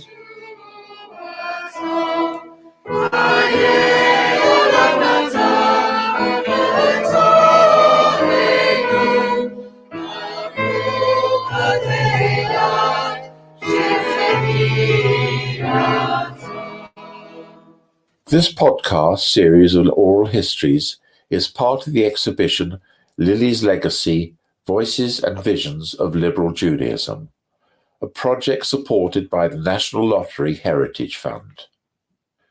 It was produced by Mary Lawrence and Lucia Scataccio, sound editing and design by Lucia Scataccio, and special thanks to all the contributors who agreed to share their stories.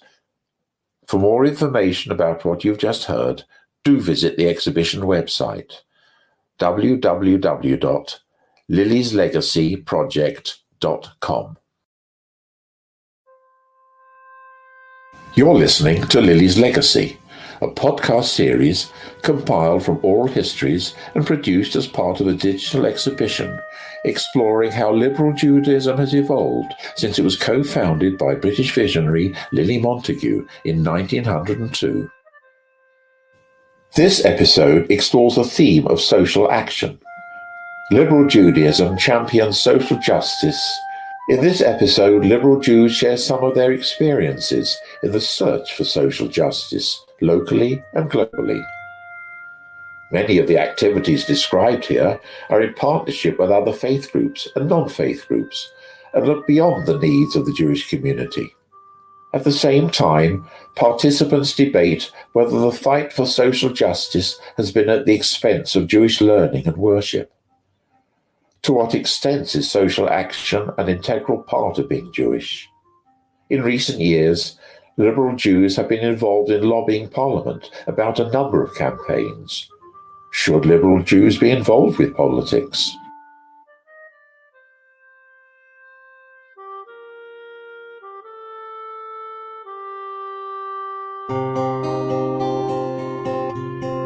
We have the same ideals.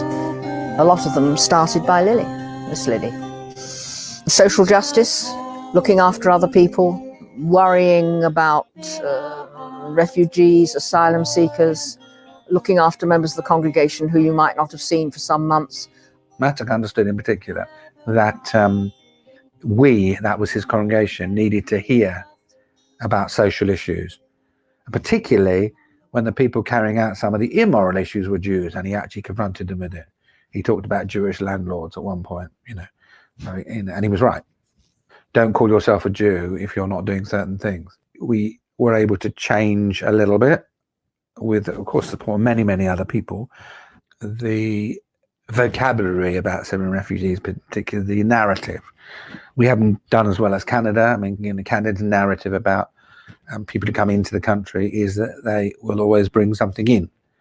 And it isn't about bringing in disease, idleness, cheap labor. It's about bringing in the things that a country needs to make it valuable, which are about diverse experience, diverse skills, new ideas, new language, new, that's what it's about. And I think liberal Judaism needs to go even further than I took it.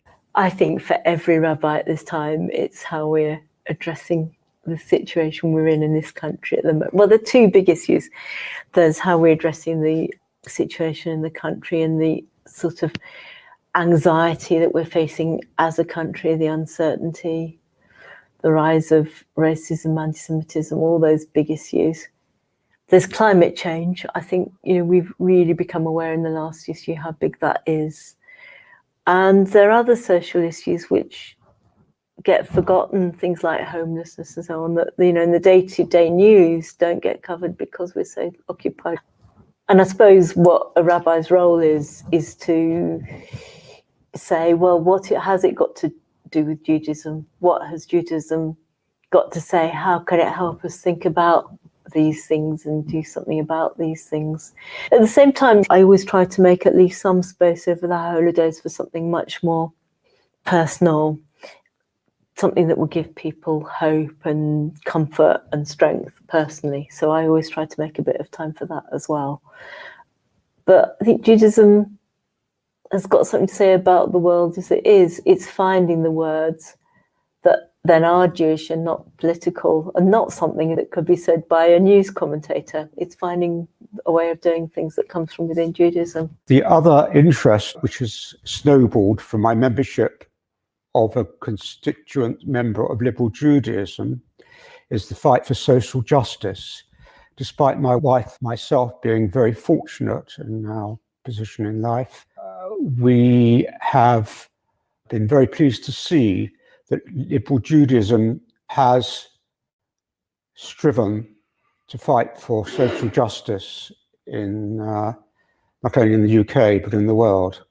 And through our connection with the synagogue, we have become members of the Citizens Brighton and Hove Alliance, which is a non-partisan organisation which tries to contribute to the well-being of members of the community which we live in. Do my best to help Citizens Brighton and Hove contribute to issues such as mental health and homelessness. I was in Durham, North Carolina, which is hardly a hotbed of Jews. And nonetheless, turns out that if I was working in the soup kitchen or human rights watches or on a protest of any kind, most of the people I met were Jewish. So I went along to the local rabbi and said, hey, do you think this has anything to do with them being Jewish? Because when I'd asked my friends, they said, yeah, it has everything to do with being Jewish, has nothing to do with God. And they were angry a lot of the time. But the rabbi said that as far as he was concerned, those very people really were living out a Jewish story. They said that they've so internalized the Jewish story that they've forgotten it, because it's a story of moving from slavery to freedom, to accepting responsibility, to saying we were slaves, and not just that we shouldn't be slaves again, but that nobody should be slaves again. Because that's the trajectory of Judaism. And I thought, woo, I want to be part of this. One of the founders just suggested to me, why did I not take on the role?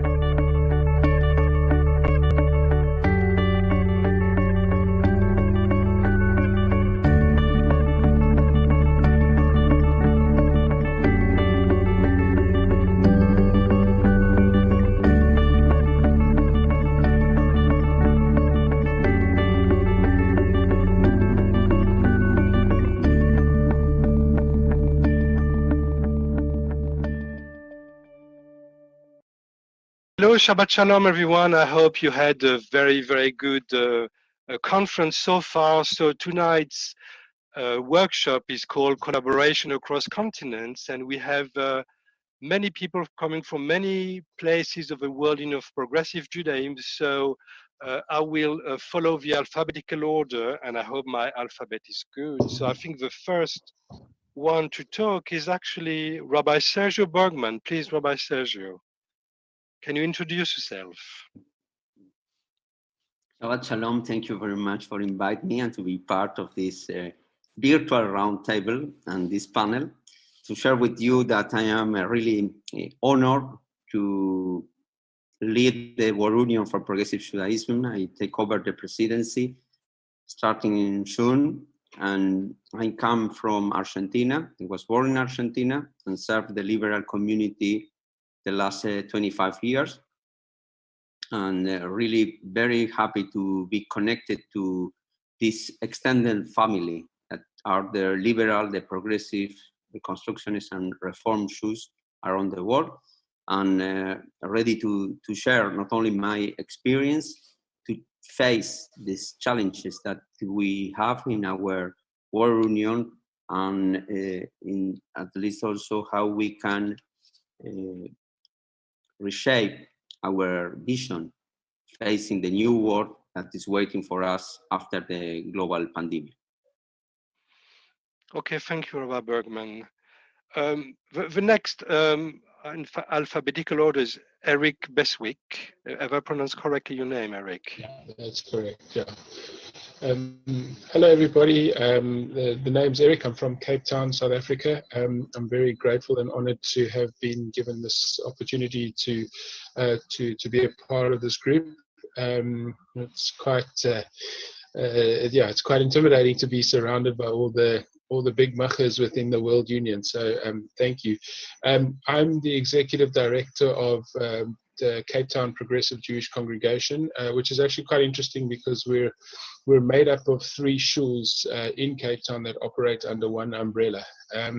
And basically my role is to look after every facet of the shuls running, in particular, obviously, the finance and fundraising and looking after my staff and rabbis. So, yeah, that's my job. I've held it since February 2008. Okay, thank you, Eric. Next in line, I think, is Sonia Güntner. Hello, Shabbat Shalom, everybody. It's a great pleasure to be with you, digitally at any rate. I am the chair of the European Union for Progressive Judaism, have been for the past 2 years. I'm based in Cologne in Germany, and I also have the great privilege of serving as a vice chair of the World Union of Progressive Judaism, where I am very happy to be part of the Youth Committee. And today, maybe I should just add that, if I may, connects 17 countries across Europe, including the UK. Yeah, and also maybe you should mention that you were the chair of the Union Progressive Juden, the German Progressive Union, which revived the progressive Jewish life in Germany after the war, which is a great achievement as well. Great, thank you, Sonia. Jordan, I think it's you. Yes. So yeah, I'm a former LJY Netzer movement worker with Jess Herman for a bit, and then with Jenny Walton. You might have seen me on recent Alpsnick LJY sing-alongs that they've been hosting, which are lovely. And I'm right now the associate rabbi at Holy Blossom Temple in Toronto, where I work with our young families, and I work on our Tikkun Olam programs, amongst lots of other things. And the other hat that I wear is I'm with Sonia on the youth committee and youth and young adults for the World Union, where we sit with Graham Carpenter and others as well. And I'll be following Sonia also chaired the World Union's last Connections Conference in Jerusalem. And I am one of the co-chairs coming up for this coming May. And I hope that many of you will join us in Israel this coming May for a great convention. Can you remind us the dates? It's yes. 22, I have it on my computer. 20 to 23. 2023, May 2021. Okay, thank you. Thank you, Carol. Your turn, please. My turn. I'm Carol Sterling. I have the privilege of serving as the chair of the World Union for Progressive Judaism. I'm based in Toronto, Canada, a member of Holy Blossom Temple. I call Rabbi Helfman my rabbi, one of my rabbis. I'm the lay leader of the World Union, chairman of the board, and I've been in this position for 5 long years. Yeah. Sonia, I can see you smiling as well. It's hard work. It's really hard work to lead and to chair a board at this level. So I also saw, Carol, that you held many communal leadership positions in the Jewish community. You were the president of the Canadian Council for Reform Judaism, the president of Temple Sinai in Toronto. You were vice chair of the World Union before that, etc. So, so we have people from all over the world. So my apologies for our friends from the other regions of the World Union, which could have been here, but because it's a limited amount of time, we couldn't have, people from FSU, people from Australia, people from Asia, but we have communities all over the world. So Carol can remind us how many communities, if you have this on top of your head? I sure do. We're 7 regions, Australia, as you mentioned, which includes Asia, the former Soviet Union, which we have communities in Ukraine, in Russia, in St. Petersburg, in where else? We have quite a few. Also in Europe, as Sonia mentioned, North America, Israel, which we're very proud of, the IMPJ and the good work that they're doing there. South Africa, Eric, almost forgot, but we couldn't. Wonderful community in South Africa as well. How many is that? Israel, North America, Israel. You mentioned where Rabbi Bergman. Yes. Latin America. Latin America, yes. You're not talking to me, so I can't. Of course, Latin America, and Rabbi Bergman has been a huge inspiration and leader in that region, and we're very proud of our communities there as well. Thank you. Sorry about that. Okay. Thank you. So, and I'm Rabbi René Pfertzel. I'm a rabbi of Kingston Liberal Synagogue, and at the same time, I'm the chair of the EUPJ Rabbinic Assembly. And I started actually at the same time as Sonia. We were elected both in Prague in 19, so it looks like a long time ago, and it's yeah, it feels long to you. So it's an interesting combination, because in Europe we don't have one movement. We have one movement, but we have several rabbinic bodies, and some rabbis are in countries where there's no rabbinic bodies, so we have to really take into account local traditions and the differences between the theological differences between the UK, which is the main European body now, and the other countries like Germany, who has a very thriving movement, France as well. We have emerging communities Sonia, you will talk about this more than me. So guys, thank you for this presentation. As I said earlier, I have 3 questions for you. And maybe we can start with the first one. Actually, you responded already to the first one. What is your role in your different organizations? So,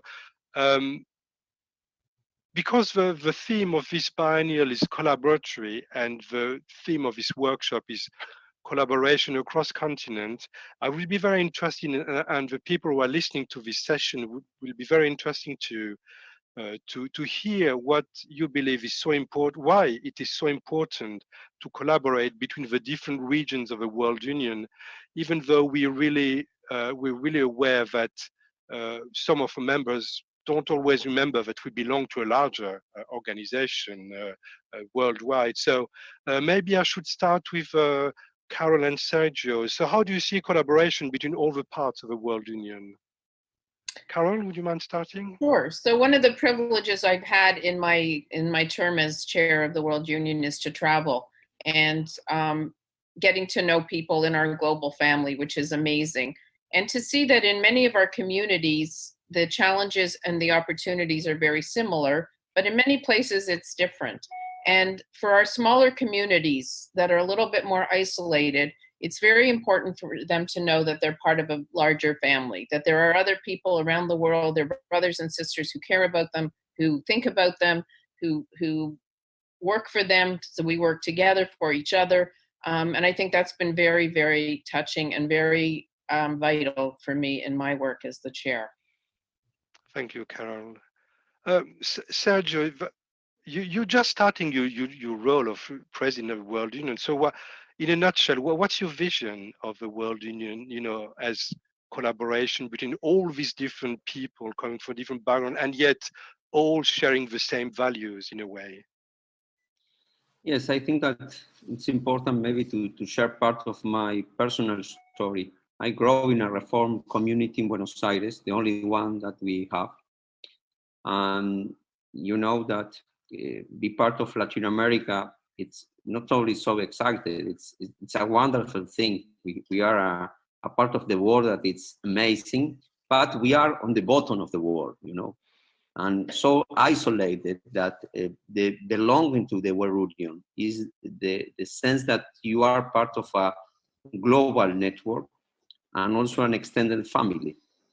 And we are a few Reform shoes because I think it will be part of our conversation. Because in Latin America, the Reform and the conservative movement takes the same sociological part of the community. That means that all our people on the field, Argentina, Latin America, was first of all secular, socialist, and Zionist community. And religious was only from the immigrants, the Orthodox and traditional way.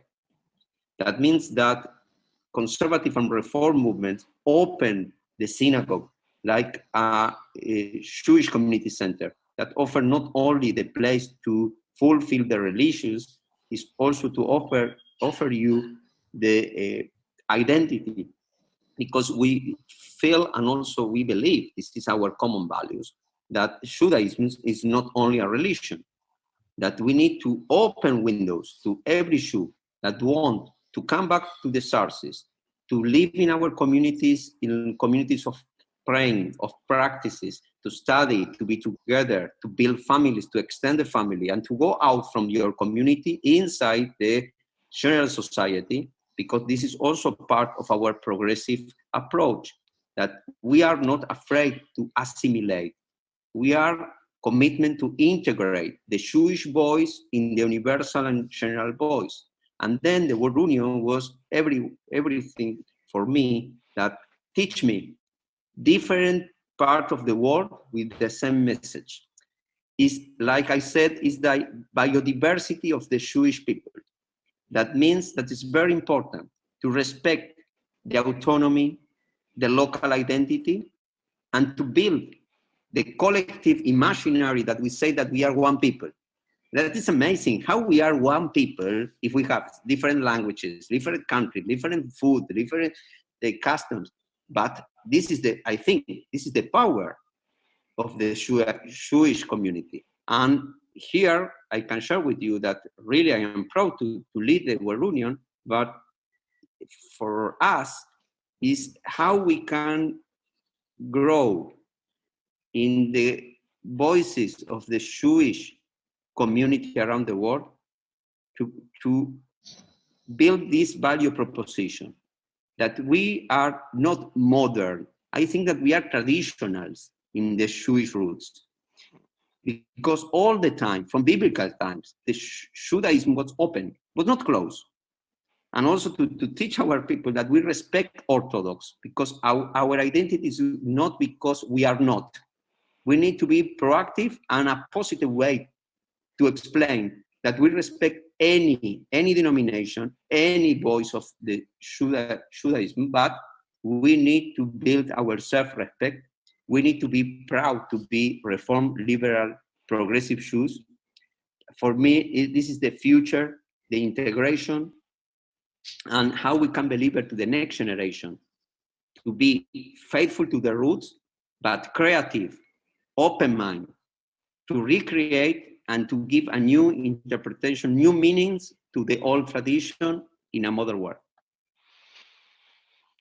Thank you. That's fascinating. I'm very much looking forward to the presidency and this perspective that you're going to bring to the Jewish conversation. And as you were talking, I was thinking of this perception where you live. You know, the perception from you said we are the bottom of the world, and I guess Eric in South Africa somehow sometimes you also may have this feeling that the centers are I don't know 6,000 miles away.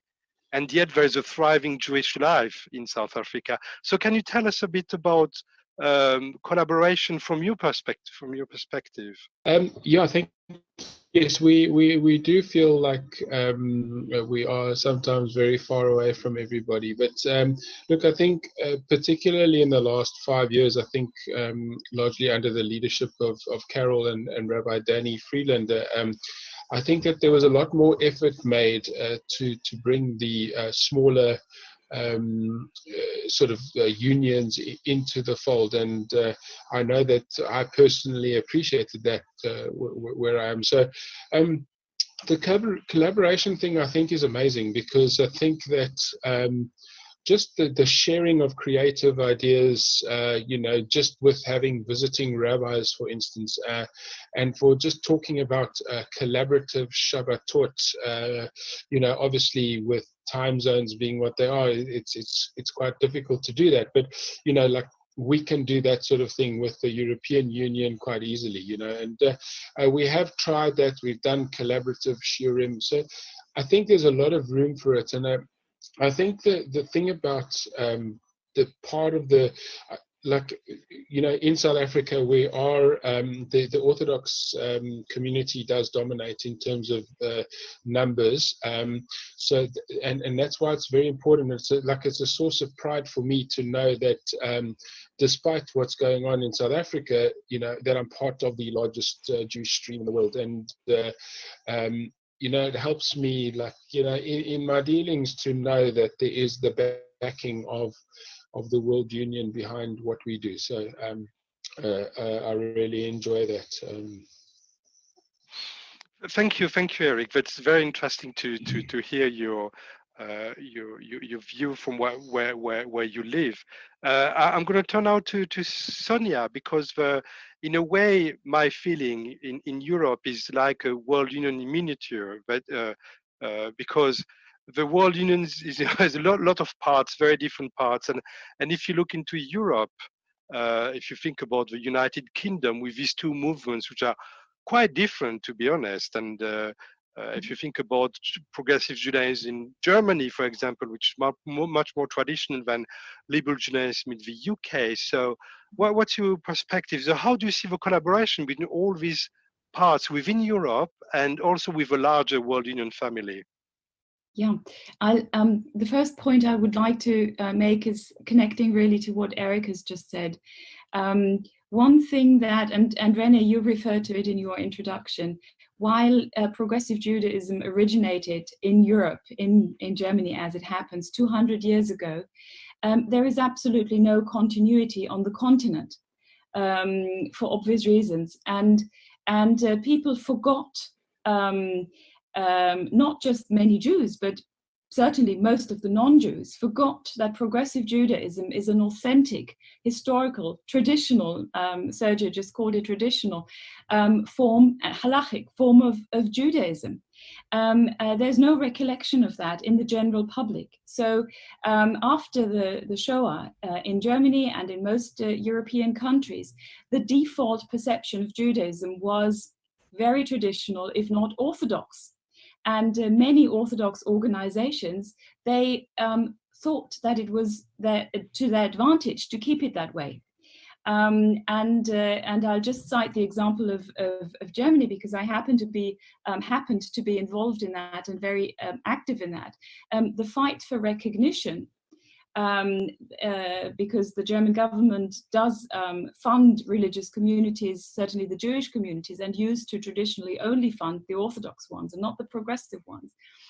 That fight could not have been won without an organization like the World Union, with its size, its importance, and the connections that it has, to make the point that, you know, there's nothing strange about progressive Judaism, that in fact we are very much mainstream, and that there is a deep historical connection to Europe and European culture, and that the bond between Jews and non-Jews in Europe could not be deeper. So this is why and family is so important, and why a collaboration across the continents is so important here in Europe, and so particularly relevant. And I'm very happy to say that many continental European countries now benefit from the experience that we've made in Germany in their fight for recognition. And of course, we're being helped by the fact that within the EU, at any rate, the European Union, the political European Union,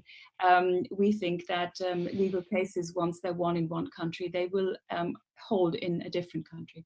The second point I would like to make, if I may, is if you looked at the European landscape, let's say 30 or 35 years ago, there were thriving movements in the UK, thriving communities in the UK, often going back to the very beginnings of progressive Judaism, many of them younger but well established, certainly in the big Jewish centers of the UK. But there were only dots of progressive Jewish life on the continent, mostly in very international cities like Brussels or Amsterdam or Geneva, where many expatriates came together and could not find themselves comfortable in Orthodox surroundings, but established progressive communities. Elsewhere, there was very little. And of course, please remember that communism only ended in the late 80s and 90s. So the whole part that we now call Central Europe and FSU was not even accessible, and there was absolutely no freedom there. So we've seen in the past 30 years an immense development of progressive Judaism in many countries, many European countries, even in countries which have not had any Jewish life for 500 years, like Spain.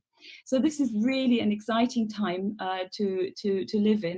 And I have to say, if we didn't have the opportunity to connect to so many friends and family members all across the world, the development would be so much slower, because you can only invent the wheel so many times, right? And to be able to learn from communities who've gone through similar experiences, to connect, to learn from the experience, because building a community is similar in many ways, and then always a unique experience. That is really an immense treasure and privilege, and I would hope that all our communities, and we're trying to instill that sense in all our communities. Thank you, Sonia. Thank you.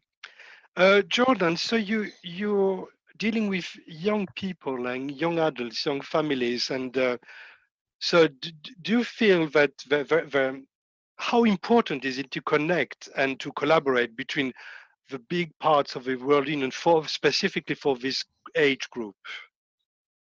Yeah, so I think it really comes to economies of scale, where there are certain things that my community and your community can do for ourselves.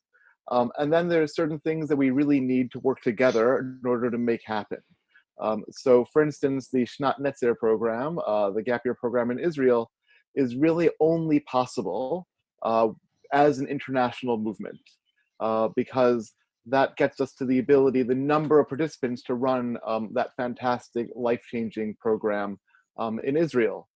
Similarly, when I was in Singapore recently, the community there asked me about religious school curriculum, and I was able to say to them, listen, are you in this community of practice through the North American community? Are you in this international group? The World Union is able to answer and provide you with these resources as well. And you know that in the United Kingdom and LJ having your own education officers at different points connecting different communities, but especially for young families and communities in really the exploding parts of the world, having these networks really build. I also just want to mention that, so we've heard a lot about kind of from the small communities gaining from the global movement, but I also want to say that the large communities gain so much as well. So sitting here at in Toronto and growing up in the United States, my high holiday prayer book was Gates of Repentance, right? And those in the United Kingdom, those at LJ, some of you grew up with Gate of Repentance, right? With John Rayner and Chaim Stern, who then produced this volume for the North American scene. And in fact, its royalties maybe still today support LJ and its operations. And there's so much that we gain from being part of, as a larger movement with the World Union. I'll say I saw many of you on a Havdalah ceremony last at the end of Shabbat this past week, where we all connected and heard different melodies, and the melodies and the cross-pollination, especially for the youth, right? It creates this sense really of tenuah, of movement, of like we're going somewhere, we're sharing and cross-pollinating and really building something special together. And the last thing I want to mention is that we are building something special together. For instance, the IMPJ, right? There are parts of the movement which would not be able to be supported and function. And really the heart of our progressive world right now, the Siddur that's coming out in Israel, I know is also influencing the Siddur at LJ through the Rabbi Dahlia Marks, and that the community in Israel isn't able to grow without all of our support around the world. And we learn so much from each other. So it's really lovely that we're all so connected, and conferences and other occasions to get together, and Zoom Havdalah ceremonies are great chances we can have to see each other, learn from each other, and grow as a community. Yeah, learning from each other. Thank you, Jordan. I think that's very important. And if you look at the dynamic between the World Union, you have all these different parts. Of course, North America is the biggest part for historical reasons, but I never had this feeling of a top-down hierarchical relation. I never had this feeling with my dealings with World Unions. It was always cross-pollination. That's the word you used. Yeah, it's really brilliant. Thank you. So yeah, so I don't know how much time we have, but let's go now to the last questions. And I think this question is it's probably a bit of guess, especially in time of coronavirus. But there are a lot of things happening at the moment. There's a lot of changes. How do you see the future of the World Union? How do you see the future of our movement? How do you see the future of our type of Judaism, progressive Judaism, as a constituted open movement? It's an easy question, I know. So I'm going to leave the floor open. The first who has an idea, please. I think it's interesting now we're seeing a lot of opportunities, but a lot of challenges for Jewish organizations generally, and of course for our movement in particular. I know Rabbi Jacobs talked recently about the existence of the Union for Reform Judaism, and the post-denominational is there opportunity for mergers of different streams. And I think we will need to be open-minded and to be really considerate of the many options that appear to us. But I also think that this sort of isolation that we've been in while we've been able to communicate and share Havdalah and services and Seders on Zoom and other such devices and mechanisms, I think the longing for community, the longing to be with each other in real time, in person, has grown. And I think that will bode well for us as we go forward because of the kind of sacred work that we do in building and strengthening holy communities. I think that's optimistic for us. Yeah, the big winner is community. I agree with you. We've seen this all over the world. Sergio, you wanted to say something? Yeah. Sure. I feel that we are chasing here a challenge that means we are in crisis, but we are Jewish people.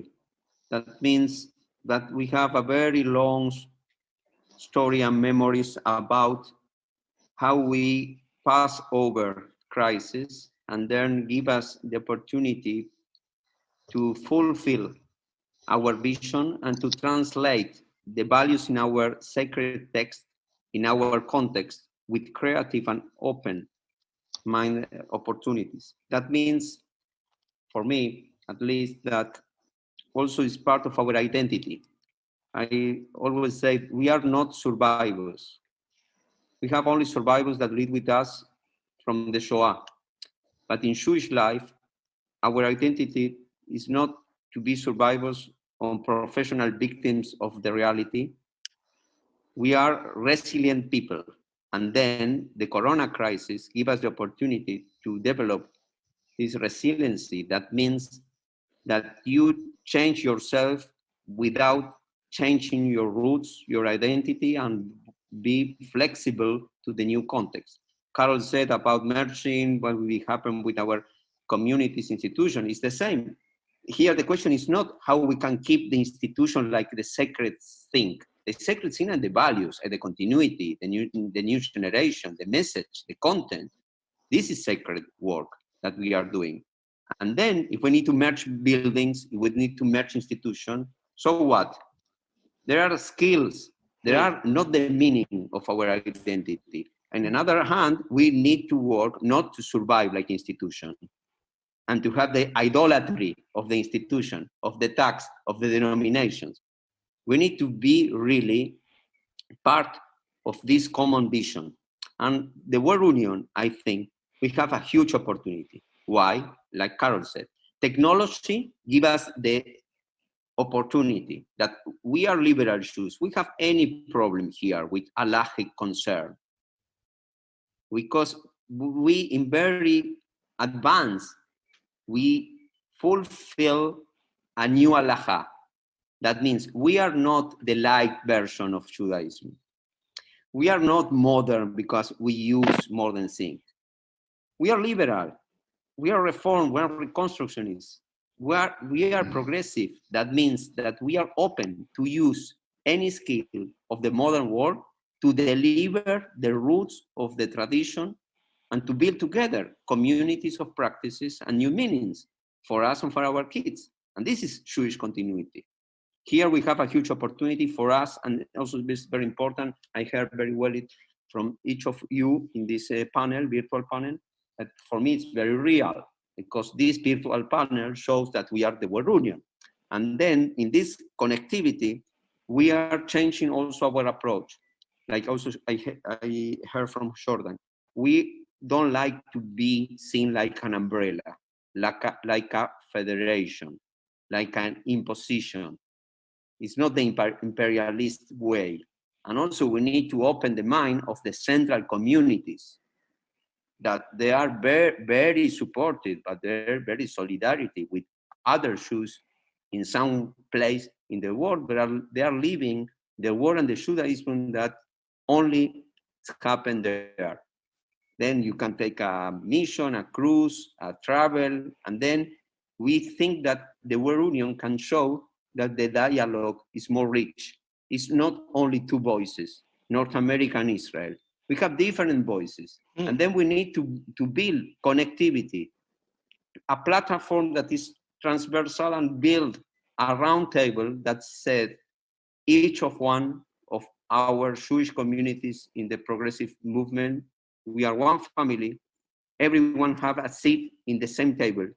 We respect the asymmetric dialogue, and also we add value to this value proposition that we are the world, we keep the union, we have our progressive approach, and we are very faithful to the Judaism. Thank you, Sergio. Thank you. Eric, did you want to say something? Yes, please.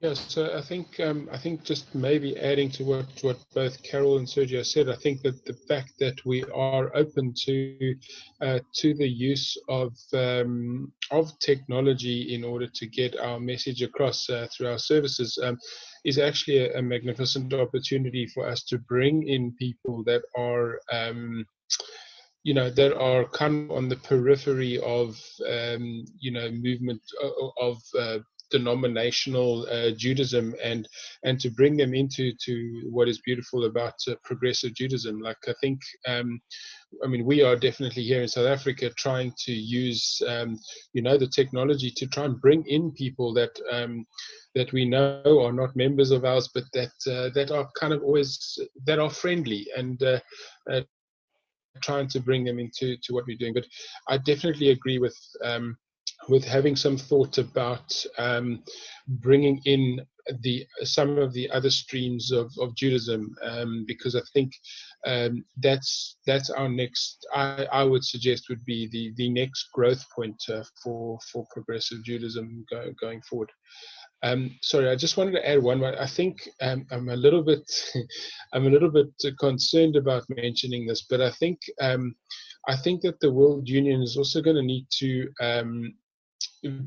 sort of have a look at its situation around Israel and Zionism. I think that in my opinion, the recent election and the formation of the new Knesset is a disaster. I think that, and I'm particularly worried about these talks about annexation happening in the next couple of months, and I think that progressive Judaism, I think, needs to. I know that there are various stances out there, but I think we need to. I don't quite know how to do this, but to get very clear on what we view as what is, that is a democratic and human rights abiding way of having a Jewish homeland. I'm very concerned about how that's going to play out. So you know that we have a Zionist organization called Artseinu, and it's chaired currently by Rabbi Leah Mühlstein from Northwood and Pinner. And I know they're working very hard on making the progressive voice heard. And I don't remember when there's a workshop on Israel during this conference, and I'm sure these questions will be raised, because it's a real concern for a lot of Jews around the world, the situation in Israel. Yeah, thank you, Eric. So I have Jordan and then Sonia. I also want to just mention on that I'm sure it was recorded that LJ had it's one of its hot potato conversations on the future of liberal Zionism that people can look back at, chaired by Rabbi Baginski. And in that, and in Eric, and in the comments I'm hearing kind of two different things. One is about reaching out, about amplifying our voice, and maybe doing that with more partners in a bigger conversation. And the thing I want to kind of put a needle in her pin is also on the doubling down, on the reinforcing who we are and what we stand for. That we shouldn't just look to other institutions coming and saving us through larger conversations, but also I know in the UK, the college, the Laobeck College, I know is in need of support. Liberal Judaism is in need of support, and we want to also, the World Union, of course, and we want to make sure that we strengthen our institutions that we care about, because through that strengthening, both, of course, financially, but also ideologically, and by joining those conversations, because by making our voices stronger in the many ways that we can, we're able to have a stronger position when we reach out, and we're also able to have a firmer view of who we are in that connective tissue. Thank you, Jordan. Sonia, can I ask you, yes, how do you see the future of the World Union from the EUPJ perspective?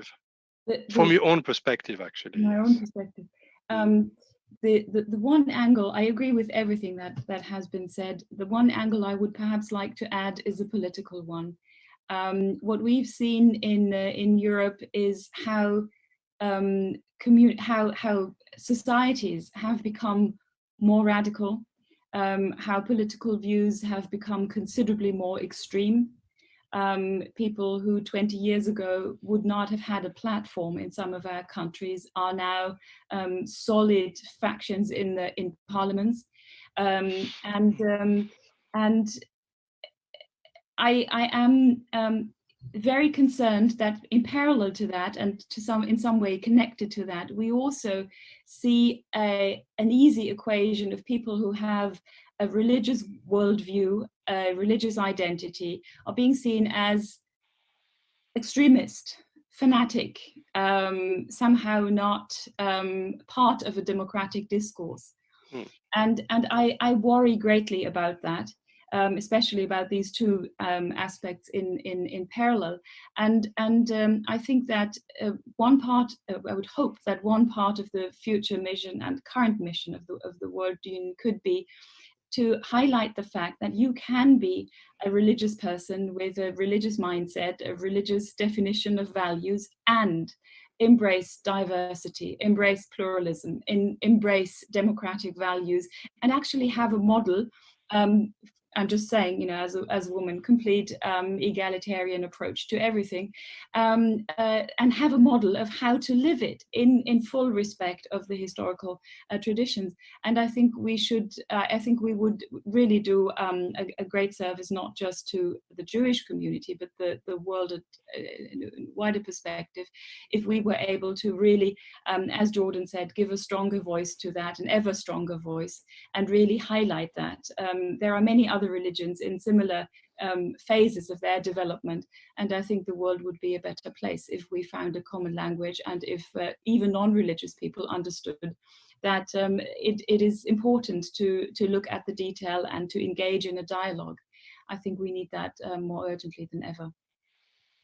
Thank you. I think that's a brilliant way to conclude our session today, to talk about the message that our community has to offer for the larger world, for the wider world, that diversity is good, variety is part of human essence, that we are complex human beings, that we can be many, many things and yet being centered, that we have something to say to the world, but don't be afraid of those who are different from you, because they are, in essence, your sister and your brother. And I think that's very much at the center of the progressive Jewish message. So we have lovely questions for us, and I will ask them to our presenters in a few seconds. I just wanted to remind us that as liberal Judaism as a movement, we can be very, very proud, because the World Union was actually created in London in 1926, and the first president of the World Union was Claude Montefiore. So I think, you know, what Rabbi Danny Rich said earlier about liberal Judaism being, you know, one of the forward-looking movement. It's not just today. I have a few questions for you, and I will just throw them to you, and anyone who feels like answering them, please say. So the first question is: are there lines over which a community could step? That means we wouldn't collaborate with them. It's on your screen as well. That's an interesting question. As a movement, how do we allow that? Or is it possible for a community to say, guys, we don't want to do that? So who wants to respond to that? I think it's also related to the next questions. What are the shared values around the world? So you talked about a new halakha, Sergio, and yet we have communities who don't yet recognize patrilineal Jews, and I think this is part of the same question. So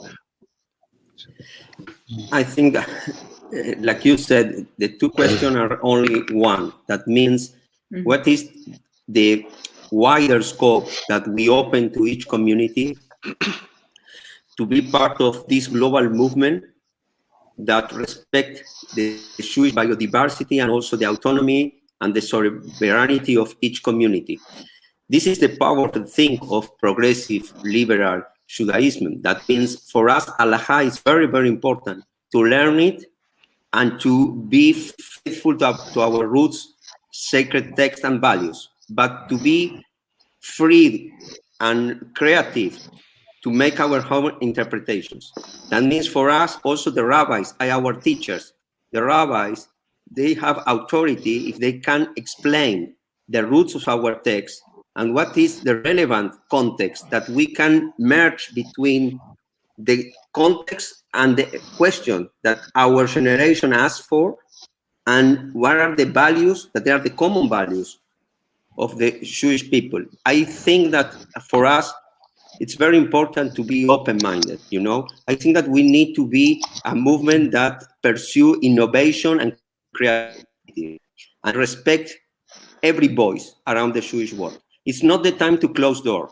It's the time to open them and then to share with each community what are the values. And please, maybe we need to build a round table like a liberal yeshiva that brings everyone to sustain how they fix his standards, faithful to the roots, the values, and the text, and to learn each from other, how we can give a modern response to pursue tradition and modernity. Thank you. So there's a misconception about the word progressive, because sometimes people believe that it's progress, and actually it means that everything moves, evolves, and changes over the centuries. And Judaism has always been progressive in a way. So Eric, you wanted to say something. Yeah, so thank you. I think I'm not sure if I'm differing from Rabbi Sergio here or not, but apologies if I do. But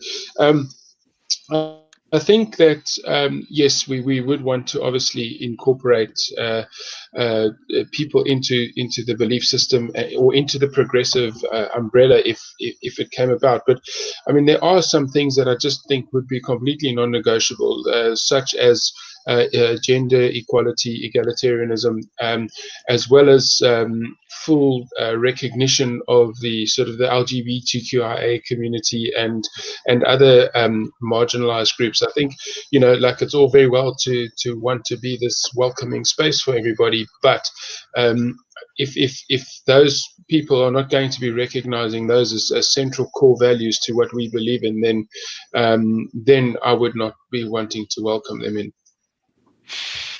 Good, thank you, Eric. Anyone else?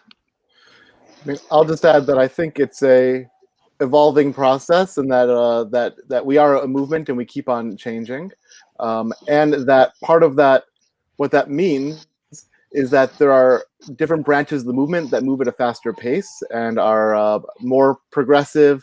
For instance, liberal Judaism, as we know, is on the edge of the movement and the leading edge of the movement, and there are other parts of the movement which are progressing in their own ways, in different ways, but there are we are, as Rabbi Sergio says, we all come from the same roots, and those roots hold us together as we move forward as a movement.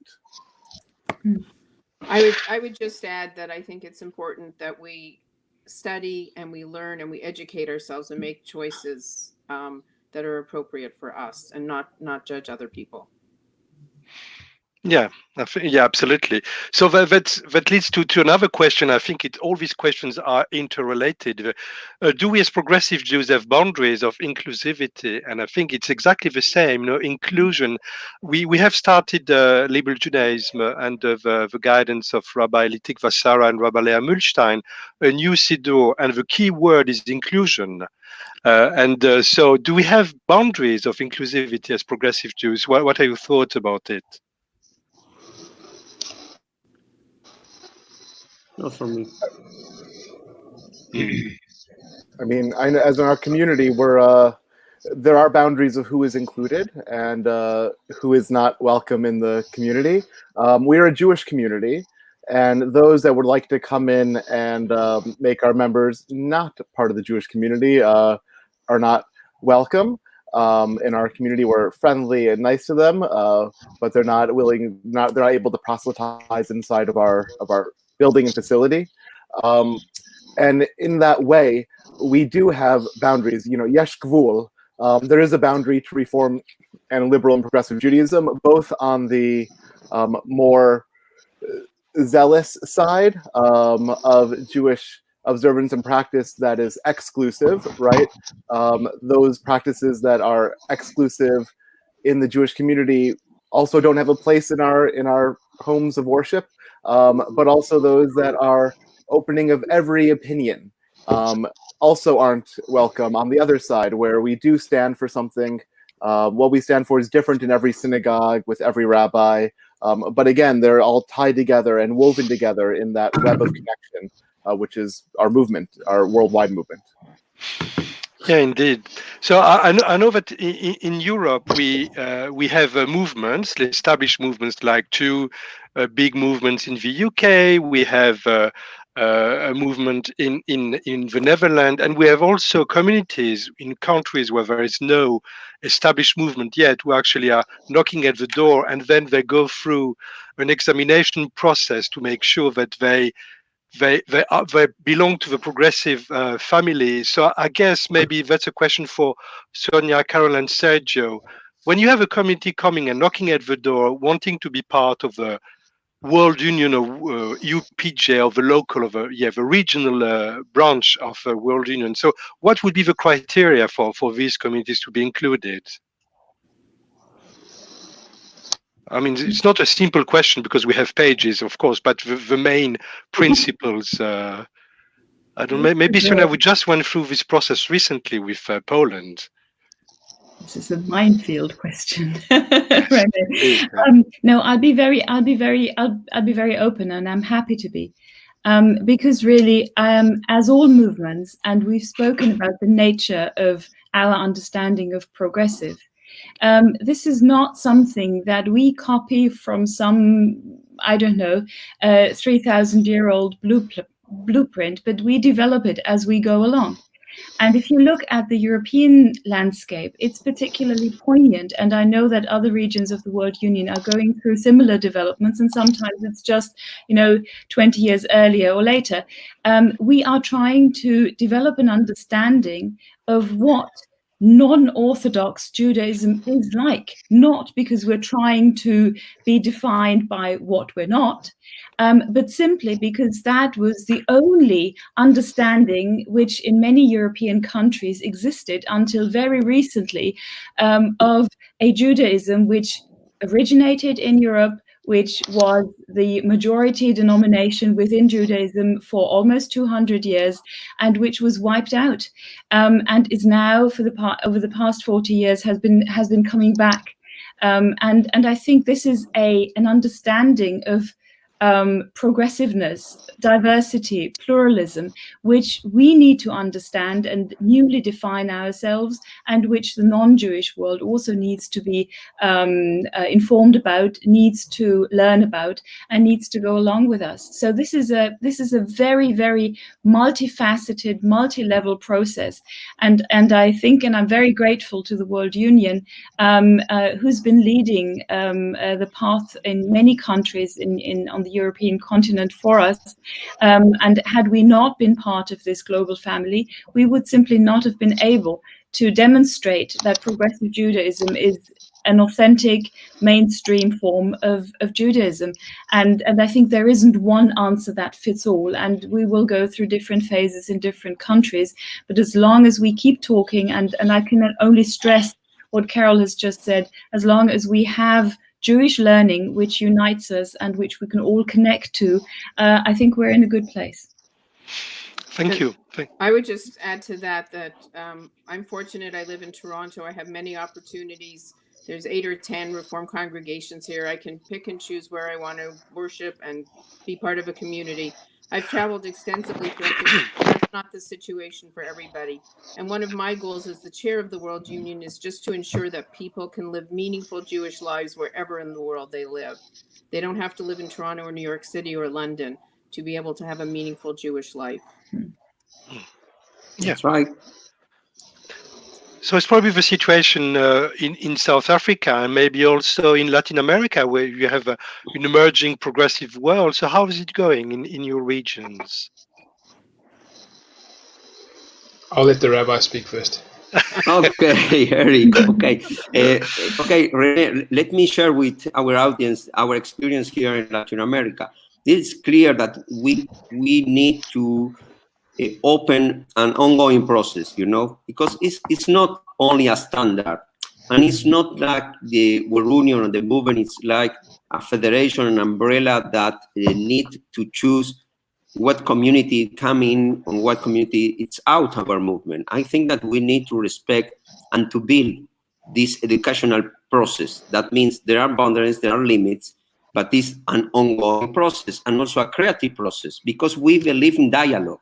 We believe that we need to sit together and to have some educational project. And also we need to make a distinction between the federations or associations and assemblies of the rabbis and the local process of the lay people on the ground in the community.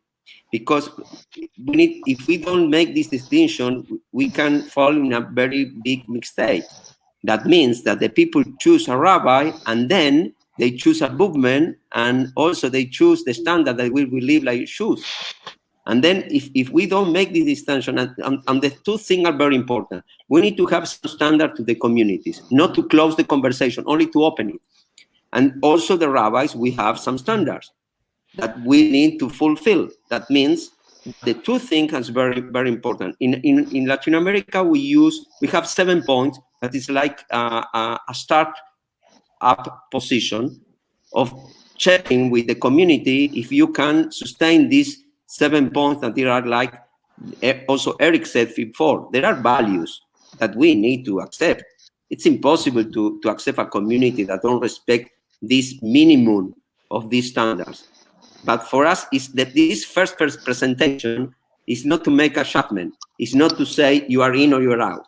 It's to have the common ground around all the world of the minimum of standard, but also to tailor-made to each community. What is your proposition? Because we need to learn from each community, from the new context, but because we need to be a progressive, liberal, reform movement, but we can become the orthodoxy of our movement. That means to be reformodoxis. And then we fix a standard and we say, no, you are out. You can come in because you don't fulfill the halacha like I do, because your rabbi is not from my stream, because he don't think like me. And then it's a contradiction. If we don't have some standard to contain, because we are teachers, we need to learn and we need to teach. And no, we are not like Jewish people. We are not only a religion. We are teachers, we are not priests. We don't have ecclesiastical and also hierarchical standards. And we are not a dogma. The Jewish people have a huge discussion around centuries, what you believe. But we have common practice. We have community of practices. And this is a creative and ongoing process. For that, I think that the answer is not an answer. The answer is an opportunity to fulfill a way together and to have the dialogue that we can learn and teach together. Thank you. What there's no better way to end our session today, talking about collaboration between all the members of the communities, between all the people who are taking part in the community life, rabbis and lay leaders and congregants, all these people who have this ongoing conversation which makes the Jewish people what we are today. So thank you so much for coming from all over the world tonight to London, even virtually. So in a few minutes' time, we will have the Havdalah, which is led by LGY Netzer. And thank you for watching at this session, wherever you are in the UK or who knows, all over the world. Thank you, and Shavua Tov for those who are almost at the end of Shabbat. Bye-bye, everyone. Thank you so Bye, much. Shalom. Thank you. Bye-bye. Shabbat Shalom.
Good evening, everybody, and welcome to Biennial at Home 2020 in your homes on Saturday evening. We have a very busy evening ahead of us with a wonderful interactive quiz starting straight after this, and then some collaborative cocktails this evening for a busy program tomorrow as well. I really hope that you have had a wonderful weekend so far. I know I've been thinking the whole way through this weekend that the person who would be missing most of all the in-person social aspect and the huge pride that he feels at these liberal Judaism gatherings would be our former chair, Simon Bencher. I can only hope that he has been watching this weekend's proceedings with a huge amount of pride, because I know that so much of his love and passion for liberal Judaism has made the foundation blocks for this weekend, has allowed us to have the confidence and the pride in ourselves to create such an exciting program. It is with absolute pleasure that I introduce this segment of the evening, which is just a chance for us to pay a small tribute to the man who used to say that he could fit me in his pocket, our former chair, Simon Bencher. Hi, Charlie. Hi, everyone. Hello, Simon. Thank you so much for being with us. Can I first say that we are so glad that you are with us. So many people have been following your illness and recovery and sending so much love and prayers to you that I can only, on behalf of the liberal Judaism community, say how good it is to see you. And we hope that you are feeling a little bit better. Thank you. Thank you so much. Since you made the decision to stand down from leading what I know has been your pride and joy, liberal Judaism, we have been inundated with comments, not only from our UK communities, but from around the world. Carol Sterling was on line earlier and from the World Union of Progressive Judaism, and she shared with us how many people from the World Union have sent you their thoughts and have wished you only the best, but also thanked you so much for your contribution to not only to liberal Judaism, but to the World Union. And I remember being with you in Israel when it really blew your mind to be there sitting overlooking the Kotel and the old city for the first time that you were in Israel, and that it was there for that amazing World Union conference. And so many of your friends from there have sent so much love and affection and want to know how proud they are to be part of a movement that you are part of. So from the World Union, from EUPJ, much love and affection. But I would like to use this opportunity to read to you just a few of the comments. And if I was going to read them all to you, Simon, then truly we would be here for the rest of the weekend, if not longer. But I'm just going to share with you a few of them. And I know that both Rabbi Andrew Goldstein and Rabbi Pete Tobias, oh, here he is. Hello. Blimey, what a performance. What have you done? That's your fault, Simon Bencher. Have you got your fingers on the wires there? Have you keep cutting me out? I'm trying to keep it polite, Pete. I'm really doing my best. I understand. I realise the limitations that we're under here. I'm trying to create a degree of control here. What a prospect. You and me live in front of hundreds of liberal Jews. How are we going to make it through? Doesn't just thinking about what we could be getting up to. I can't hear a word he's saying. It sounds very mumbly, but then that was always the case. Anyway, Charlie, read a comment and then I'll read one. And we'll look, no, Andrew has finally, we've let him in. Simon, this could only be your tribute. It's perfect. I know. It's hello, Andrew. Rabbi Dr. Andrew Goldstein has managed to join us. We've let him in the room. Andrew, I know that you've prepared. We can't hear you. Somebody unmute Andrew. Andrew, you'll have to unmute yourself. Chaos. We've had slickness up until this point. Get you three in a room, and now we have chaos. Bring in Simon Bencher, and you're asking for trouble. I know.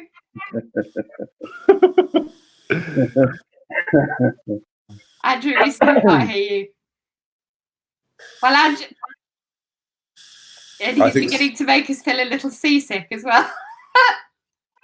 Yeah, it would be nice if you tributes are always the your best. camera slightly. Oh, Andrew. No. That works. I'm going to start. Right. I'm going to read some of the comments. Pete, are you going to join me in this? Yeah, I'll do it. I'll read them at the same time as you do. No, so don't read them at the Simon same really time. does. Alternatively. All right then. I'm going to start. Go. Simon, there is no doubt in my mind that Simon has the biggest liberal Jewish heart. Thank you for being at the heart of liberal Judaism for so many successful years, Rabbi Aaron Goldstein. There you go. This one's from Rabbi Dr. Margaret Jacobi, who, as you know, is Rabbi of Birmingham. So I'm going to do this in a Birmingham accent just to make it sound authentic. It says, thank you very much for being such a warm and enthusiastic leader of liberal Judaism. You're a real mensch. What does that mean? That was from Rabbi Dr. Margaret Jacobi. Sounds just like her, Pete. Thank you for all the attention you gave us whilst chairman of Liberal Judaism, visiting our community on numerous occasions and giving us your support. We are also delighted that you've passed through a serious illness and have been restored to good health. May you enjoy many, many more years in good health with your family and friends, which include all of us. We very much hope to see you at our community again. Jeffrey Ben Nathan, President David Young, Chair Naomi Fellerman, Vice Chair Rosie Ward, Treasurer Hilary Fox, and Honorary Secretary of which community, Simon? That's Bedfordshire. Very good. That's your starter for 10. Well done. Okay. Actually, I found the audience. I found a friend before I did that. You haven't got any friends, you know that. No, I've got people out of Manchester. Based on all these tributes, you've got lots of friends, mate, and I think that's a fair point to make. This one says you've been a very good friend of honour to the community and have attended many of our functions. We will miss you, Simon. Thank you, says Chrissy, who is the chair of... No, come on, we can't keep doing this to him. Okay, sorry. I don't know who it is either. PLJC, Peterborough? Peterborough. Okay. Yes. Read the next one, Pete, as well, because it's a bit longer. This is a very long one, but it's good because the one Yes. afterwards is from Manchester. I don't do Manchester accent. So this says, Simon was thrust by circumstances into becoming co-chair of Liabeck College for a time. Something well out of his comfort zone, as he frequently admitted. But I'm just reading it, mate. I'm not making any comments. But so typical of Simon, he listened. He asked the idiot question that everyone else wanted asked and thoughtfully reflected the answers back. Again, typical of Simon, whose benign presence encouraged everyone to give of their very best for the benefit of the college. Your heart never sank when you got a call from Simon, as you knew he would be positive, sympathetic and generous as he is in all aspects of life. Liabeck College sincerely thanks Simon for his time as co-chair and for helping in the transition to a new governance model. And that's from Dr. Stephen Herman, chair of Liabeck College. Thank you, Pete. We're going to speed up a little bit because I think otherwise we're never going to get half of them in if Pete keeps doing them in accent. Many thanks, Simon, for all the support you gave to Manchester over the years. And that's from Phyllis Alden, who I know also was, great help on biennials past. A huge thank you to Simon for his dedication to liberal Judaism and his stalwart support of Rabbi Danny Rich in his role of chief executive. And that's from Rabbi Eli Tikva Sarah. Thanks for everything and best wishes from Edinburgh. From Nick Silk from Edinburgh. And now it's you. I just wasn't going to risk you doing an Edinburgh accent. Good idea. Actually, Nick doesn't have an accent. I know him. Simon was a wonderful chair for LJ. His commitment to furthering progressive Jewry was outstanding. Simon was able to visit one of our Shabbat morning services here in Stevenage and impressed our members with his friendliness. He'll be greatly missed by us, and I suspect all liberal Judaism. Go on, you can have another one. This one's from Ruth Seeger, the current acting chair of LJ. Simon loved liberal Judaism. He was unbelievably generous with his time, and his commitment was second to none. You don't come across that level of devotion very often. Thank you, Pete. Thank you for all you've done as chair and for your support for emerging small communities. And that's from Natalie on behalf of 3 counties. And this is Go on, Pete, you go. No, you go. Why not? No, you. Thank you for your support. South Bucks Jewish community and commitment to liberal Judaism through many years, says Gerard Janine of South Bucks. Simon, your kindness and warmth for your support for community and your indefatigable championing of liberal Judaism and for your love and loyalty to the movement. You've been an example to us all, says Karen Newman of Bono. Or maybe it was Bono, I don't know, maybe Bono himself said that, I'm not sure. Simon, liberal Judaism and the wider Jewish world is indebted to you for your devotion and inspiration, not to mention your almost live giving. Says you should be able to. We can hear you, Andrew. Tell that rabbi to be quiet. It's like a circus. I don't know. I cannot tell you. We've had smooth running. Everything has looked slick and beautiful and perfect. The second we get Simon Bencher on stage, it's like we're missing the. I've got Simon, Andrew, and Pete, and it's chaos. And it was ever thus. Yeah. Don't Well, complain. I know why it's chaos, but that's neither here nor there. Exactly. Well, listen, Andrew. Do you want to make a What do you speech want me now? to do? I don't know. Speech. Make a speech. Make a speech. So you can hear me. Yes. I will speak. Yeah. Go on then. Well, only can we hear Okay, you. We can fine. see the Why halo is it shining out of you the top of give your my- head. If you could hurry up, I've got a Chinese coming in about 10 minutes. And someone's going to need to mute Pete. Okay. And you're ready for me to speak. Okay, let me just get in. Simon, this is we've done some crazy things together, and one of the things I was going to remember was the time we had a Guinness together in Dublin, and maybe if we'd have had a Guinness, it might have been a bit better. But this is my tribute to Simon. In July 2015, the headlines in the paper said, "Liberal Judaism elects a new chair." The man in question was Simon Bencher, and he told the reporter, I quote, "It's with some trepidation but enormous pride that I step into the chair of a movement that I've been part of for 5 decades." Well, I personally have known several chairmen, as we used to call them, over my lifetime in the movement, but I don't think any of them have seen the position as a long-held dream. To see the position with pride and satisfaction, usually they've been forced into the job because no one else would do it. But Simon entered it and made it clear it had always been a dream of his for many years. And the pride and satisfaction and joy stayed with him throughout the years of his tenure. And he continued in that interview in the newspaper, and I quote, "My aims for the future of liberal Judaism are simple in theory, and we have to see how simple they are in practice. Going back to our grassroots and getting hands-on with all of our 41 communities is a big part of our way forward," Simon said then. At the time, Lucian Hudson, from whom Simon was taking over, he said, and I quote, "I'm thrilled to be handing over to Simon, a big man in more than one way." Well, we all know that Simon is a big man, though I think he's lost 4 stones since his recent death-defying illness. Simple and big are the key words that come to my mind. If you visit Simon in his Aladdin's cave of a shop in the Barbican, you'll see him filling it with his presence, physically and metaphorically. And I think this was true when he chaired LJ meetings or in any of the important roles he undertook on a congregational level before that.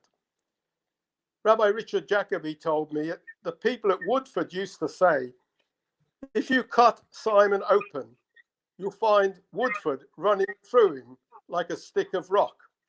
Although I'm not sure a stick of rock is the right sort of figure for Simon. Woodford Liberal was more than the family shul. Simon was bar mitzvah there, as was his son Mark. It's where he met his wife Lois. It was where his late mother Betty and his wonderful father, and how we miss him. It's so wonderful. You always loved seeing you at the conferences. But his father Peter taught him the devoted service of a community. I believe Simon became the chairman twice and always been a regular shul goer. Simon believes in Judaism and practices it in his everyday life. He has a wonderful, rich singing voice. And for decades, he sung in the choir, and I believe his Kol Nidre is spine tingling. I must admit that over the years, I knew little about Simon, except that he was always there. that he was a warm and generous human being, always first at the bar, ordering the first round. And this became his chairman's pleasure at LJ conferences, welcoming all of us with free drinks at the bar on the opening night and maybe after that. What a pity we can't all sing to drink a toast to Simon, except by Zoom this year. I'll catch up with you, Simon, and this time I'll buy you a pint the next time we meet. And I said earlier, I recall introducing Simon to the real Guinness in a Dublin bar. And that's when I got to know the real man. A mensch in many ways and great fun to be with. Simon's respectful to rabbis and in fact to all he came across.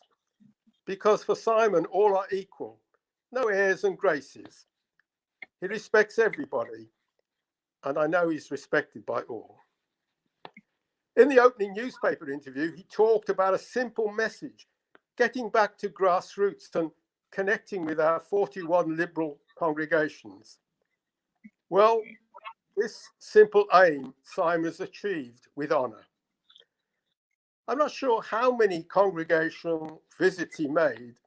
I'm not sure if you, Simon, visited all 41, but it must have been almost so. Simon came whenever he was invited and saw the invitation as an honour, not a duty. I recall him so proud to open the Ark at a Leo Beck college ordination, or just be satisfied to sit in the congregation. He joined in with gusto and sincerity, and he attended every funeral and shiva or shul event when he was invited or where it was appropriate.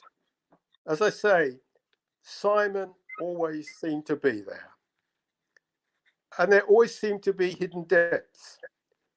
His connections bringing us to Goldsmiths Hall last year for that incredible candlelit fundraising dinner, all due to his connections. And I saw his inequalities when I was involved in private conversations with top-ranking community figures. Simon just sat there, he let the conversation flow, letting others speak their opinions. But only then, when others had had their say, did Simon chip in with the most insightful and well-thought and most valuable comments of the meeting. I'm sure it's been said many times that a bencher is a Grace After Meals booklet. Well, Simon has graced liberal Judaism with 5 years of devoted service as chair of the movement, of years of service before that as vice chair and a board member. He has graced Woodford Liberal Synagogue and now ELELS as officer and member, but always a devoted schlepper. Bencher, from Baruch. Simon has brought so many blessings to liberal Judaism and to so many people. We honor him by making him vice president, but he's honored us for decades, and may this long endure. Well, Simon, I made it, and that was just my own tribute to you, and I know that while you've been waiting for me to get online, many others have been read out, and if you haven't finished with those, let's hear some more of the incredible tributes that so many people are making to Simon Bencher. Do we have time for any more, Charlie, or are we done? You over to you. Thank you. We don't have time, because if I was going to carry on, then it would LJY, and I know that who are running our quiz, and I also am not sure that Simon can take any more after that quite wonderful tribute from Rabbi Andrew Goldstein, and they're still coming. They're still coming in on Facebook, right across, Simon. So I know that you'll go and check it out. What I would like us to do is to raise our metaphorical glasses and to say that our toast, Simon, to you from all of your liberal Judaism family is the toast to you, Simon Bencher, as Andrew said, from the root meaning to bless. Thank you so much. The toast is Simon Bencher, L'chaim Simon, from all of us. Thank L'chaim. you. And look after yourself, you old bugger. Good night. Please join us for the LJY quiz that you can find on the Zoom link if you've registered. If not, contact one of us and we will make sure that you get it. God bless Simon, a wonderful man with a big heart, from your very good friend, Jackie Richards. Good night for all of us here, and we will see you on Zoom.